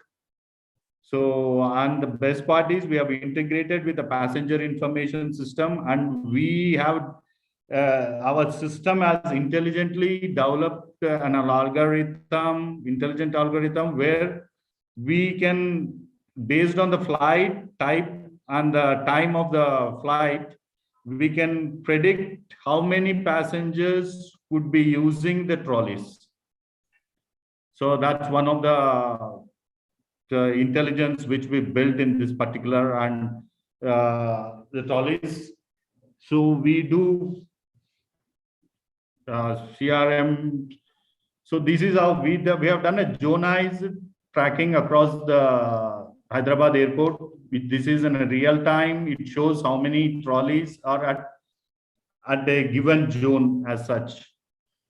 And we do have an out zone where we created a geofence on the regions, and this geofence is basically dynamic. They can change it at any point of time. We have empowered the GMR team itself to change it at any power point of time. And I was referring to trolleys, the requirement for availability, as we predict the next 1-2 hours, how many trolleys are required and how many trolleys are available at any given stack points. And we have also done KPIs, which is a very important parameter. That's the reason we got the business of the trolley tracking. So basically, when GMR was looking at how many trolleys were available for the passengers, the inventory took them almost like 2 to 3 months to come up with an inventory, because trolleys are always movable. So these are this is what more about the trolley tracking. I think I'm fine with the question and answer, Arvinder. I think great. So my presentation from both of you, and we would like to thank you both for your time. And when we come to Hyderabad and Hyderabad airport, we'll look for this tag. Yeah, you need to find it, Arvinder. You need to check it out. It's not so easy to find. We'll attempt. Yeah. Okay.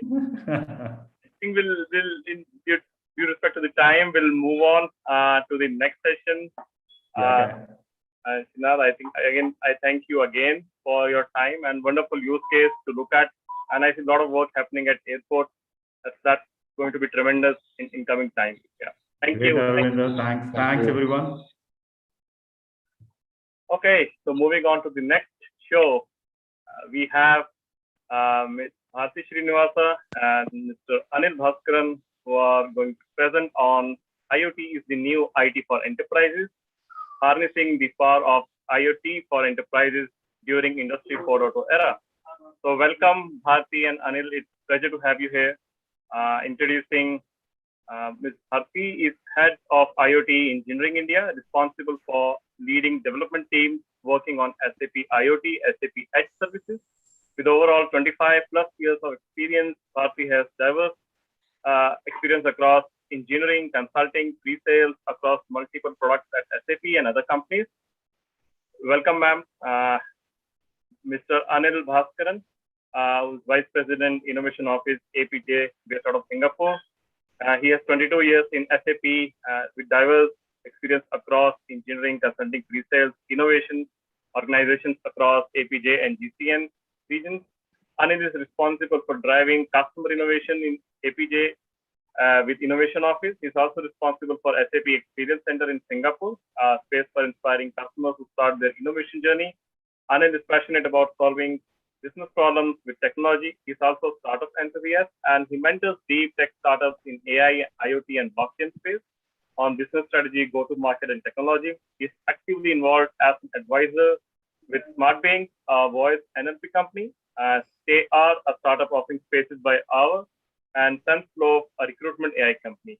Welcome you both, and stage is yours, Anil and Bharat. Thank you very much, Harvinder. Let me quickly share my screen, and Anil can start already. Please let me know if you're able to see the screen. Coming up, yes, you can. Okay. Let me just go on the slideshow mode and yeah. Anil, yeah, please. Yeah. Thank you, Bharati. Thank you, Harvinder, for the introduction. So it's our pleasure to be here with you to talk about IoT Industry 4.0. These are some of the core topics that at board level, many of the companies are having conversations with.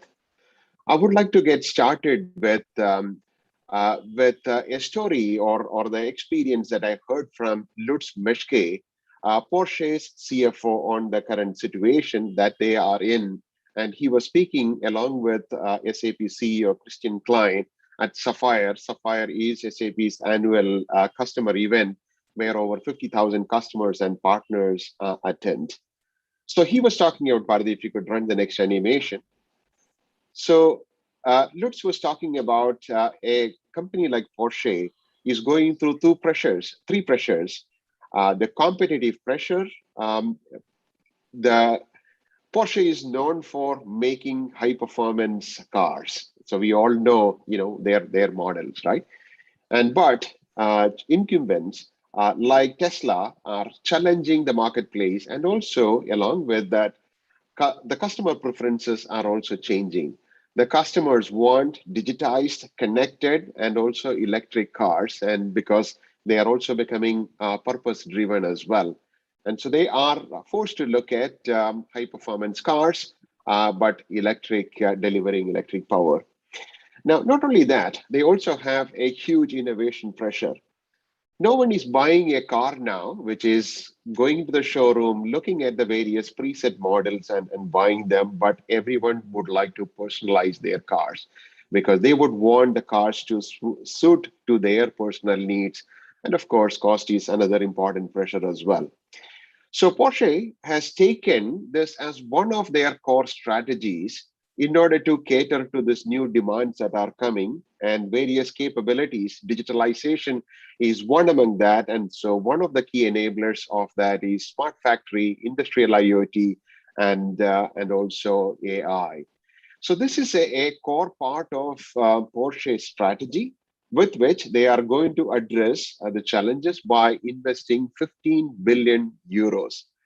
To me, when I was hearing this in this keynote at Sapphire, so that's when I realized that how much significance the company leadership, the CEO, CFOs, and all of the CXOs are providing the significance to invest in digitalization technologies like IoT, machine learning. And these are not some random projects that are driven in the basement, but this is part of the overall business strategy of the customers. And when these are aligned with the business strategy, when these kind of initiatives are aligned with the business strategy, and the company's success or the failure is dependent on that, to me, that's when that becomes more profound, and as well as we would be able to make an impact. So Porsche is well on their journey by this investment and also the partnership with SAP. SAP is an important partner of that in driving these changes. And so to me, another proof point of that is today I was reading in the newspaper, President Biden has announced that by 2030, 50% of the cars that will be sold in United States will be electric cars. Now, so we all know United States has been They have got these powerful SUVs, which are gas guzzlers. And this is actually a tremendous change. And 2030 is not far away, another 8 more years. And the companies like Porsche needs to be adequately prepared. And that's where the strategy plays an important part. And industrial IoT plays a crucial role in delivering or executing this strategy. Now, we would like to give you more details about the industrial IoT, as the new operating system or the IT of the enterprises, and how this is intertwined with the enterprise applications. My colleague Bharati would be taking you through that. And then I will also talk about few of the customer stories where IoT has been adopted within the enterprises and also delivering new sources of value. Bharati, over to you. Thank you very much, Anil. Hello, everyone. I think you've had already a chance to go through multiple interesting sessions. The one that just preceded us was excellent. I mean, to see airport examples, humongous, the scale of it and the innovation that they've done. What we intend to do here today, and then also Anil has given you the perspective of where the market leaders are and how seriously this topic is being considered, right? But for the next few minutes, I would like to take you through the basic nuts and bolts and the software stack, if you will, which is consistent, whether it's a simple scenario or it is a complicated scenario, right? Whether it is for consumer or it's for industrial IoT. So I'll just briefly touch upon this and quickly move over to the software stack itself. In the IoT global market segment, if you look at the classification, you can classify it broadly as consumer IoT and enterprise IoT, right? Consumer IoT, I think everybody is aware these days, right? You as an end consumer, how do you use IoT? So you have Fitbits, you can monitor your health, simplistic ones where the sensors itself are not too expensive, and then you can think of smart home, right? Multiple examples are there. In a smart home, for example, maybe there is a sensor that can detect that there is nobody in the room, right? And then it can trigger a reverse sensor or an actuator that can bring the heating system down. It can turn it off, right? So you can think of n number of examples like this. Commercial IoT straddles between the consumer IoT and the industrial IoT. So in the commercial IoT space, one good example would be for the car insurance. Of course, this is not as interesting as Porsche itself, which is a bigger example, right? But just to get the point across, let's say there is a car insurance company and they have business insights flowing into them from IoT information, right? They have a bunch of connected cars. So these are intelligent cars. That means they have sensors on them. Every time a driver makes a turn, let us say there is a sensor that can detect that the driver slows down. Now that is a good practice, right? He is a safe driver. And this data is captured by the company itself. And also similarly, every time he parks a car, maybe he doesn't hit another car. So there are these, data points, even though they are simple data points, they give valuable information for the car insurance company to decide that this driver is a safe driver. Okay, now let us, cut down his premium, and then the driver is happy, the customer is happy, he's a loyal customer. So like this, you can think of n number of, win-win situations in this area. The industrial IoT, I think Anil will, go through it in a lot of detail. The only small example I want to give you here is about oil rig. You know that oil rigs are usually in remote geographical locations, which are very hazardous, and then it's about worker safety, right? You do not want some service technician to be exposed to a gas leakage there in order to service something. You want to be able to remotely sense that, and also, if possible, remotely service it, right? The reason I've given you these simple and slightly complicated cases here is to simply underline the fact that irrespective of which case it is, the technical ingredients behind the thing, right? Like if you're looking at a platform, it will have same technical ingredients. You can pick and choose. The building blocks are the same. So let me quickly take you through that, moving on to the technical ingredients and how to stitch this technology layer together. pay attention to the left-hand side. This is the operation technology or the hardware layer, right? What do we see here? We see all the smart devices. When does a device become smart? When you have sensors on it. The device could be anything. It could be an equipment, it could be a vehicle, a truck, anything. And then what does the sensor do? The sensor actually, it captures the physical signal and then converts that into an electrical signal, and that needs to then get transferred or transmitted across this device connectivity layer over to the software platform, right? The device connectivity layer, I think you heard multiple examples from the colleagues who were talking about the airport, right? Here is where what you need to do is figure out a secure mechanism of capturing the sensor data and sending that across, right? And this needs to also be protocol agnostic. That means it has to support many protocols, because the sensor manufacturers will have multiple protocols that they offer, and then this device connectivity layer should also then have some business semantics. So usually the sensors will send an X or a Y. X could mean temperature, Y could mean something else. Now you need a layer that is intelligent enough to be able to capture that and send that across.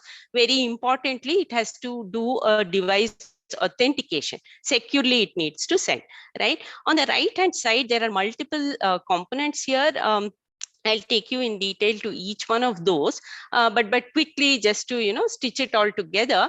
The very first thing that you see is a digital twin. Digital twin is just a connotation. I mean, you can call it anything. It could be a smart asset, but what exactly is it? It is a representation, a software representation of your physical device, which has also sensors in it. So what should this typically have? It should have a bunch of parameters, right? I mean, it needs attributes which can capture basic metadata, and also it should be able to capture the sensor time series data. When you get the temperature and pressure, you keep on getting it. So this should have the data structure to capture all of that for every instance of it.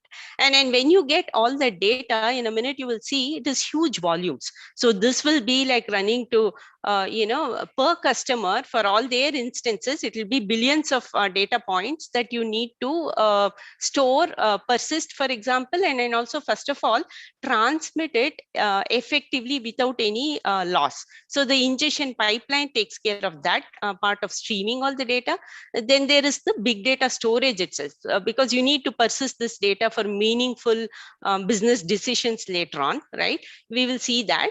And then contextualization is super important, right? I mean, it's not just enough if you got some cooler data. You need to know like who's the service technician who's going to serve this, or which geographical location is being served by which business partner. Essentially, it's ERP data. All that ERP data needs to be, the sensor data needs to be enriched with this ERP data. And once you have all this, you just can't, keep the data as is, right? You need to do some meaningful actions on that. So you need to have business decisions run on that, for which you have rules, events, actions, and then finally, very importantly, the analytics. So let me show you an example of a smart truck. So I told you that there is this, the digital twin. So look at all that information that is there. On the top, you see some basic information, right? So basic metadata is for every instance of this truck. Right? For every instance, you need to uniquely be able to identify it. So you have like the VIN or the chassis number and these details stored, apart from the truck model, the color and the make and other details, which you will need for your own business purposes. What is more tricky here is the time series data, right? Let's take one example for a time series data. Look at this tire, right? Now, tire has two types of sensors. It has a tire pressure sensor and a wheel speed sensor. Now, both of these will be sending information every 1 second, right? So this is one group of sensors, right? But this is not the only thing. This is very simplistic. Now you can have other sensors which is coming from the engine. which is giving you different parameters, which is like a mass, airflow, engine speed, and this is going at a lower frequency. It is every 1 minute. The point here to bring your attention to all of this type of different data is, in this data structure of the digital twin, you need to have placeholders to be able to capture all of this very effectively in a business context, right? And in addition, you also need on the left hand side, data relevant to this asset itself. For a vehicle manufacturer, this is an asset. He needs to track it as a master data because he later wants to see maintenance history, invoice, and then also securely have like authentication, user groups, roles, and so on and so forth. So now I think you got a picture of the humongous number of sensors that even one instance can have. It can have hundreds of sensors, hundreds of data points. Now we'll quickly run through the big data ingestion pipeline. That was the next component in that whole stack, right? So you're getting all the sensor data. What should you do with that? So here you should definitely think of a way of a producer consumer mechanism in technical parlance. So what you have is a message broker like a Kafka. That is only one example. So the Kafka produces, and then the Spark is there, which can consume this information. One point to note here is, it's not just enough to just take the data, right? X and Y is something that the sensor sends, but this needs to be validated also, right? You can't have garbled data or non-human readable data. So you need to have some amount of validations built into this, and it has to be also semantically aligned. But very importantly, I want to capture your attention to that volume, because we are on that big data topic. Imagine all of your left-hand side details are the customer details, right? Like you have in your IoT platform supporting vehicle company, heating equipment company, train or cooler, and so on and so forth. Each of these have so many number of digital twins, right? The vehicle company can have 2,000 instances of digital twins, and each of them can send a message every 4 minutes. So in a day, just look at the whopping numbers that each of these digital twins are sending. This one is sending like close to 7.5 lakh messages. A train can send up to 1 billion messages. The point here is to note that you have to scale this enormously. The infrastructure should be strong enough, robust enough to scale high ingestion and also high scale of digital twins itself. So the minute you get all this data, what do we do with that, right? Now, we have to use this effectively for business reasons. So here I want to just grab your attention to one example. I'm mentioning here that not just the raw time series data is stored, but also calculated or data derived or transformed is stored. So the example here would be, typically you have, let us say, a container or a silo, right? Our customers, they are all logistics customers, many of them, they have containers or silos. Now, this container will store some raw material, maybe sugar, or it could store wheat or something. The sensor itself is not going to send you the volume of the grain that is stored or the sugar that is stored. What it's going to send is only distance from the top of what is stored to the top of the container, right? And then you need to calculate, right? You need to calculate the fill level based on that. So this is the kind of computation that this stack needs to take care of. This layer of this software needs to take care of this. And then you have time series aggregate. Sometimes you want to know average temperature for an hour. You don't want one occurrence of a temperature aberration. You want average. So you need to compute all of that. Segment is a very good example. Like, for example, vehicle loading, unloading, right? You need to start that measurement and stop it. When the loading starts, you start. And then you stop it and get that data and then use it effectively. All of this needs to also be stored in relevant persistencies. What do I mean by that? The databases, right? Now, for example, in SAP world, for hot store, we have HANA, right? And here, this is something that you would use for quick retrieval. If you want like immediate use, you would store that there. If you want something to be archived or aged, right? Because there is a volume of data that is coming in and it's humongous. You can't have everything in the hot store. It doesn't scale and it's not effective as well.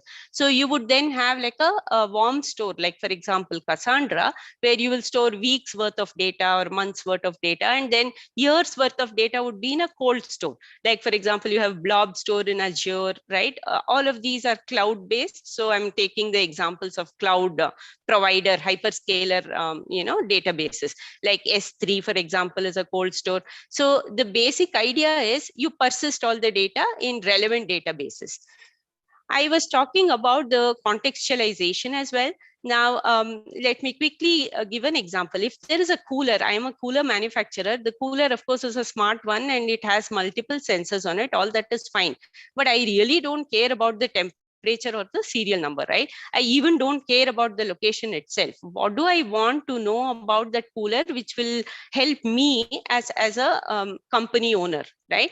Then the thing that comes up is I need to know which customer of mine, is it a key customer location that this cooler is located? So if the customer is a restaurant, then I need to send a technician maybe within half an hour of a breakdown, right? Not only should I be able to detect a breakdown, I need also the numbers of all those technicians. And all of this that you see here in business properties is not something that your sensor is sending, right? This is coming from your ERP system, which is why you saw in the diagram as well. You're contextualizing, enriching it with your ERP and other data, which is meaningful, and only with that you can make some actions. So now let's quickly run through this as well, which is the data processing layer, right? So you have a smart asset, you have, right? You also saw how it is represented as a digital twin, and also how the ingestion layer is getting you all this data. Now, technically, what would you do with that data? You need to do some data processing. You need some decision making. So here on the top, you see something called a speed layer. So this is as in when the data is getting streamed, you may want to run some rules. This is showing an example where temperature is greater than 20 degree. Maybe you're having a container with a chemical in it, right? Maybe it is very critical for you to immediately take an action on that.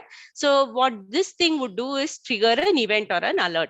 Or take an action, right? Which could mean that it asks the driver to just stop or take some corrective action. In addition, you can also have persisted data and batch processing. That means the example was that average temperature, right? So for 1 month, you want to see if the temperature for 1 hour, you want to see what the temperature is, and then you want to take an action accordingly, depending on what is the material that you're dealing with. So these are some examples. So what is very important here to also note is these can keep sending alerts and notifications in the form of mails or something, which will spam your service technician. The service technician already knows, for example, that there has been like a cooler outage or something, and he needs to go repair that. You don't want to send him thousands of mails, right? So you need a mechanism to toggle or mute that even. So that is what this is talking about. Quickly running into the analytics aspects. So examples for this is very important. See, we all saw now already how much of sensor data you are able to get and what kind of sensor data, but what does that mean for the business? Even if the door open count for a cooler, for example, every time somebody opens the door of a cooler, there is a sales that is happening. That in itself may not be helpful for me. Maybe think of a case where I, as a retailer, have run a campaign, right? And I have a promotions for Diwali, and I need to know the number of door openings by account, by which store and which type of cooler. I need more such information to be able to compute the ROI on it. So this is where the companies who are investing in end-to-end IoT use cases need to know not just about which sensors to have, how to get the data, but how very importantly to build analytics out of it. Second example could be, let's say, the ice cream vendor, right? If he has to be held to some strict compliance. If he's having a cooler and that cooler is always with a power off status and he doesn't do anything about it, then I think he has just lost all the customers because the quality goes for a toss. So he needs to actually have a contractual agreement, right, to improve this. Similarly, theft. So location, a device itself can be stolen, and then you have a mechanism to capture this. So I won't take you through the platform itself. We already saw. So this was all the parts of the IoT platform, right? And you also saw how the devices are sending data through the device connectivity and such, and how we are having applications built on that, right? Data processing as well as analytics itself, right? Let me just take you through one example. I'll hand it over to Anil then. This is an example of a company called Fruit Incorporated. Now, I want to pick a digital supply chain example because coming from SAP, this is something that we see day in and day out. So Fruits Incorporated is a company, right? And this is, let's say, producing fruit extracts, pineapple extract, strawberry extract. These are some examples. They use a raw material. The raw material is sugar. This is stored in silos. Okay. They have a supplier who provides this to them. Here itself, you see a simple procurement process. So in the silo, every time the fill level falls below a certain level, you already know that automatically there needs to be a PR or a PO triggered, right? Purchase order. So that is only one part of the story. On the right side, you see what is this Fruits Incorporated doing with that raw material. They are already then manufacturing the end product of theirs, right? Which is like the extract itself, right? The fruit flavor or the extract, which they then need to ship to their customer in tanker trucks. Now here temperature may be very important for them to monitor because these are temperature sensitive items and they need to have sensors on this, and then they have to act upon that, right, immediately. And on top of that, you see a very good MRP use case here, right? You have the supply here, which is the raw material supply. You have a demand. So every time they sell some end product to this customer, they already know that they need to procure something.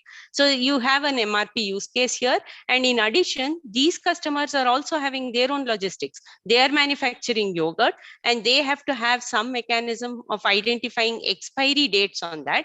So you essentially can think of n number of ways in IoTizing this entire context. So these are real customer examples for us, but I've just anonymized this because for you to get a glimpse of how it is being used, right? I won't get into the details of this. This is already something that we saw, not only in replenishment process, we are using it. We are also monitoring the temperature for quality purposes. And then we are dynamically also adjusting the expiry date, right? So how does it look on the stack for us from a software perspective and a business process perspective? So on the first layer down below, this is where the sensor data comes up, right? So this is the one, the sensor is on the silo, right? So the silo will send you the distance, like I told you, it doesn't send you the actual fill level. Then you need to calculate the fill level in the next layer, right? And then you need to maybe store that fill level, and then you have to have some business decision on that it is low. If it is low, then you have to trigger an event and trigger a PR. So all of this was before the product got replenished, right? Eventually you will get that raw material. Now after the product is replenished, you would again get that same raw material into your silo, and then again the sensor doesn't know if it, I mean, it will always send data as soon as something fills in into that container. So it again fills in, and this time you can use it for a different purpose. Maybe the supplier sent 2 kgs less, and then he has already, your goods receipt is over and he has invoiced you. You can ask for a credit memo there. So these are some of, I mean, I think you already saw many examples. So I would like to just briefly take you through Edge and then hand it over to Anil. I want to, grab your attention here to what it means to have have IoT on the edge versus IoT on the cloud, right? That was big scale, large scale, heavy computing skills and lot of infrastructure and network connectivity is good. So edge is the other case. Edge is the case where you want to do all of these decision making closer to the source of data, right? A good example would be a vessel on the high seas, right? Here network connectivity is, the bandwidth is low, network connectivity isn't great, and you want to use that also for something more critical, like saving the vessel from some other important climatic or other kind of conditions. But however, you may have some processing that you need to do, be it inventory management or any crew management that you want to do, right, which you can do independently with smaller processing powers on this vessel itself. And later on, when the vessel moves to the shore, you can then have it sync it up to the cloud.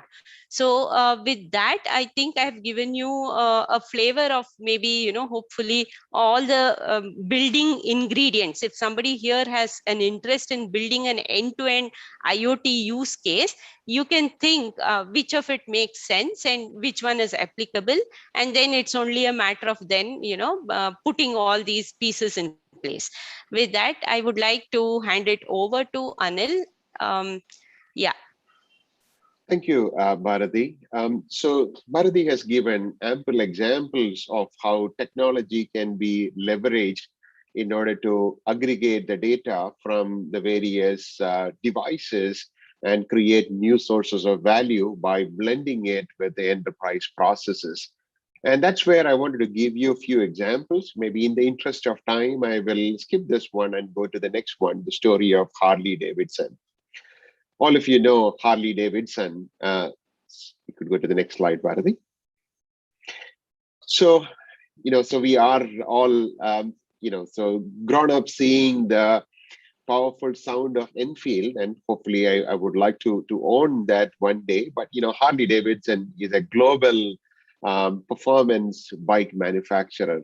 2008 was a wake-up moment for the management of Harley Davidson, because that's when the global financial crisis happened and their sales came down to by about 40%. And so that is actually because these are all luxury bikes.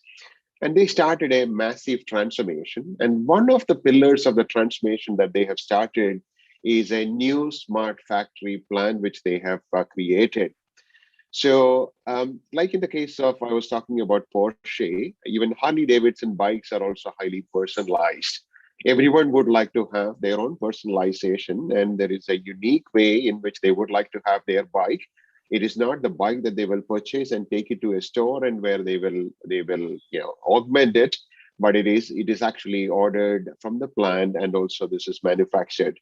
So this smart the factory that is created, it has got all the sensors and all the data that is captured in the entire production line, so that the floor manager would be able to accurately control the process, and also making sure that everything is accurate, and also ensuring that the personalized products could be manufactured. So they truly made sure that a production lot size of 1 is indeed feasible.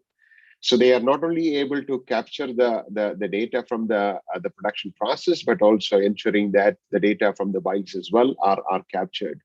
And the outcome which they have been able to drive is that they are able to produce in one production line 1,700 customized bikes, and also the lead time for producing a customized bike is brought down from 21 days to over 6 hours. So that's a substantial reduction, right? And also they are able to reduce their cost by 25% with 30% reduced manpower. Overall, it is a significant value that they have been able to get. And the net result of that is that they are able to reduce their cost by 7% and also improve their margins by 19%. And thereby they're just delivering their strategy of using the smart factory, the industrial IoT, to deliver the business value. The strategy, they made it work. It's a very good example of how companies' fortunes can change by leveraging this. And also you can also see that how that is linked to both the consumer experience, the satisfaction, and also the engagement with the customers. Probably I will take one more. So if you could go to the next one. So this is a story of a air purifier manufacturing company. They are based out of Korea. Their strategy, it's a startup, and they started with the vision of creating, delivering clean air to everyone in Korea.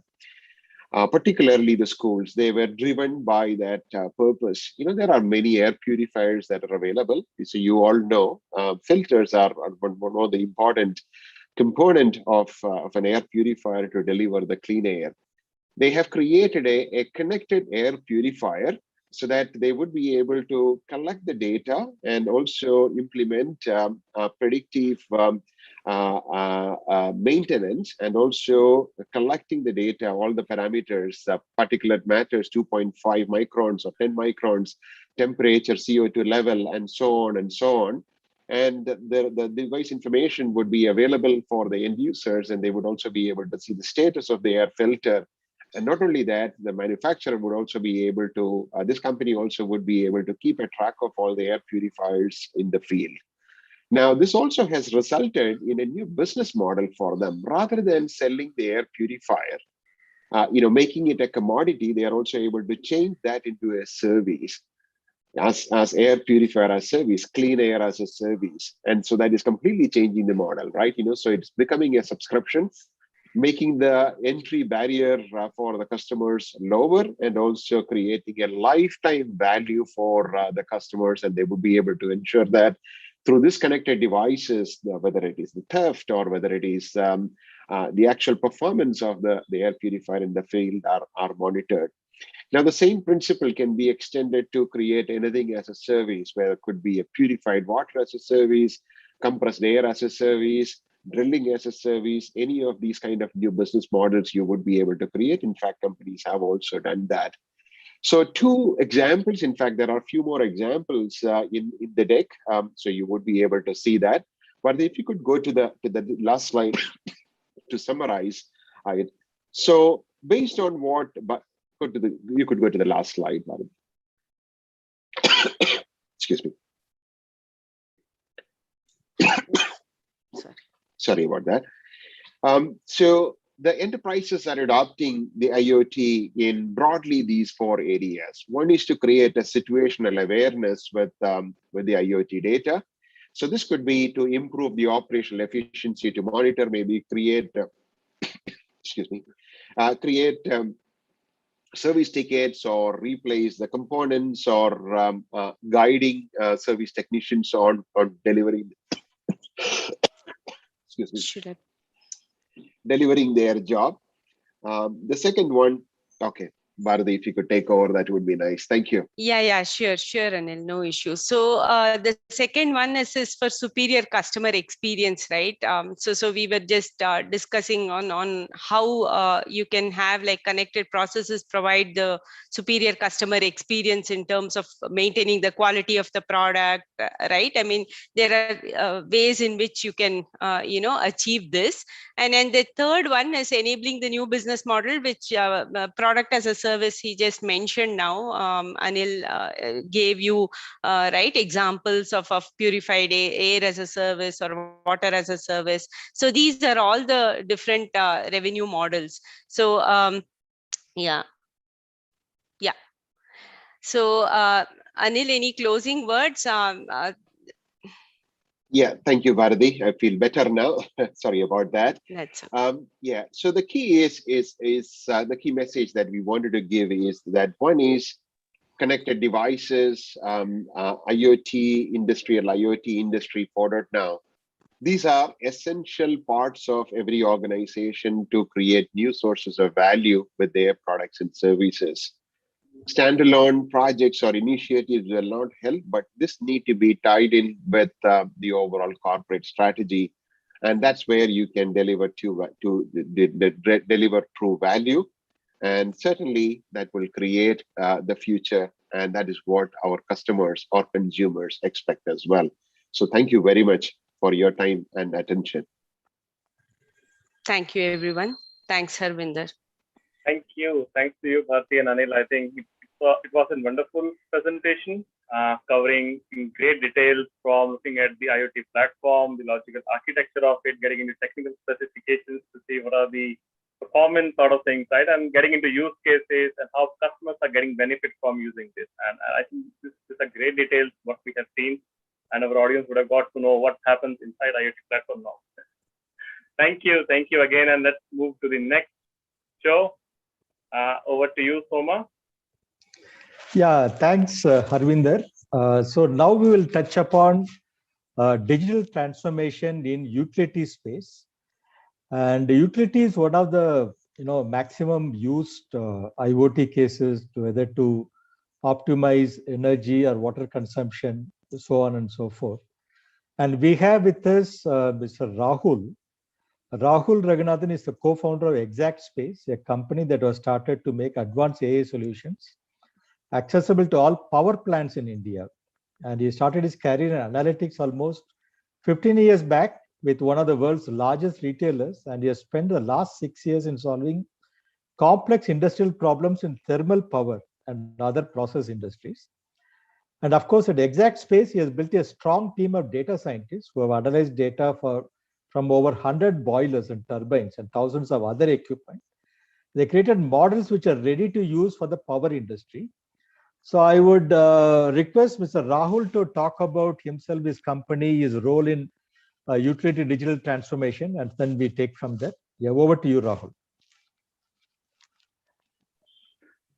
Thank you so much, Sohan. Very good afternoon, everyone.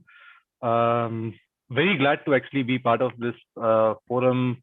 Let me just pull up my presentation. Just give me a moment, please.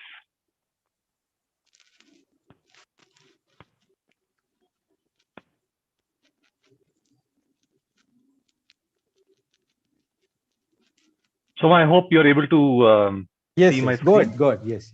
Perfect. Yes. Great.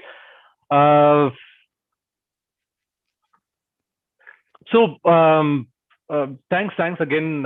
So what I'd like to actually focus on today is I think there is a lot that has been spoken about technology, about analytics, about how it could be used in industries, and I don't think there is any question about its utility as such. But I'm going to spend maybe the next 20 to 25 minutes to focus on what we have really learned in deploying and delivering value to customers. So maybe this is not going to be a very technology focused talk as much as it is going to be implementation focused talk and how we really tackle a problem specific to utilities. So what I'll probably talk you through is a little bit about the company, take one specific use case, very complex use case that we've been able to solve repeatedly across multiple customers, and how we are really doing that in terms of delivery to the customer. Now, Exact Space as a company was formed about 4 years back. When we talk about analytics or predictive maintenance or IoT for the industries, I think the topic has been spoken about for over 10 years now. The biggest of leaders, say GE, SAP was speaking just before us, Schneider, etc., have spoken about this. But today, I think we are at a point where adoption is kicking off. It is very, very rapid today. And something that we saw missing in what IoT deployments we saw maybe 4 or 5 years back to today is that most of the solutions were generic. They were platform focused because obviously they had to cater to a very large categories of customers, and for some reason it could not keep the people at the focus of the solution. So when we started off Exact Space, we knew we wanted to be in the industrial AI space because there obviously is a need and very high value that could be created. But we also wanted to AI to be an enabler really, and build solutions which are extremely domain focused and rich and focuses on people also.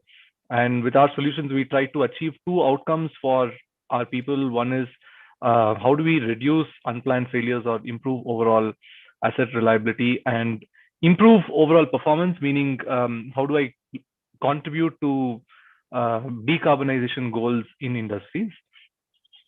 And in terms of industries itself, we cut through multiple industries before we started off exact space. So we were looking at something like a power generation, cement, steel, oil and gas, so on and so forth. And we were very certain that we wanted to stick to one particular vertical, and we started with power generation.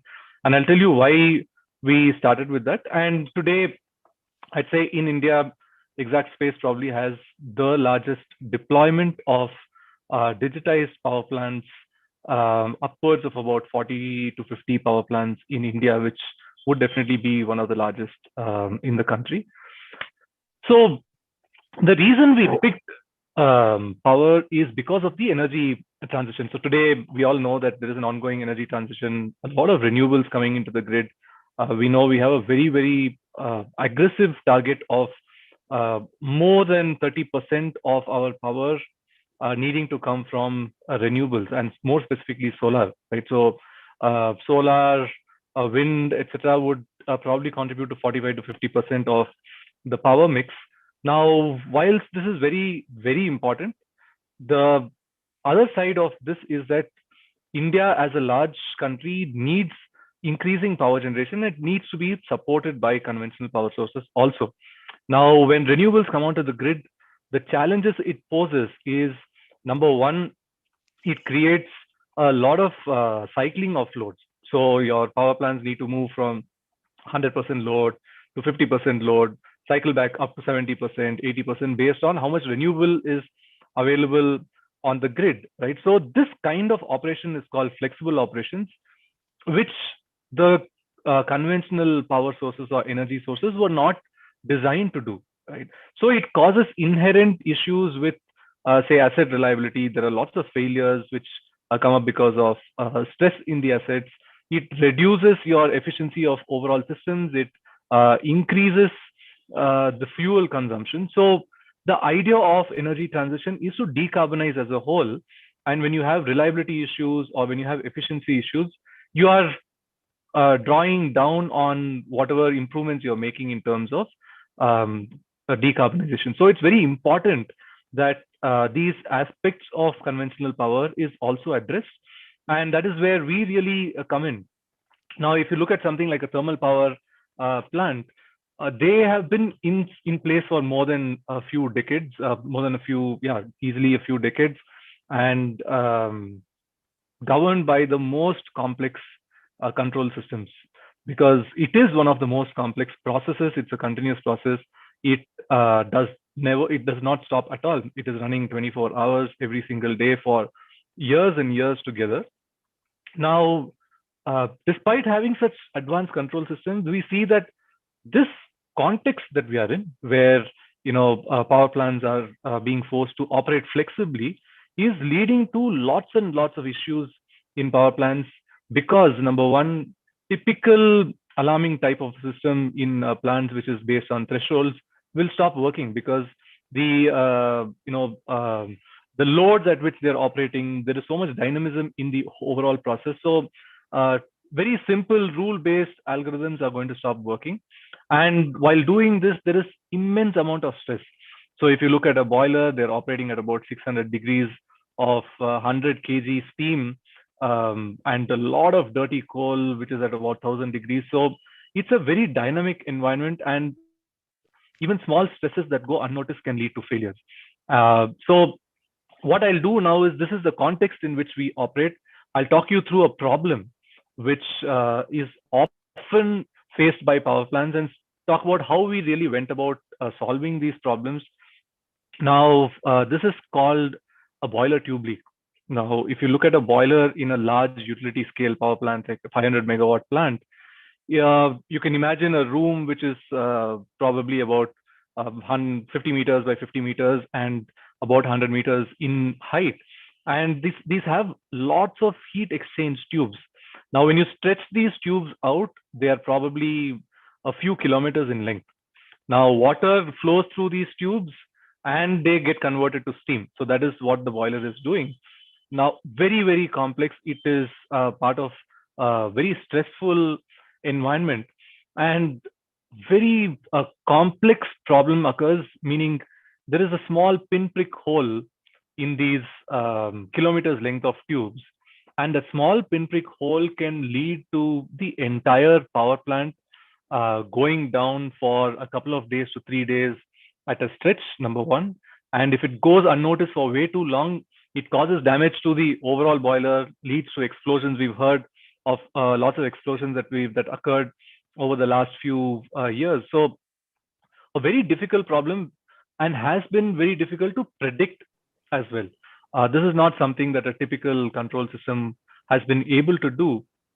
And the issue really is this, right? So when I was telling you about these flexible operations, the DCS control system would say very simple thing, like if a particular gas temperature goes over 784 degrees, then you send an alarm to the plant members, right? Now, the 784 degrees is considered based on the peak load. So if a boiler is operating at 100%, then this would be okay. But if a boiler keeps flipping up and down, as you see over here, the range in which it can operate actually becomes dynamic. So what typically we've seen has been hovering around 600 degrees centigrade has suddenly shot up to around 700 degrees. Now, no one in the plant really knows about what is happening, because the system is expecting this behavior to be normal because they're waiting for 784 degrees to be hit. But what in reality is happening is that it is almost 50 to 100 degrees higher than what a normal boiler operates at, correct? Now, this kind of behavior is called overheating.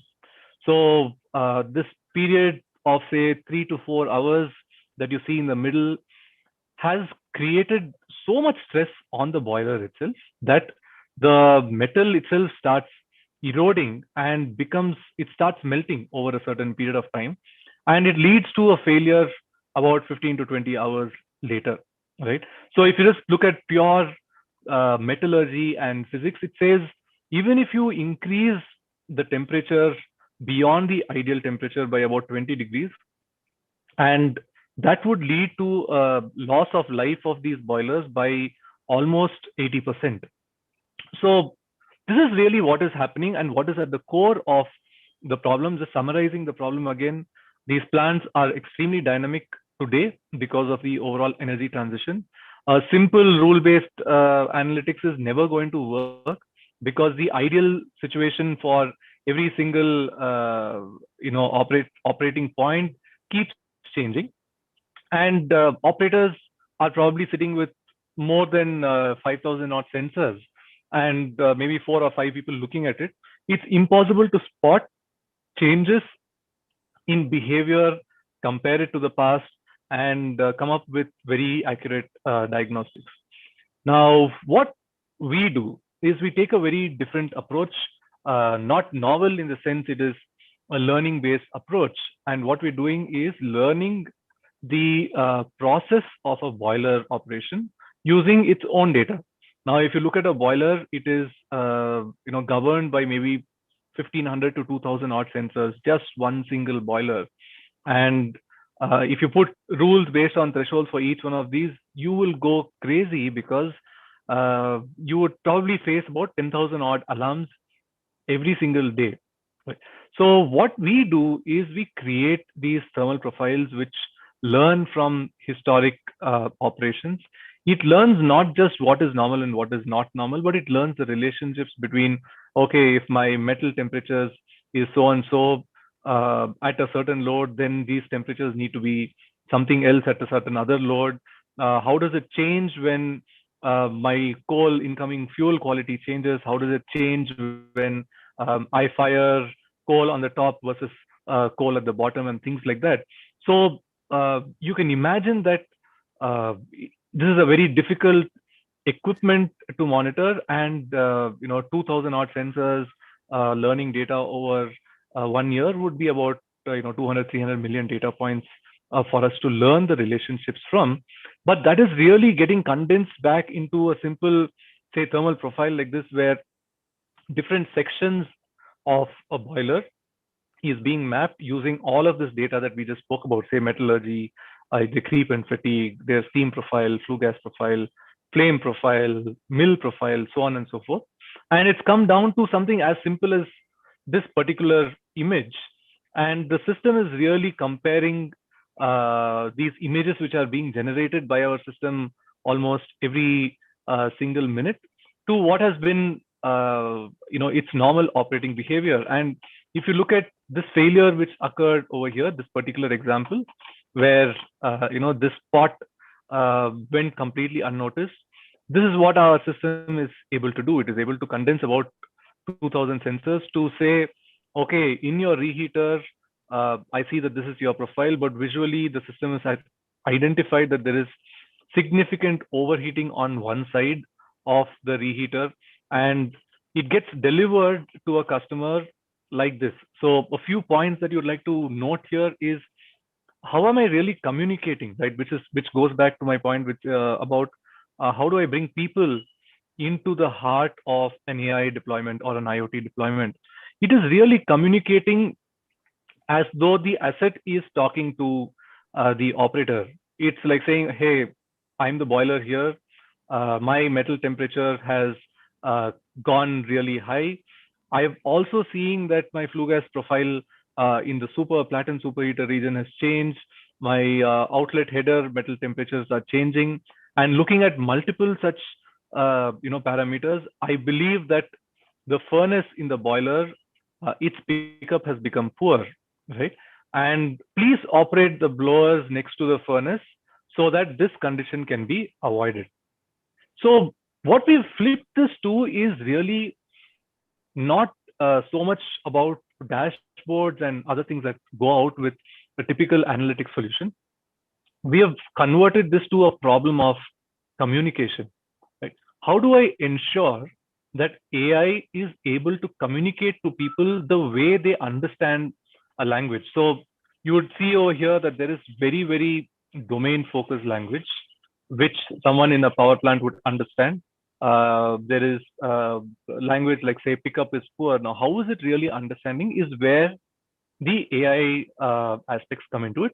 And of course, all of these alarms that you'd see, all of these communications are slightly, they are predictive in nature, meaning they catch degradations very, very early on. So we felt that delivery of insights is as important as the technology which is delivering it, because technology today has really become commodity. Now you're talking about very scalable technology which can read millions of data points available on open source. You're talking about algorithms available on Python, right? But what is really missing is how these very, very specific problems of an industry can be addressed using those methods in a scalable way. So we really focus on that problem. But the problem with digitalization in utilities overall is exactly this. So if I give you an example, I have a boiler, a turbine, a water regeneration, condensate system, so on and so forth within a power plant. And I am probably looking at upwards of 20 million data points from a single plant each day, right? And this is coming from across 200, 250 different assets and not just one single asset. And all of these are not standalone assets, they're all connected, meaning there are system of system. It is a process. So it is not sufficient to actually look at one asset alone, but you need to look at the asset in conjunction with everything else. And at the other end of these 20 million data points are 4 people. The 4 people are really looking at screens day in and day out. There is no way they can really figure out what was this particular sensor behaving like last week when a similar operating profile was experienced, right? It is impossible for them to know that even for one sensor, leave alone even 10 important sensors. So that is why I said the problem that we are trying to solve is more a problem of communication, whereby we built Pulse. Pulse is the technology platform that we built. And our goal is very simple. How do we improve this machine human communication, right? I am completely going to remove technology from my talk. I'm not going to talk to customers about what analytics, which algorithms I use, what is the latency of my technology, can I send an alarm, can I do this, can I do that? All of it is commodity, right? Every customer understands it. We are only going to talk about how it's going to add value to the customer. So there is an element of prediction, there is an element of diagnostics. Like I showed you a little earlier, how do I really help a plant which is in trouble to diagnose issues automatically rather than them, scampering around trying to fetch data from multiple places, so on and so forth. And the third aspect, which is not which has not really drawn people's attention, but how do I enable people to collaborate? Now I have 5 people in the control room, I have 15 people on the field doing maintenance, I have a management, I have some domain experts. Nobody has access to information, the same information at the same time, right? Now, typically when this boiler tube leak is identified, someone calls up the expert is sitting elsewhere. They keep asking the operators to say, okay, can you look at this data and tell me what happened, so on and so forth. So how do we bring all of them into a common platform? And again, the focus on people being very important. That is something that we looked at. And the whole idea of the solutions that we built was on 2 primary focus points, right? So focal points for us were, I don't want to build artificial intelligence platforms which don't have any context of the industry, right? There are numerous platforms, and day in and day out, whenever we're speaking to, say, utilities, they are asking us to replace existing investments that they've made because they've not been able to reap benefits from here. So I was very clear when we started off ExactSpace that we wanted to build AI which knows the context of the industry it is operating in. So even the genesis of ExactSpace, 2 of us, so Arun and I come from a technology background. We spent a lot of time researching industry areas, which problems to solve, etc., before arriving at power because of the large scale impact analytics and decision making could have on the industry. But even when we started, we were very certain we are going to focus on one industry to begin with, maybe look at adjacencies a little later on. But even to address this one industry, can we have as part of our core a person who understands this? So there is a gentleman, the third co-founder by the name Bobbin. He's supposed to be here today, but couldn't make it.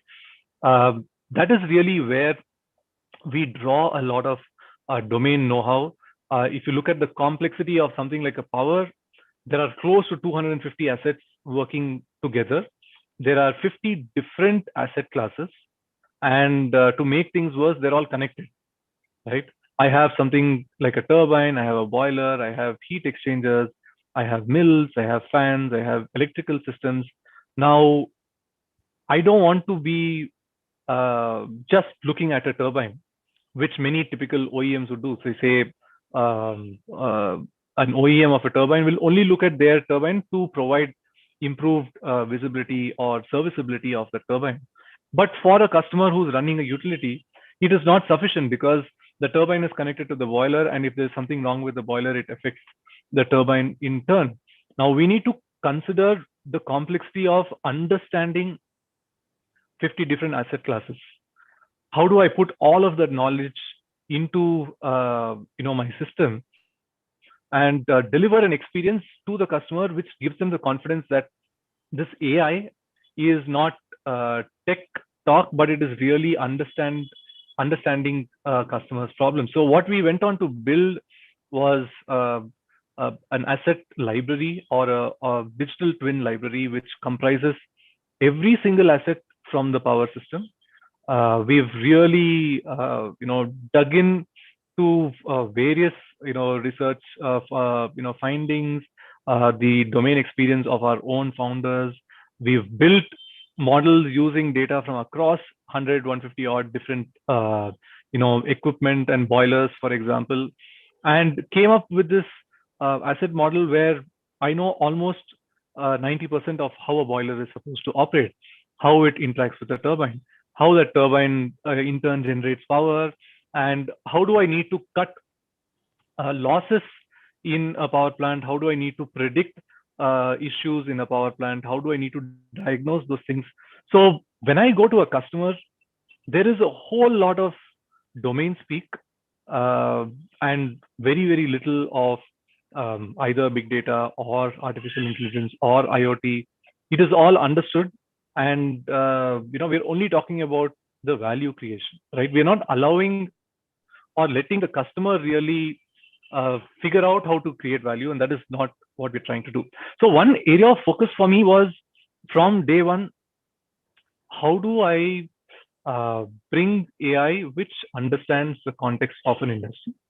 Today, we are at a point where technology evolved around the solution that we wanted to build. So obviously, there is a whole lot of technology as a startup.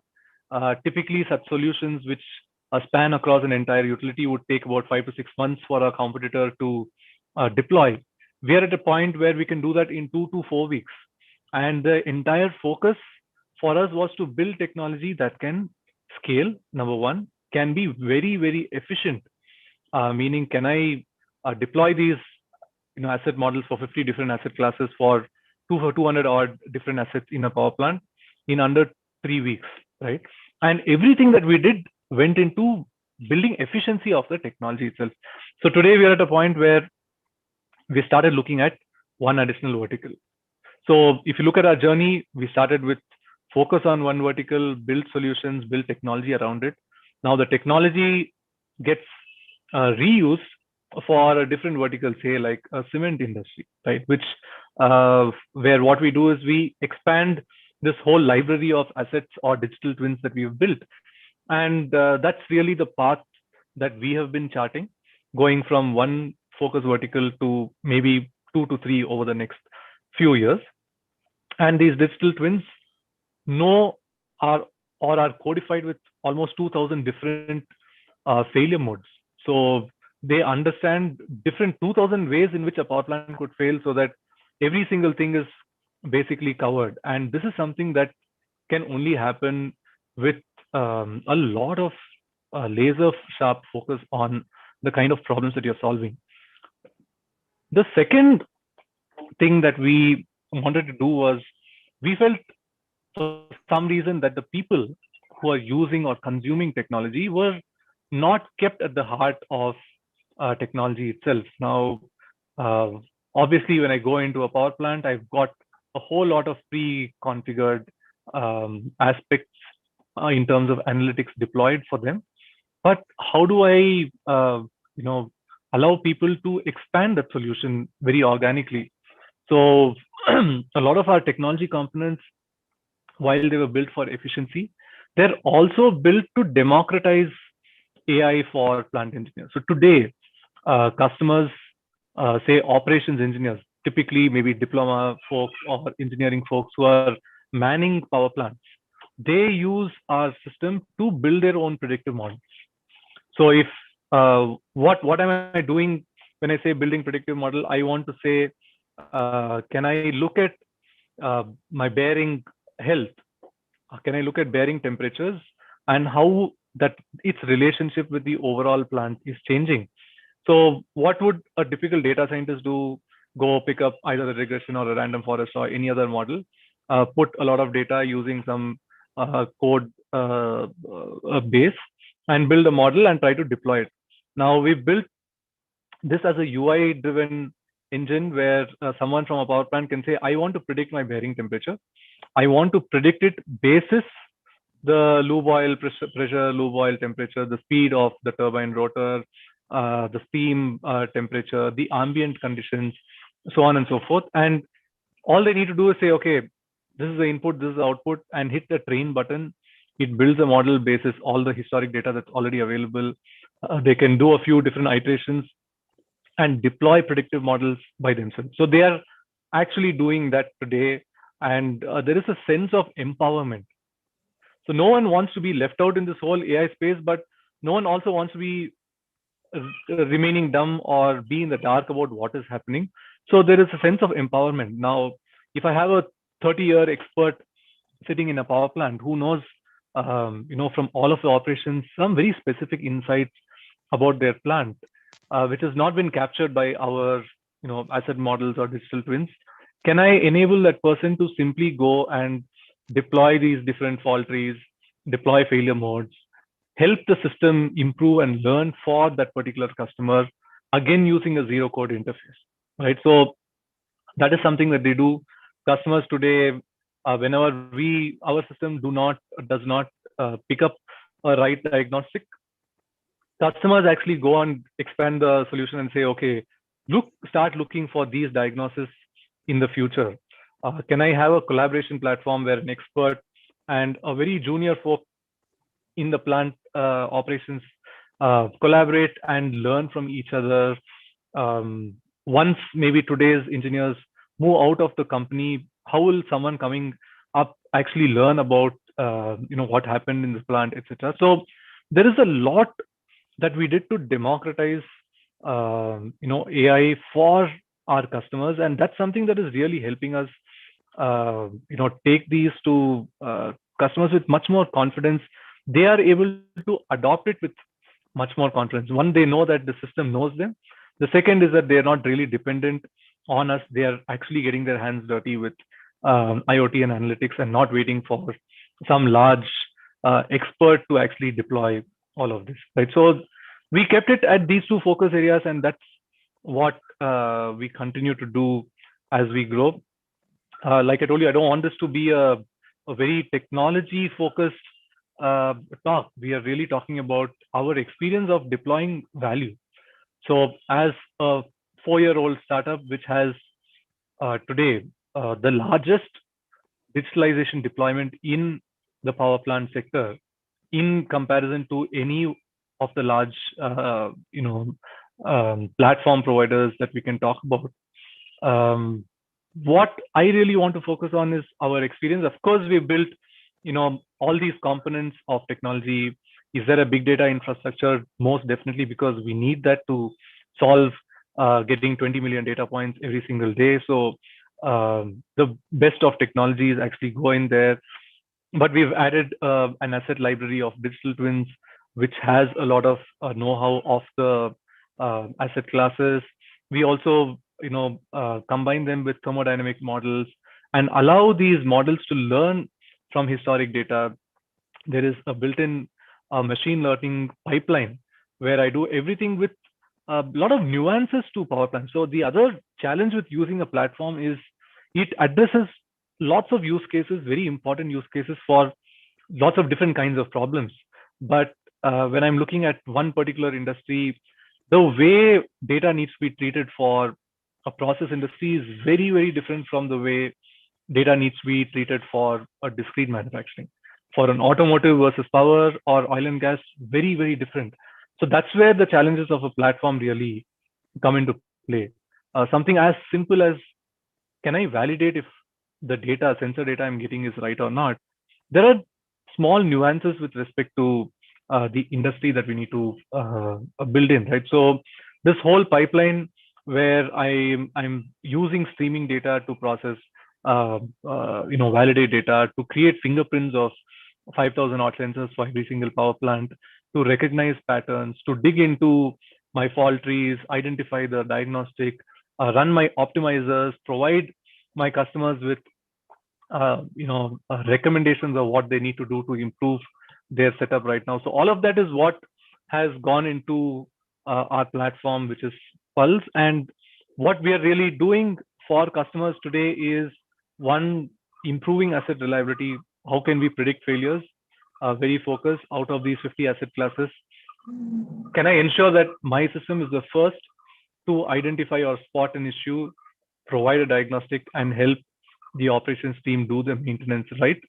The second is a lot to do with decarbonization. So the function of us being in the energy industry, we take a lot of responsibility in helping with decarbonization, and we do that actively with the models that we built. So reducing fuel consumption, reducing energy consumption is something. And the third, mostly ignored area, like no customer really adds too much weightage to this whole idea of knowledge management, but how do we bring the workforce into the digital realm with very purpose-built tools, right? So this is what we built as part of Pulse itself, and we've seen fair amount of success, like I told you, across these asset classes, across sizes of plants, and very, very clear distinction between the kind of value that we provide to the kind of value that maybe a platform would,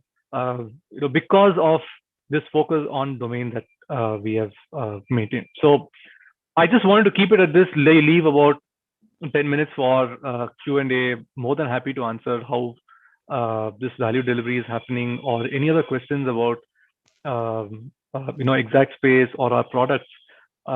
Happy to take questions if there are any.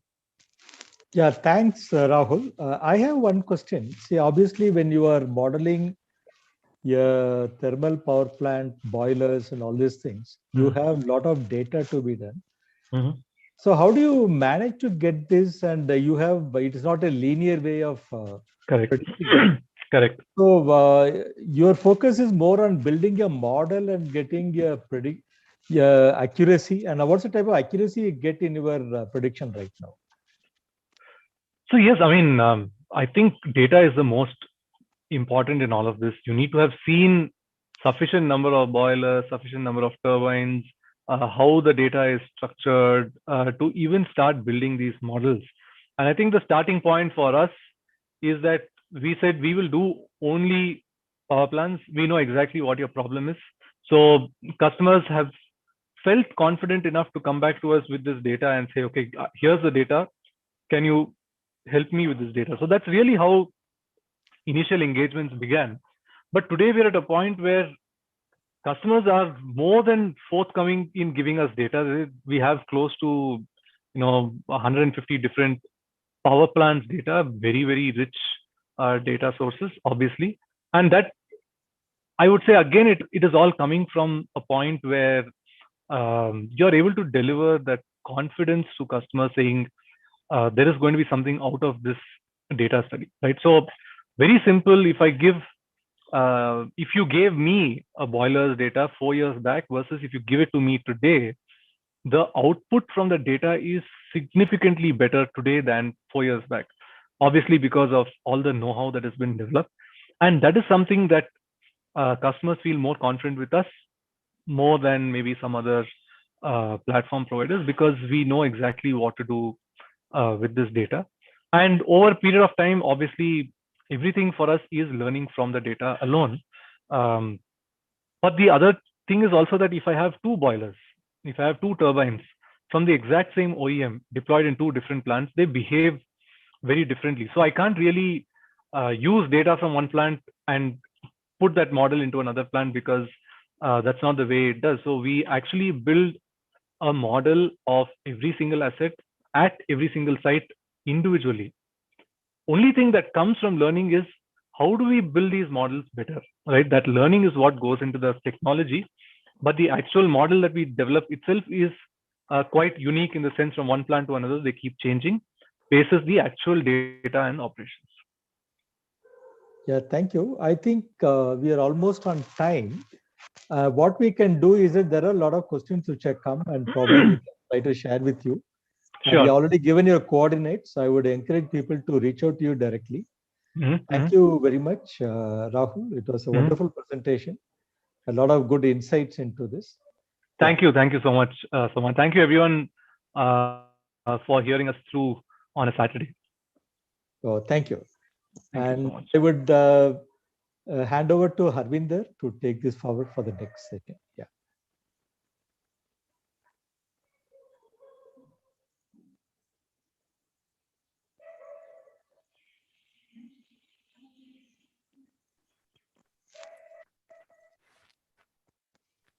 I think Harvinder is on mute right now, so I will take this forward. Okay.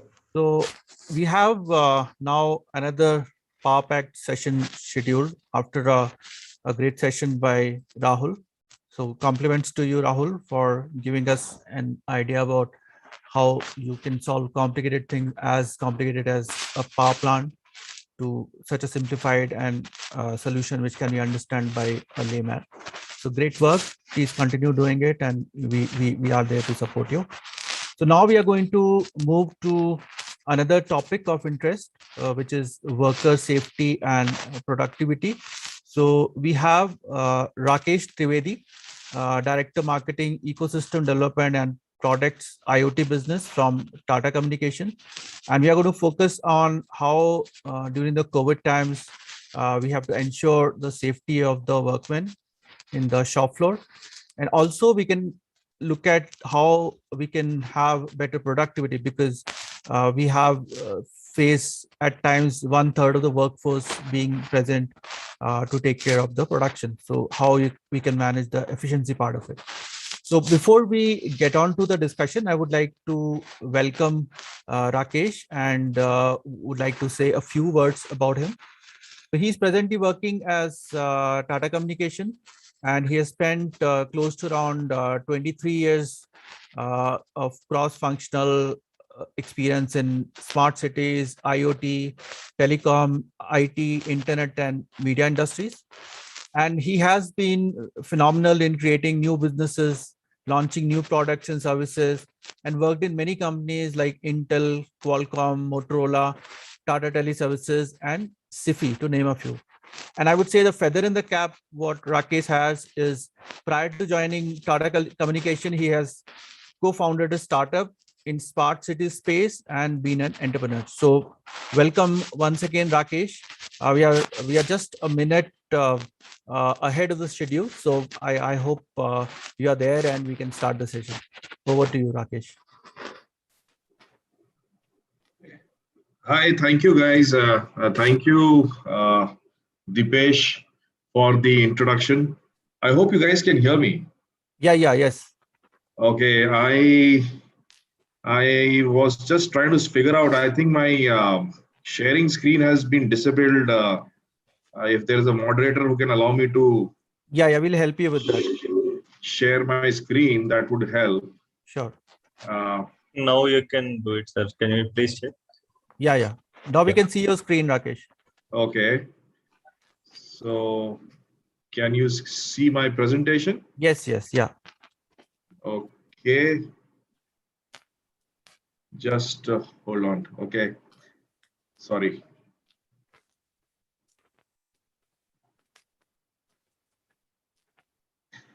Yeah, visible. Visible? Thank you. Thank you. I think I timed it well, because I thought three minutes earlier I could get into this the Zoom call, and I heard my name being mentioned. So it's a good omen. So good afternoon to everybody on the call, and it's a privilege to be a part of this session, and excited to be here. I have 30 minutes is what I've been told to present something on this particular subject. And I hope this 30 minutes, whatever I share, would be of value to people and the audience at large. Just a brief background of who I am and what I do. Thanks, Dipesh, for giving a brief introduction. Presently, it's been a past 8 years in the IoT space, 7 to 8 years in the IoT space, in which I've enjoyed both the entrepreneurial journey and as a startup, co-founding a company in the smart city space, as well as living up that dream of IoT once joining Tata Communications, in terms of driving that vision and the hope of the IoT and the picture which it brings to the table. For a lot of people, it's a story of an opportunity which needs to be fulfilled over the past 15 years. Well, it's been talked about that IoT has a big potential, the connected devices, 50 billion of them. And what I feel is that presently, as we speak in the context of the maturity of this particular concept, the maturity of this business, we are at an inflection point where I see the environmental factors which drive this particular solutions reality is happening today with respect to the network availability, the device ecosystem maturity, the whole ecosystem coming to play, and new RF technologies which were initiated in the recent past, which specifically address the pain areas of the IoT space. So it's a great space to be in, and quite excited to be a part of this industry. A brief, I'll take a step back since I'm representing Tata Communications to just give a view to the larger audience here as to what Tata Communication does in this IoT space, because most people know that we are a large telco, and the 30% of the internet routes are carried by us, 7,000 plus global customers. The interesting point to note in this slide is that we have approximately 2 lakh live IoT devices in the Indian context. And that's quite a large number of end nodes in the marketplace for various device solutions which we have launched, and is something which we are proud of. And we have operations in across 200 plus countries. So that's the scale at which we work. And then I would like to say that the journey of Tata Communication and why the IoT business of Tata Communication, if I would say rightly, started in the year 2016, where we basically started announcing to the market that we are a LoRaWAN network. We chose LoRaWAN as a network and a technology, where we thought that around 70% of the market, which requires low data rates of bandwidth, which addresses the IoT market, would be served by LoRaWAN, and that's where we went ahead and launched this particular network, invested in it, and we started creating products. And at that particular point of time, the ecosystem was not available. They matured. There was less knowledge about LoRaWAN and what LoRaWAN can do in the Indian context. And unfortunately, we also designed our network basis the Indian context, and from that perspective, there were certain specifications which were meant for our networks, which meant that global ecosystem, which was mushrooming and developing at that particular point of time, could not be brought to the country, and then we had to build our own ecosystem on our own. But that's the story of our journey, and we actually ventured into multiple use cases: smart street light tracking, worker safety, environmental monitoring, smart metering and stuff. So I'll take a brief of this context, and then I'll go dive deeper into the worker safety. So this is where the inception stage was for us. And we actually started designing these products on our own because the ecosystem was not there. And that's where we went into manufacturing. So that was the first time a telco went into a manufacturing model where devices were being built. And then we realized that we also need to control the network. So the network was ours, the platform was also ours, as well as the application team is also in-house. So we have the full 4 stack of the IoT, which is what we control. And then as we went across, we understood that there are certain verticals which we have to go deep.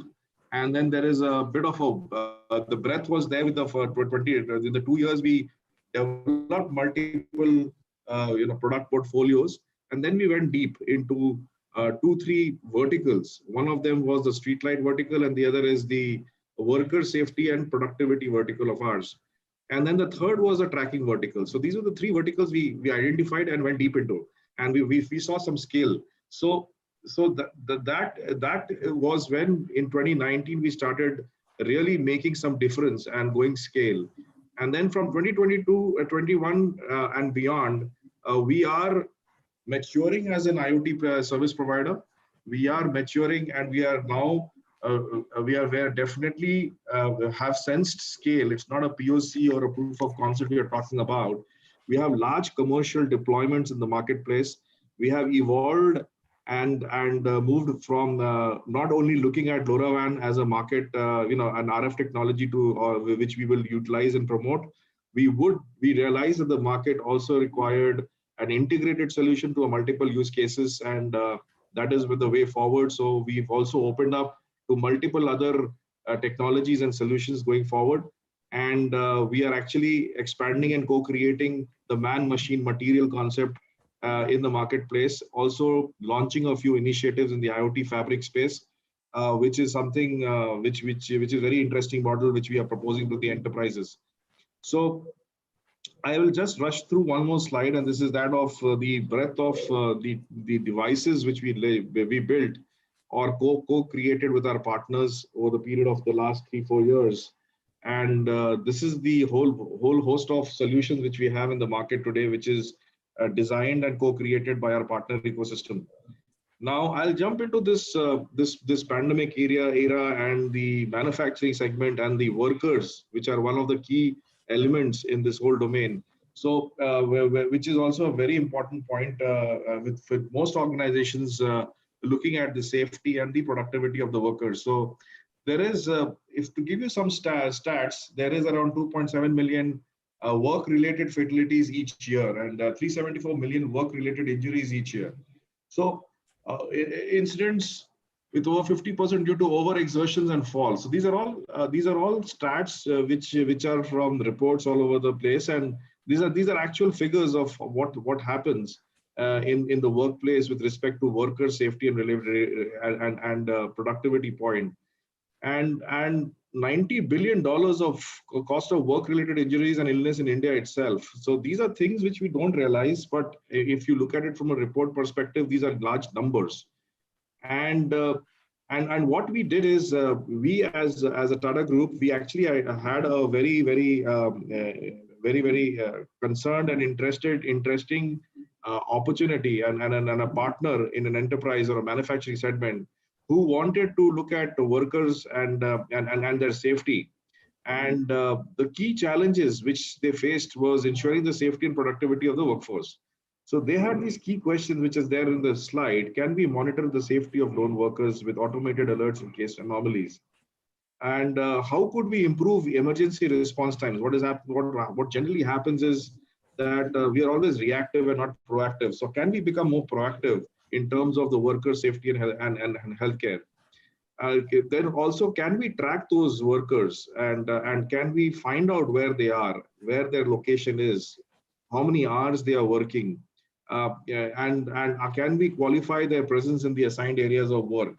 So these are the basic questions which were being asked, and we were given a challenge to come out with a solution which could address these questions and these use cases and help the enterprise to address the two major concerns. One was that of the safety and the other was the productivity. So what we did is we actually designed two products and two solutions for this particular need. One was the worker safety watch, which is something which is a watch which the worker wears, and it actually helps in terms of monitoring their health. It also has certain sensors which have fall detection. It also has temperature alerts, heartbeat alerts, BP alerts. So these are things which this watch can do for the workers, and that's something which was very effectively utilized. Around 10,000 such watches have been sold in the market, and the workers are being tracked basis this particular solution of ours. This was a solution which was designed, it's an IP of ours. It was designed in Korea and launched in the Indian context, and is something which we proudly say that with this particular solution, approximately 3 or 4 fatalities of death were exempted or was saved, primarily because of the alerts being sent in the system. And that itself helped the emergency response team to address the situations on ground. So this is something which is of great pride for us, and the value of saving a life is almost from a technology perspective is something as a case which we proudly present to people. And then there is this other thing which we developed. Around 175,000 workers today are actually being tracked on this, and that's a large scale number, wherein we have designed a badge ID solution, which is basically a badge ID which is having an LoRaWAN network backhaul as well as a Bluetooth capability in terms of tracking these workers through a beaconing model, and the Bluetooth beacons are also being placed in these locations and zones. So this gives a complete solution of the worker, and there is a SOS button which is also there in this particular device, which is utilized by the workers at times of difficulties or in hazardous areas, or if they want to have some help, if they want to get some help when they are under trouble. So there is this particular solution which has also been launched, and it also helps the management to understand the number of hours the worker is working, and can trace this worker at a particular point of time on a real-time basis, and that helps in terms of evaluating the productivity as well as workforce planning. So this is something which has helped in the reduction of approximately cost of operations by 20% and worker productivity by 25%. So this is something which is and the model has been a managed service model. So we are actually innovating both from the technology side and the solution side, as well as on the business modeling side. So this is something which we sold last year and a year before, and then this COVID happened, and then we also have a version 2 of this particular solution, which actually has the social distancing application also, which gives you an alert if two workers come close to each other in a vicinity of, say, 3 meters to 4 meters. So this is something which certain MNCs and certain other manufacturing plants have utilized. We created this solution in a record time of 3 months and launched it in the market, which has been used very effectively. So we have two versions of this. One is a prepaid, one is a battery replaceable battery, and one is a chargeable model. So we have both these models existing, depending on the user behavior and the need of the enterprise. Some people prefer a chargeable or rechargeable product, but most people believe that it is better to have a always on connected device, because the user experience is such that the workers don't want to be tracked. So they want this particular product to be always on. So these are things which we have evolved over the user experience, and have come out with different versions of the same product line. And then we realized that beyond this, in the safety space and the workplace safety, we also launched a video-based solution, which actually helps in terms of addressing workplace safety, wherein we have perimeter monitoring, unauthorized access, fire extinguisher presence, detect large gatherings of people, especially in the COVID times, and touching, moving, running parts. So these are things which we can, on a real-time basis, through our video applications, can give alerts to the system in terms of whatever actions to be taken with whatever feedback is coming in. And also the fact that we also have alerts which are being generated out of the platform, wherein if there is a safety gear violation, if suppose somebody was supposed to wear a safety gear and is not wearing one, then there is an alert which can go to his supervisor, and such types of proactive alerts and messaging is happening today on a real-time basis, which is enabling the operations team and the supervisors to manage their workforce better and keep them safe. So that's the one product. The only thing I'll pause here and tell people is the fact that all these solutions which came up was a journey by itself. It started off with safety and then traceability, these two particular needs, and then there were other solutions which were built through the data which was generated from these particular needs, and the data was then represented in different other use cases. And that's the way the beauty of IoT is, and is something then we evolved into other aspects of safety of the environment, safety of the workforce, from other aspects apart from fall detections in terms of what they wear, how they move, the other things which are supposed to be worn, masks to be worn at the time of COVID. So these are things which when came up, we also evolved and utilized other technologies. Classic case of a non-LoRaWAN technology and a video-based solution coming on board, which complemented the whole solution and completed the story for an enterprise customer. So that's the last slide would be the way that if I assume that there are a lot of startup ecosystem out here, then what is the way Tata Communication can help you?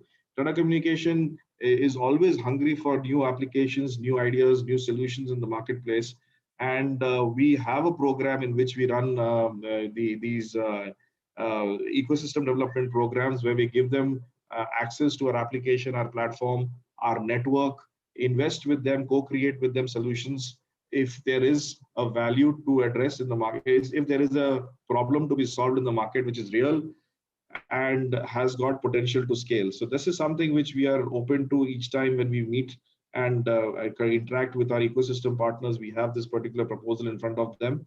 As you know, from a perspective of LoRaWAN, we have around 48 cities presence. The whole cities are covered by a network, and something which can be utilized for creating new solutions and launching it. So that's something which is of an offering to every innovator out there, every startup out there who is willing to create solutions and address real-time problems. So that's the story for Tata Communication. I just chanced, briefed upon one such segment of the solution, which is addressing the industrial 4.0, the manufacturing segment big time.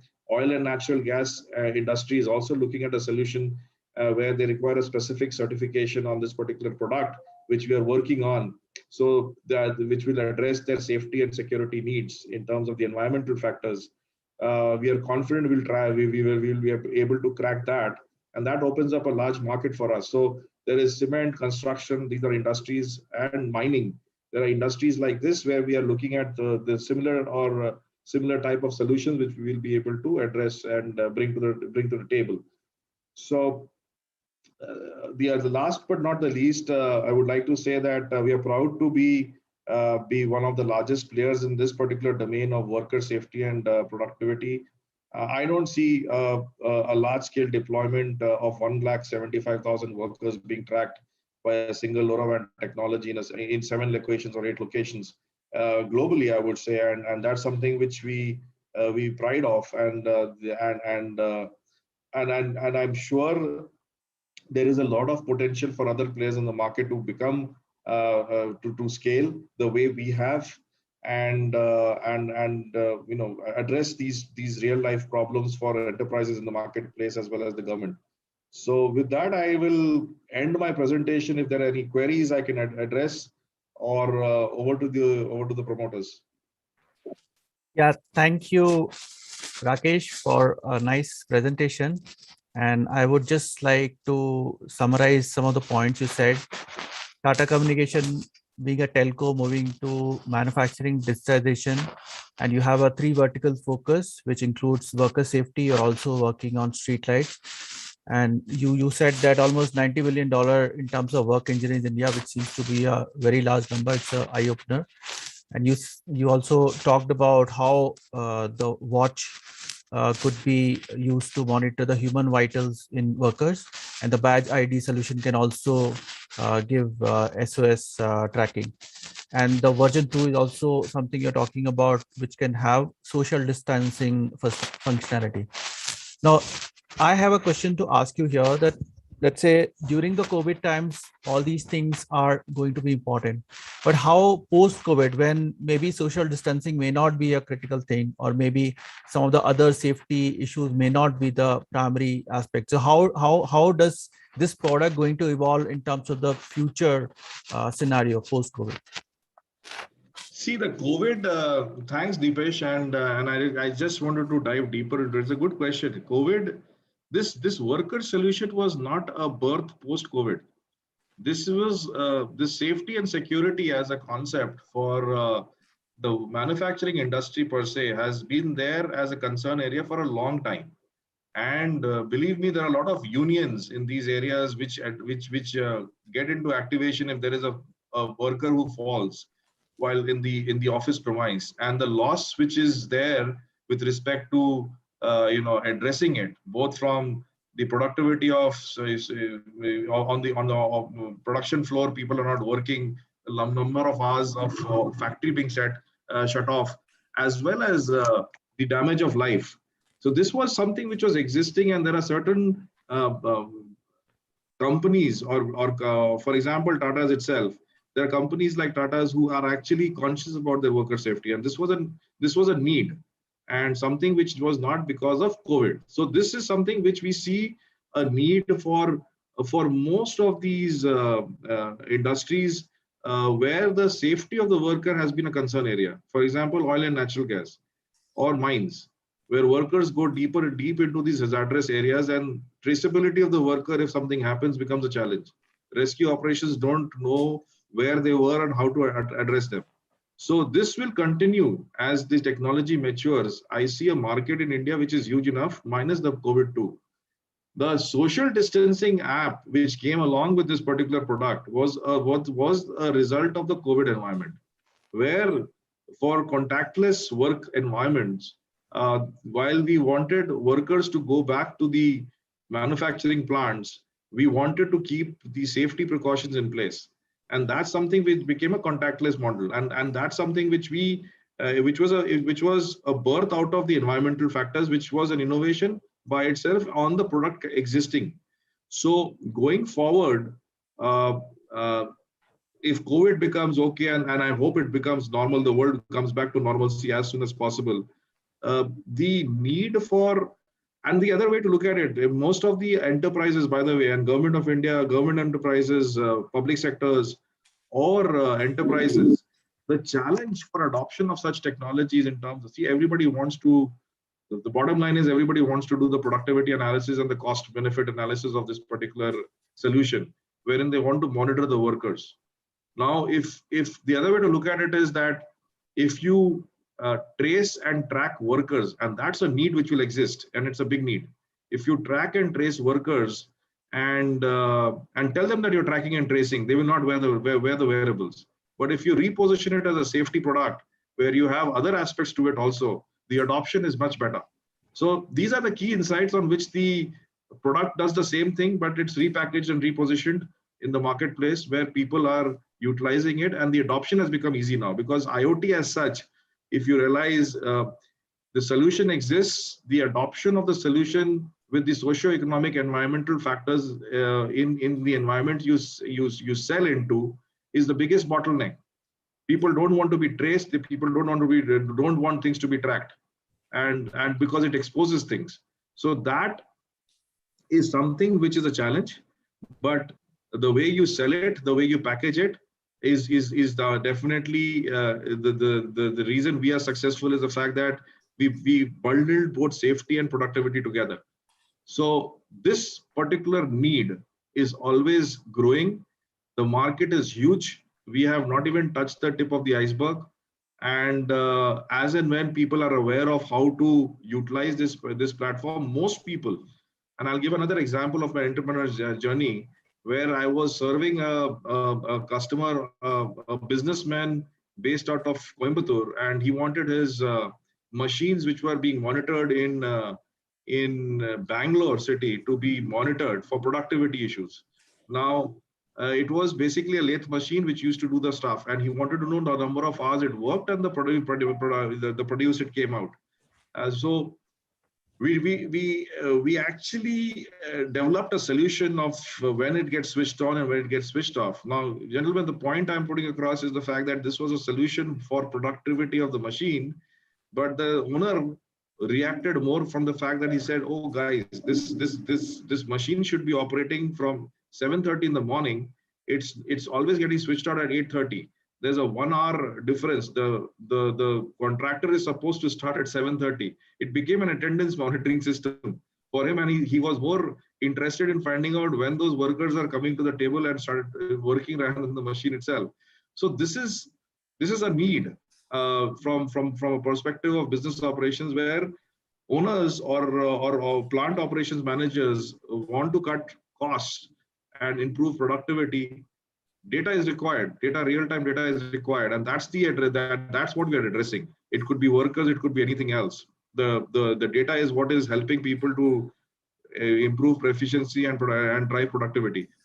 So I think maybe I may have given a long answer to this question, but the idea is that this has got a huge potential, and we believe that it's not about the COVID phenomena which has driven this.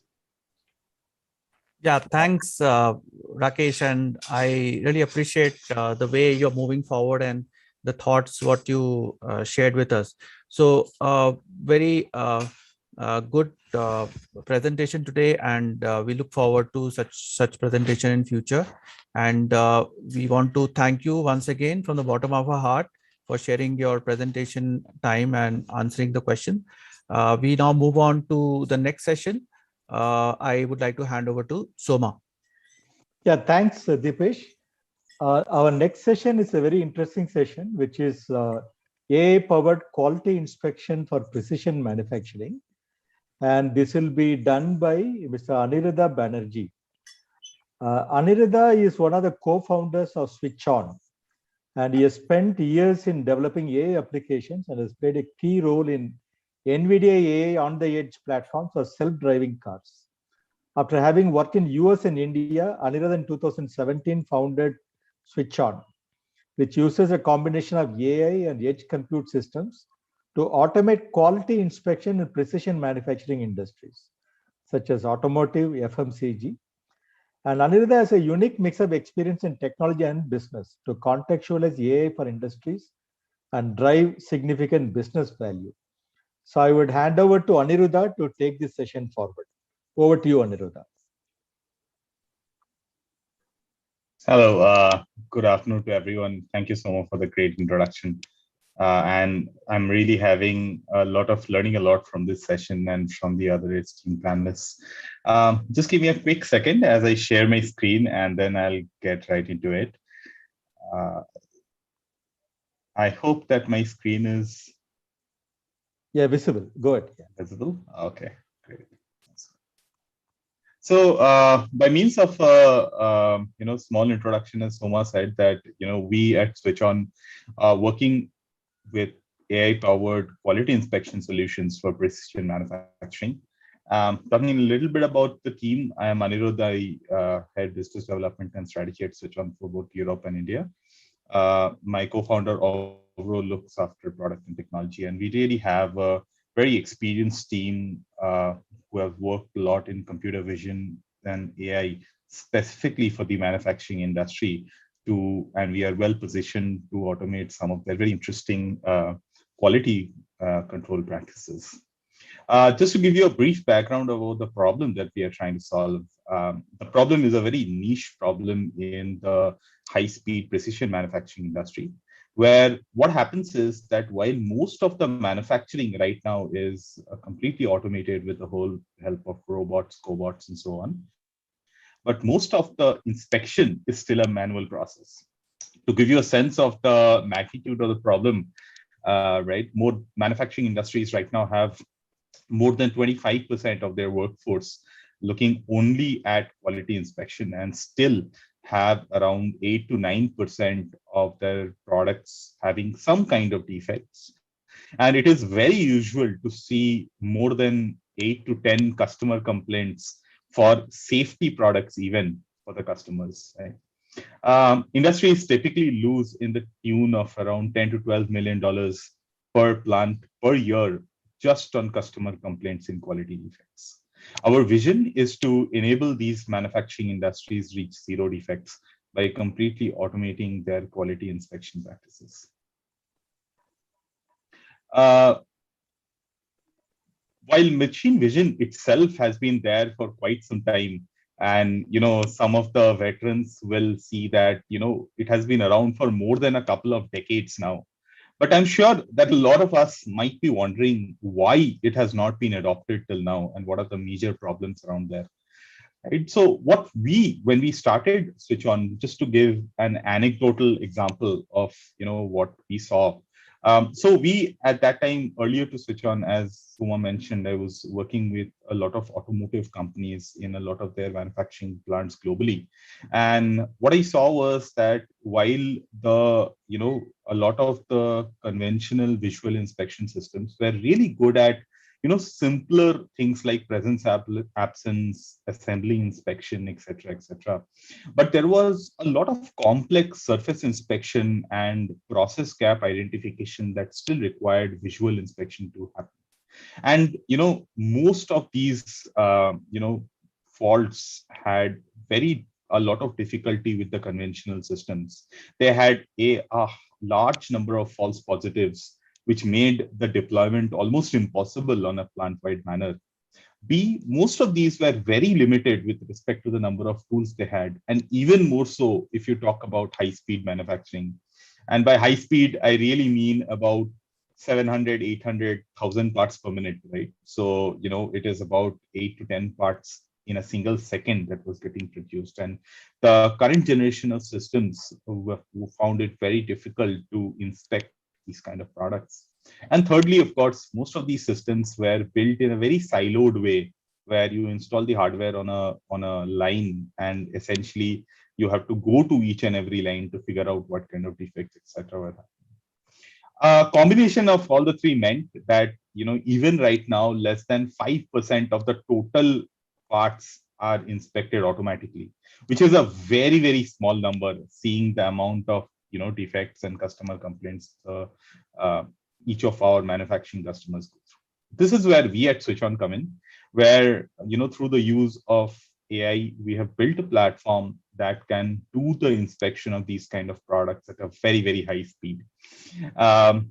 It also comes, of course, connected with our platform that gives the ability to the user to install and use it for new kinds of tools and new kinds of defects. And also, most importantly, we have reached an extraordinary level of accuracy for an AI-based platform, with accuracies hopping around 99.96, 99.97%. These kind of systems have finally become useful for a lot of the precision manufacturing industries. But before talking more, I think I'll show you a quick demo of, how this kind of an AI-based inspection system works. This is, of course, the implementation that we have SwitchOn have done, but you can imagine that with the kind of accuracies we are hitting and with the kind of flexibility that AI-based inspection provides, the industry is just getting started with the adoption of such technologies. So I'll share a quick video of this, and then we'll go forward. Just give me a second.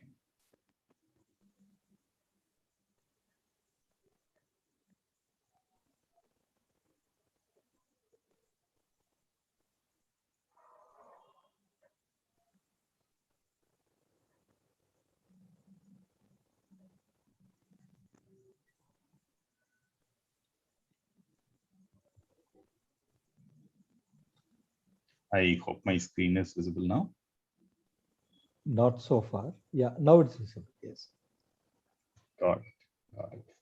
So what I'll do is that I'll just, we'll go through first how current generation of inspection works. And it's actually extremely, excruciatingly manual. It's a very slow, very error-prone process where people kind of figure out what kind of defects are happening on these parts and on these machines. Right? Especially more importantly, so if you see how the current generation of inspection systems operate, you'll see that it's extremely difficult to set them up in a proper way. You have all these guides that go around on parts to do the particular kind of inspection that these people require.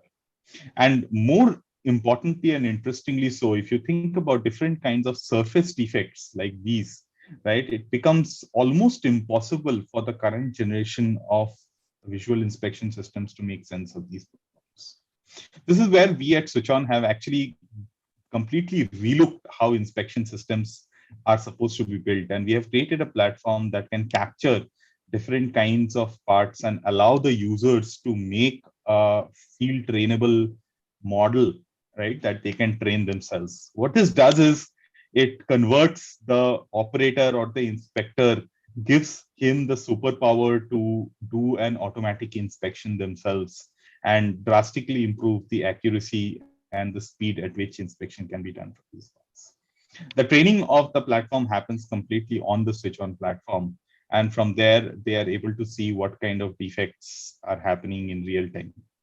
Not just that, if you think about these kind of automated inspection systems, they do, and when you start scaling them, what you see is a very deep need to move them in a very, very plant-wide manner, right? Where you are doing inspection on multiple lines of parts that are getting manufactured. And, having the advantage of building in a time where industrial IoT and Industry 4.0 are slowly finding their place in a real application.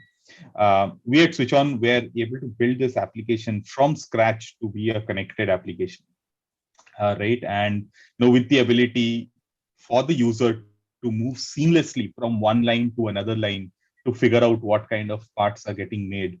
And, of course, have a very, very, very superior degree of analytics and figure out exactly what kind of parts are getting made and what kind of defects are getting generated. Of course, while this has very, very deep implications for the manufacturing itself, but right now, even more so in the pandemic, where remote operations and the remote QC have become almost the need of the hour, this kind of a technology actually allows people to see in a centralized manner what kind of parts are getting generated and what kind of defects are getting produced in the plants. So that's a little bit about what we do in our product. Of course, I can get into a lot more detail, but I would go more into what kind of adoption we are seeing, both from a global as well as a domestic perspective. So we have been very lucky to be working with some of the leading manufacturing companies in India. Right now, we work majorly in the automotive and the FMCG domain. When in automotive, we work with leading manufacturers like Tata Motors, TVS Brakes India, Tata MD, and so on. In FMCG as well, we work with manufacturers like ITC and so on in India, as well as we are working with manufacturers like ABB, etc. in Europe. We have also been exceptionally lucky to have partners like Tech Mahindra, Intel, Murata, supporting and helping in our scaling our deployments across India and across the globe. A tailwind of digitization itself that has come in across the globe has also enabled a very, very extraordinary amount of growth for us as a company. So we have grown over 7x year over year the last year, and we are definitely hoping to repeat the same feat this year. We also have global deployments right now, and with that, we really do bring a global perspective to Indian manufacturing as well. The setup itself is, of course, extremely simple, right, with a camera. But most interestingly, this entire algorithm kind of runs on edge compute hardware that gets installed inside the machine straight away, which means of extremely easy deployment, which is one of the very recurring themes across these kind of digitization initiatives. And what we have seen over and over again is that as easily as you can fit into the industrial processes of these companies, it makes adoption and deployment far simpler. And this is where we at SwitchOn have really, really excelled to make it really weeks worth of deployment. To give you a very anecdotal example again, we had a very recent customer who did the entire end-to-end deployment within a matter of 3 weeks, right? And that is almost unheard of in these kind of industrial deployments and so on. But that's what we are seeing as a trend going forward. The easier the deployment is, the faster the adoption and so on. Right? And of course, coming to the major instances where AI can help, right? So while conventional inspection systems, as I had mentioned, are very good at standardized defects like presence, absence, etc. But these kind of non-standardized defects like dents, wrinkles, surface defects, spurts, etc., is where AI-based inspection actually comes into their very own. And we are able to hit an extraordinary amount of accuracy with the use of an AI system. Talking about some of the business outcomes of this, of course, accuracy is one of the major things that drives deployment like this. But most interestingly, in high-speed lines, we have been able to reduce the number of defects around 30 times for some of our customers, and helping them save around $20,000 per month per machine, right? We have also been able to drastically reduce the reverse supply chain cost for a lot of our customers, because now they can guarantee the quality of every single part that gets produced. And that's kind of the power of 100% inspection as it goes into the plant. And of course, talking about how this kind of a deployment typically happens, what we do is we actually have a field trainable system where the customer can add the parts, right, and from there do a segregation and the training from there, right, which means that it's a completely flexible kind of inspection platform that the customer can use to train and use on different kinds of models, very, very specifically built for precision high-speed manufacturing.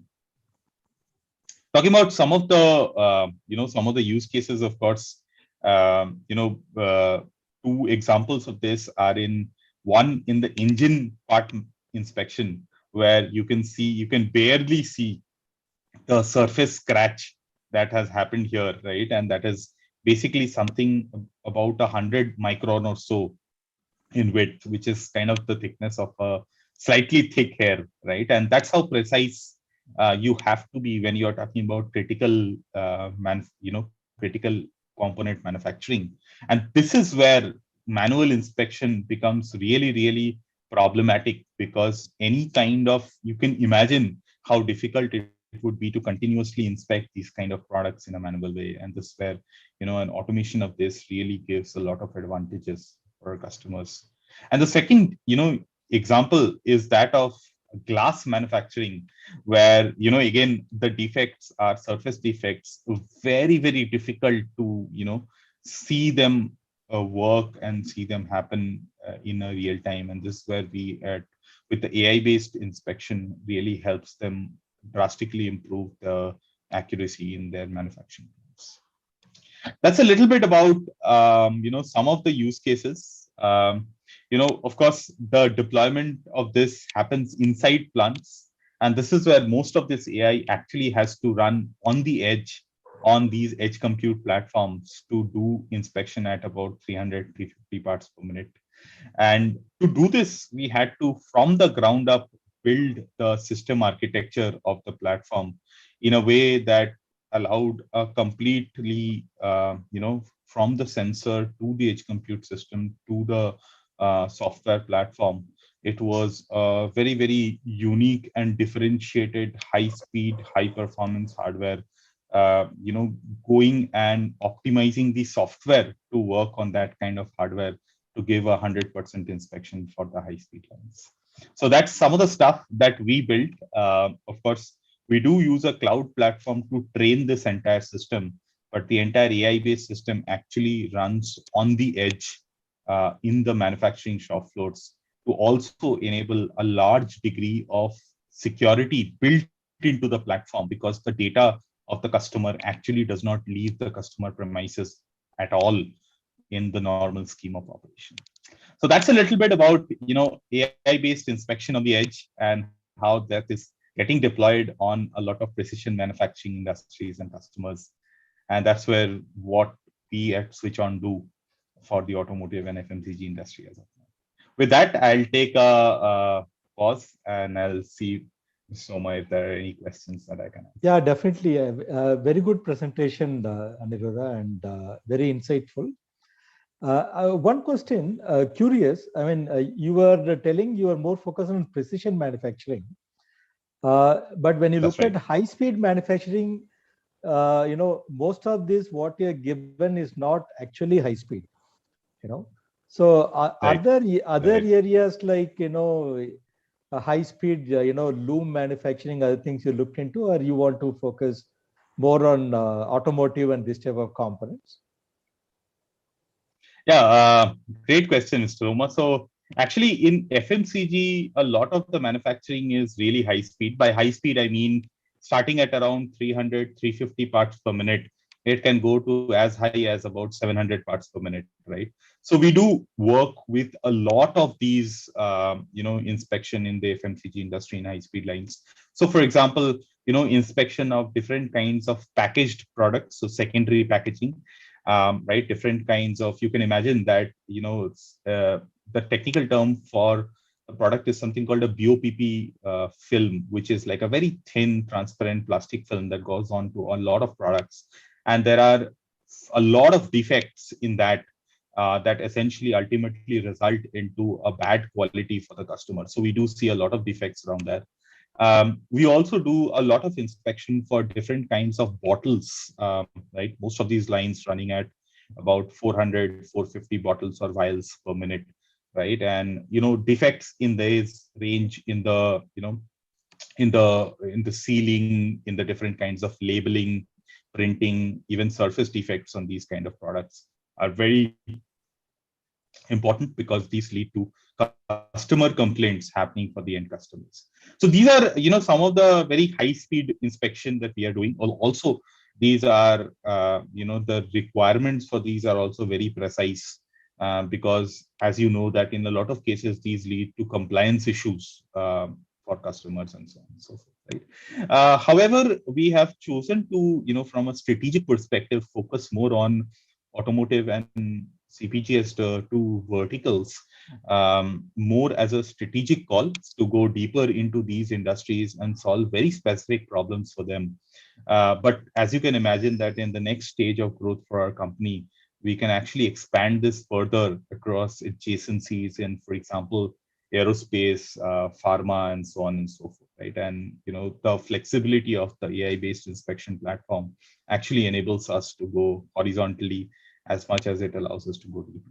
Yeah, thank you. And also I want to know, see, there are different type of inspections you do, and the it requires different type of, accuracies, calibration. So this thing actually sits over an existing type of equipment, or you design collaboratively the inspection itself?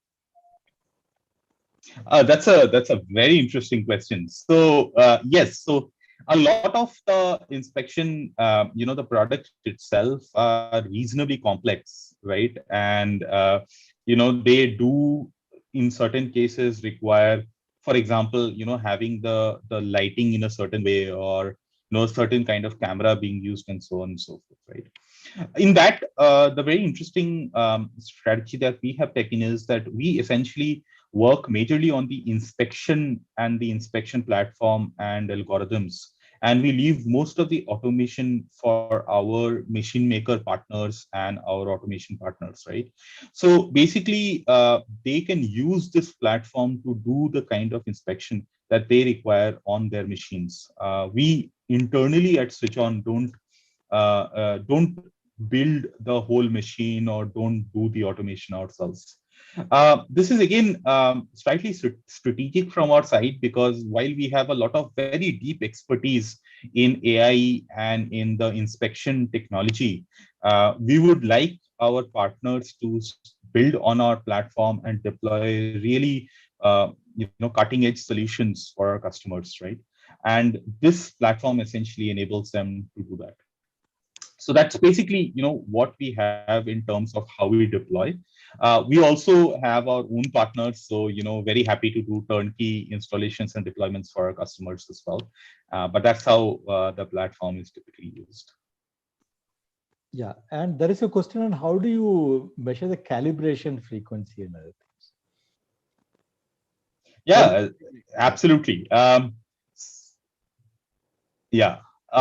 So, from in terms of calibration, I assume that the question is around, being able to, get to a certain amount of accuracy, and how fast do we train the system and things around that, right?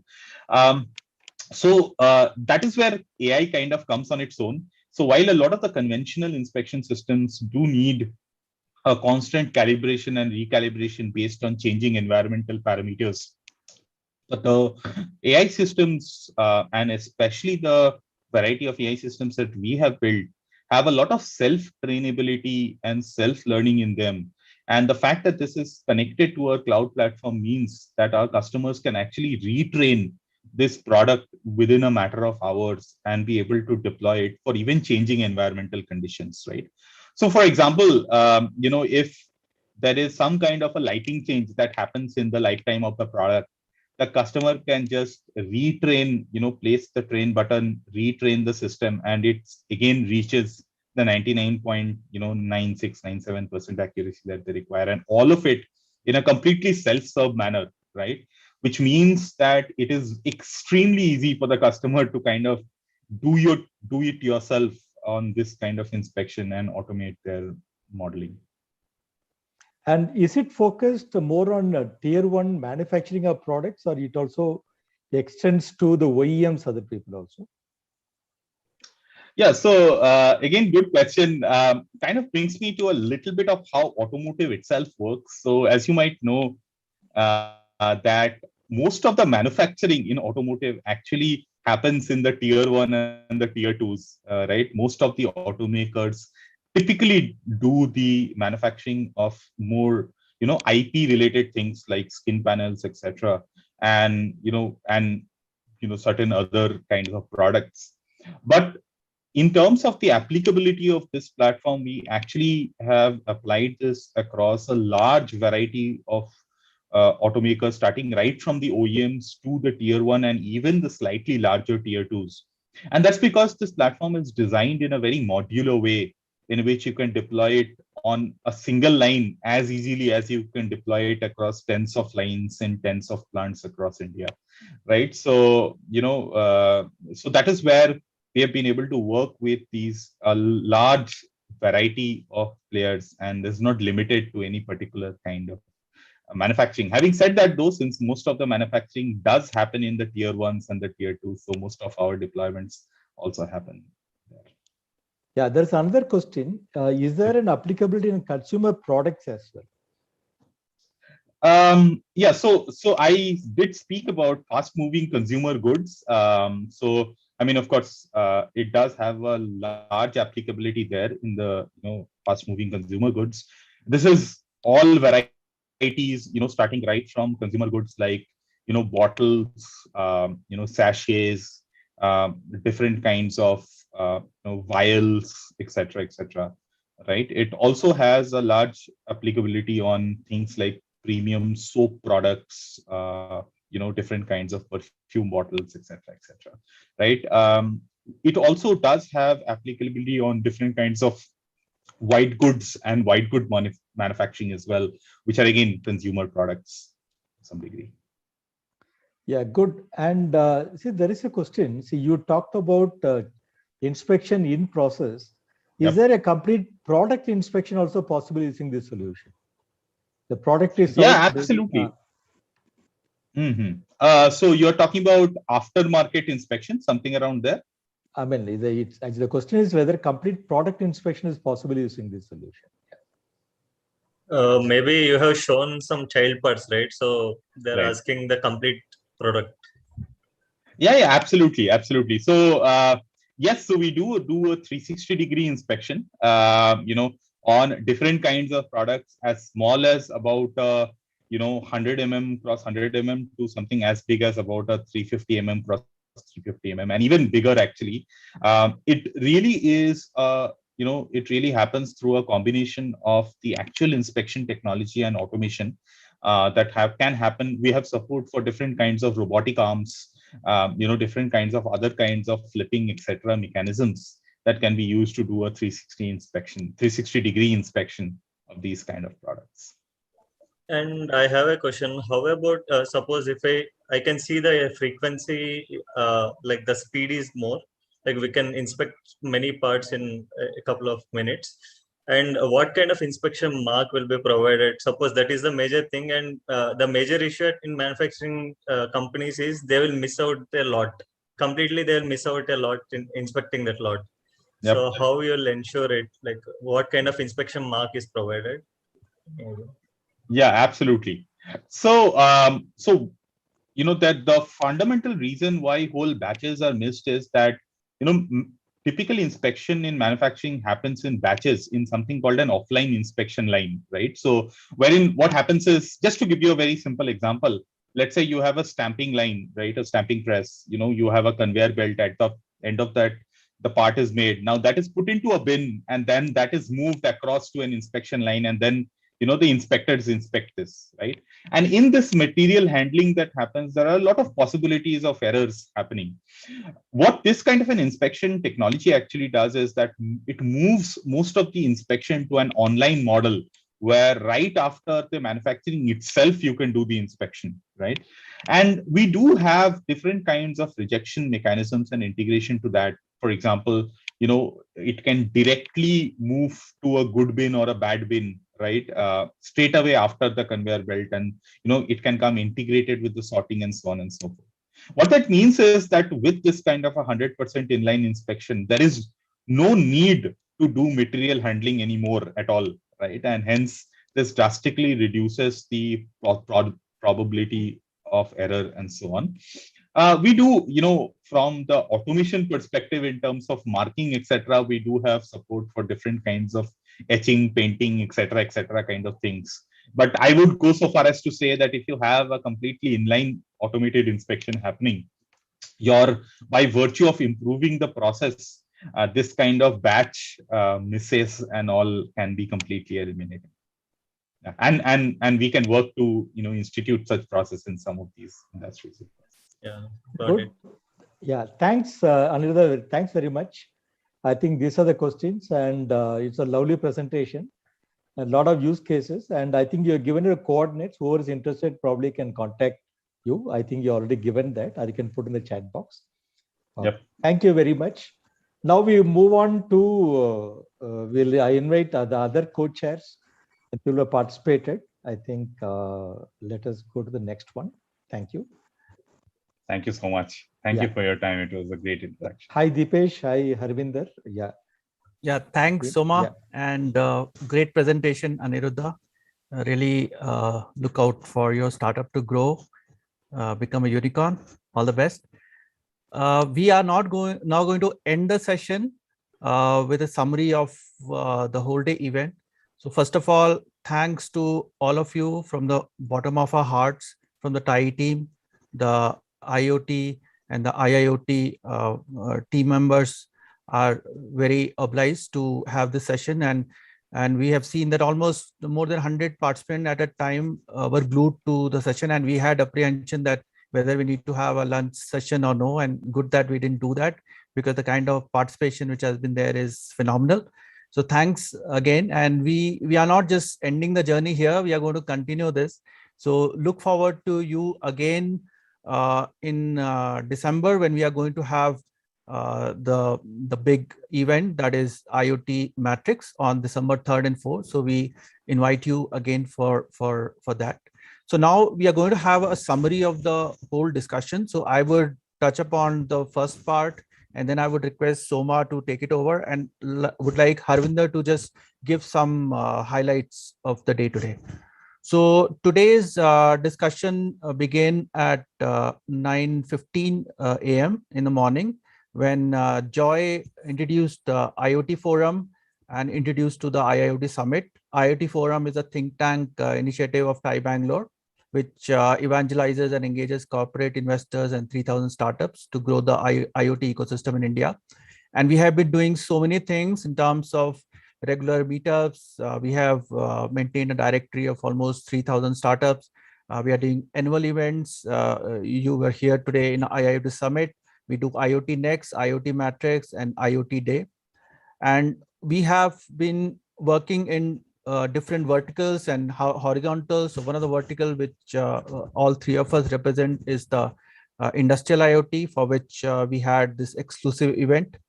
And then from there, we moved on to the keynote address by Mr. Ashish Khushu, CTO, L&T Technology Services, and member of NASCOM Engineering R&D Council. So he talked about the critical issues in IIoT implementation, whether it is sensorization or in terms of which data to handle and how to get that data, and also testing the longevity of the data. And then from there, we moved on to a discussion on 5G, industrial IoT and 5G, the next frontier, by Manish Rishi, founder and president of NextGen Innovation Lab. So he talked about how evolution of technology is helping the mankind, how human-to-human interaction could be the future, and how 5G has been instrumental in use cases like automated container management. And he also mentioned that maybe wireless edge is going to be the next step in 5G. And then after that, we had a end user panel discussion where we invited three guest participants. Subhash P, Head of Digital Manufacturing at Bosch, Subrata Banerjee, Sector CIO, Aluminium Power and Ports, Vedanta Resources, and Atul Govil, CTO and Head, SAP and IT Corporate at India Glycols. So this was a discussion on the advancement in IIoT disruptive technologies, current and post-COVID.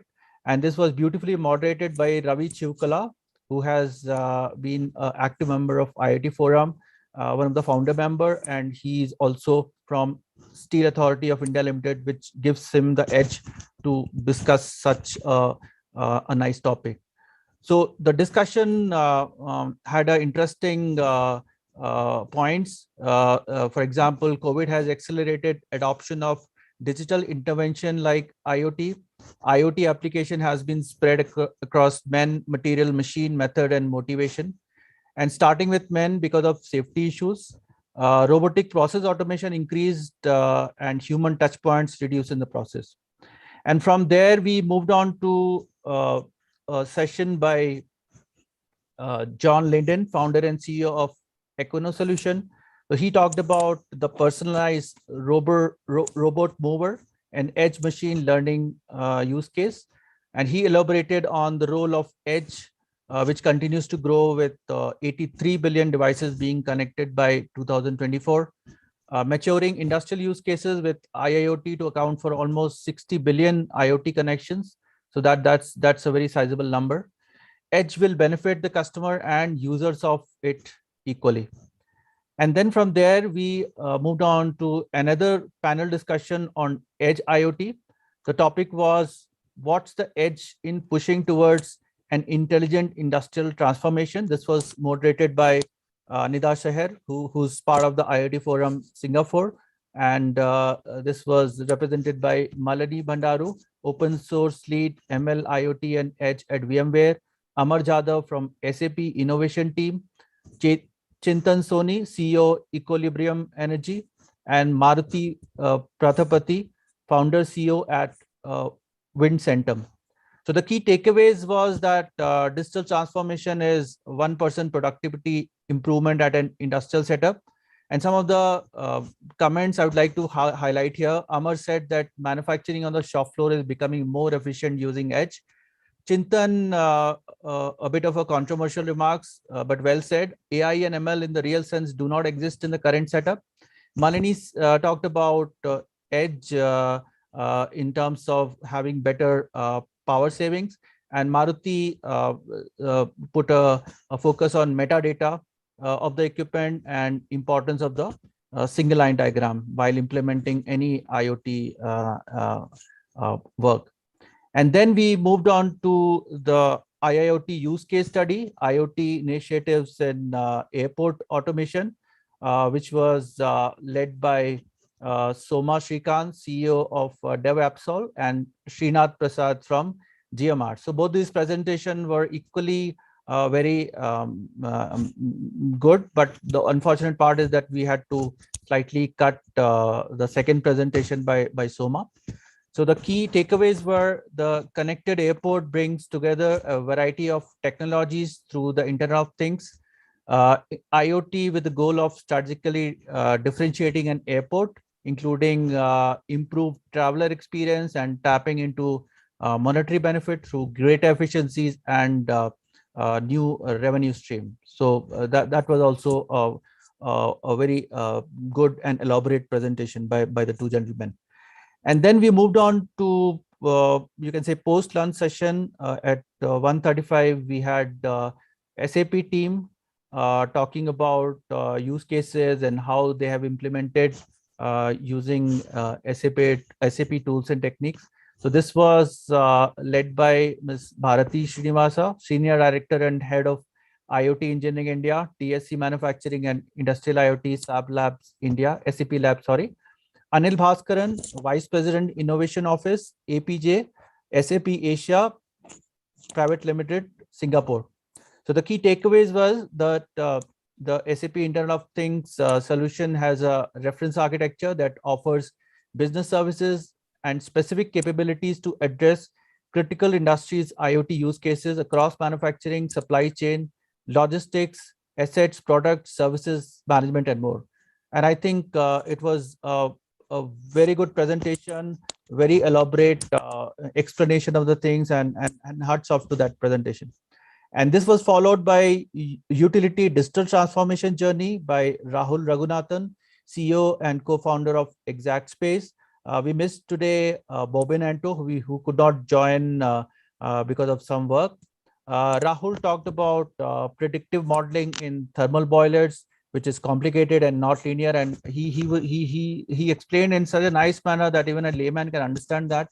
Exact Space, the startup has been into almost 4 years into the ecosystem, and that has studied multiple parameters and did a lot of iteration to arrive at performance parameters with reasonable accuracy. And then this was followed by a presentation by Rakesh Trivedi. He's a director marketing, ecosystem development, and products IoT business, Tata Communication, and he emphasized on how worker safety and productivity is also very crucial, especially during the COVID times and in future. So he explained how Tata Communication is moving from a telco based company to manufacturing digitization experience. There is a focus on 3 verticals right now. One of them is worker safety. One of the other vertical is street lights. Very nice idea about the figures which he gave, that $90 billion in terms of work injuries in India, which is a big number. The key initiatives which they have done is they have made a worker safety watch to monitor human vitals. They have a badge ID creation, which is having a SOS tracker. And they also are going for a version 2 of this product, which is also including the social distancing functionality. And in terms of productivity, as per Rakesh, the Tata Communication can improve as much as 30%. And then we moved on to another session, which was the last session today by Anirudh Banerjee from Sichon. He talked about AI-powered quality inspection for precision manufacturing. The key takeaways were that AI-based inspection on high-speed manufacturing of automotive parts could be done, and use cases were presented which were very, very interesting.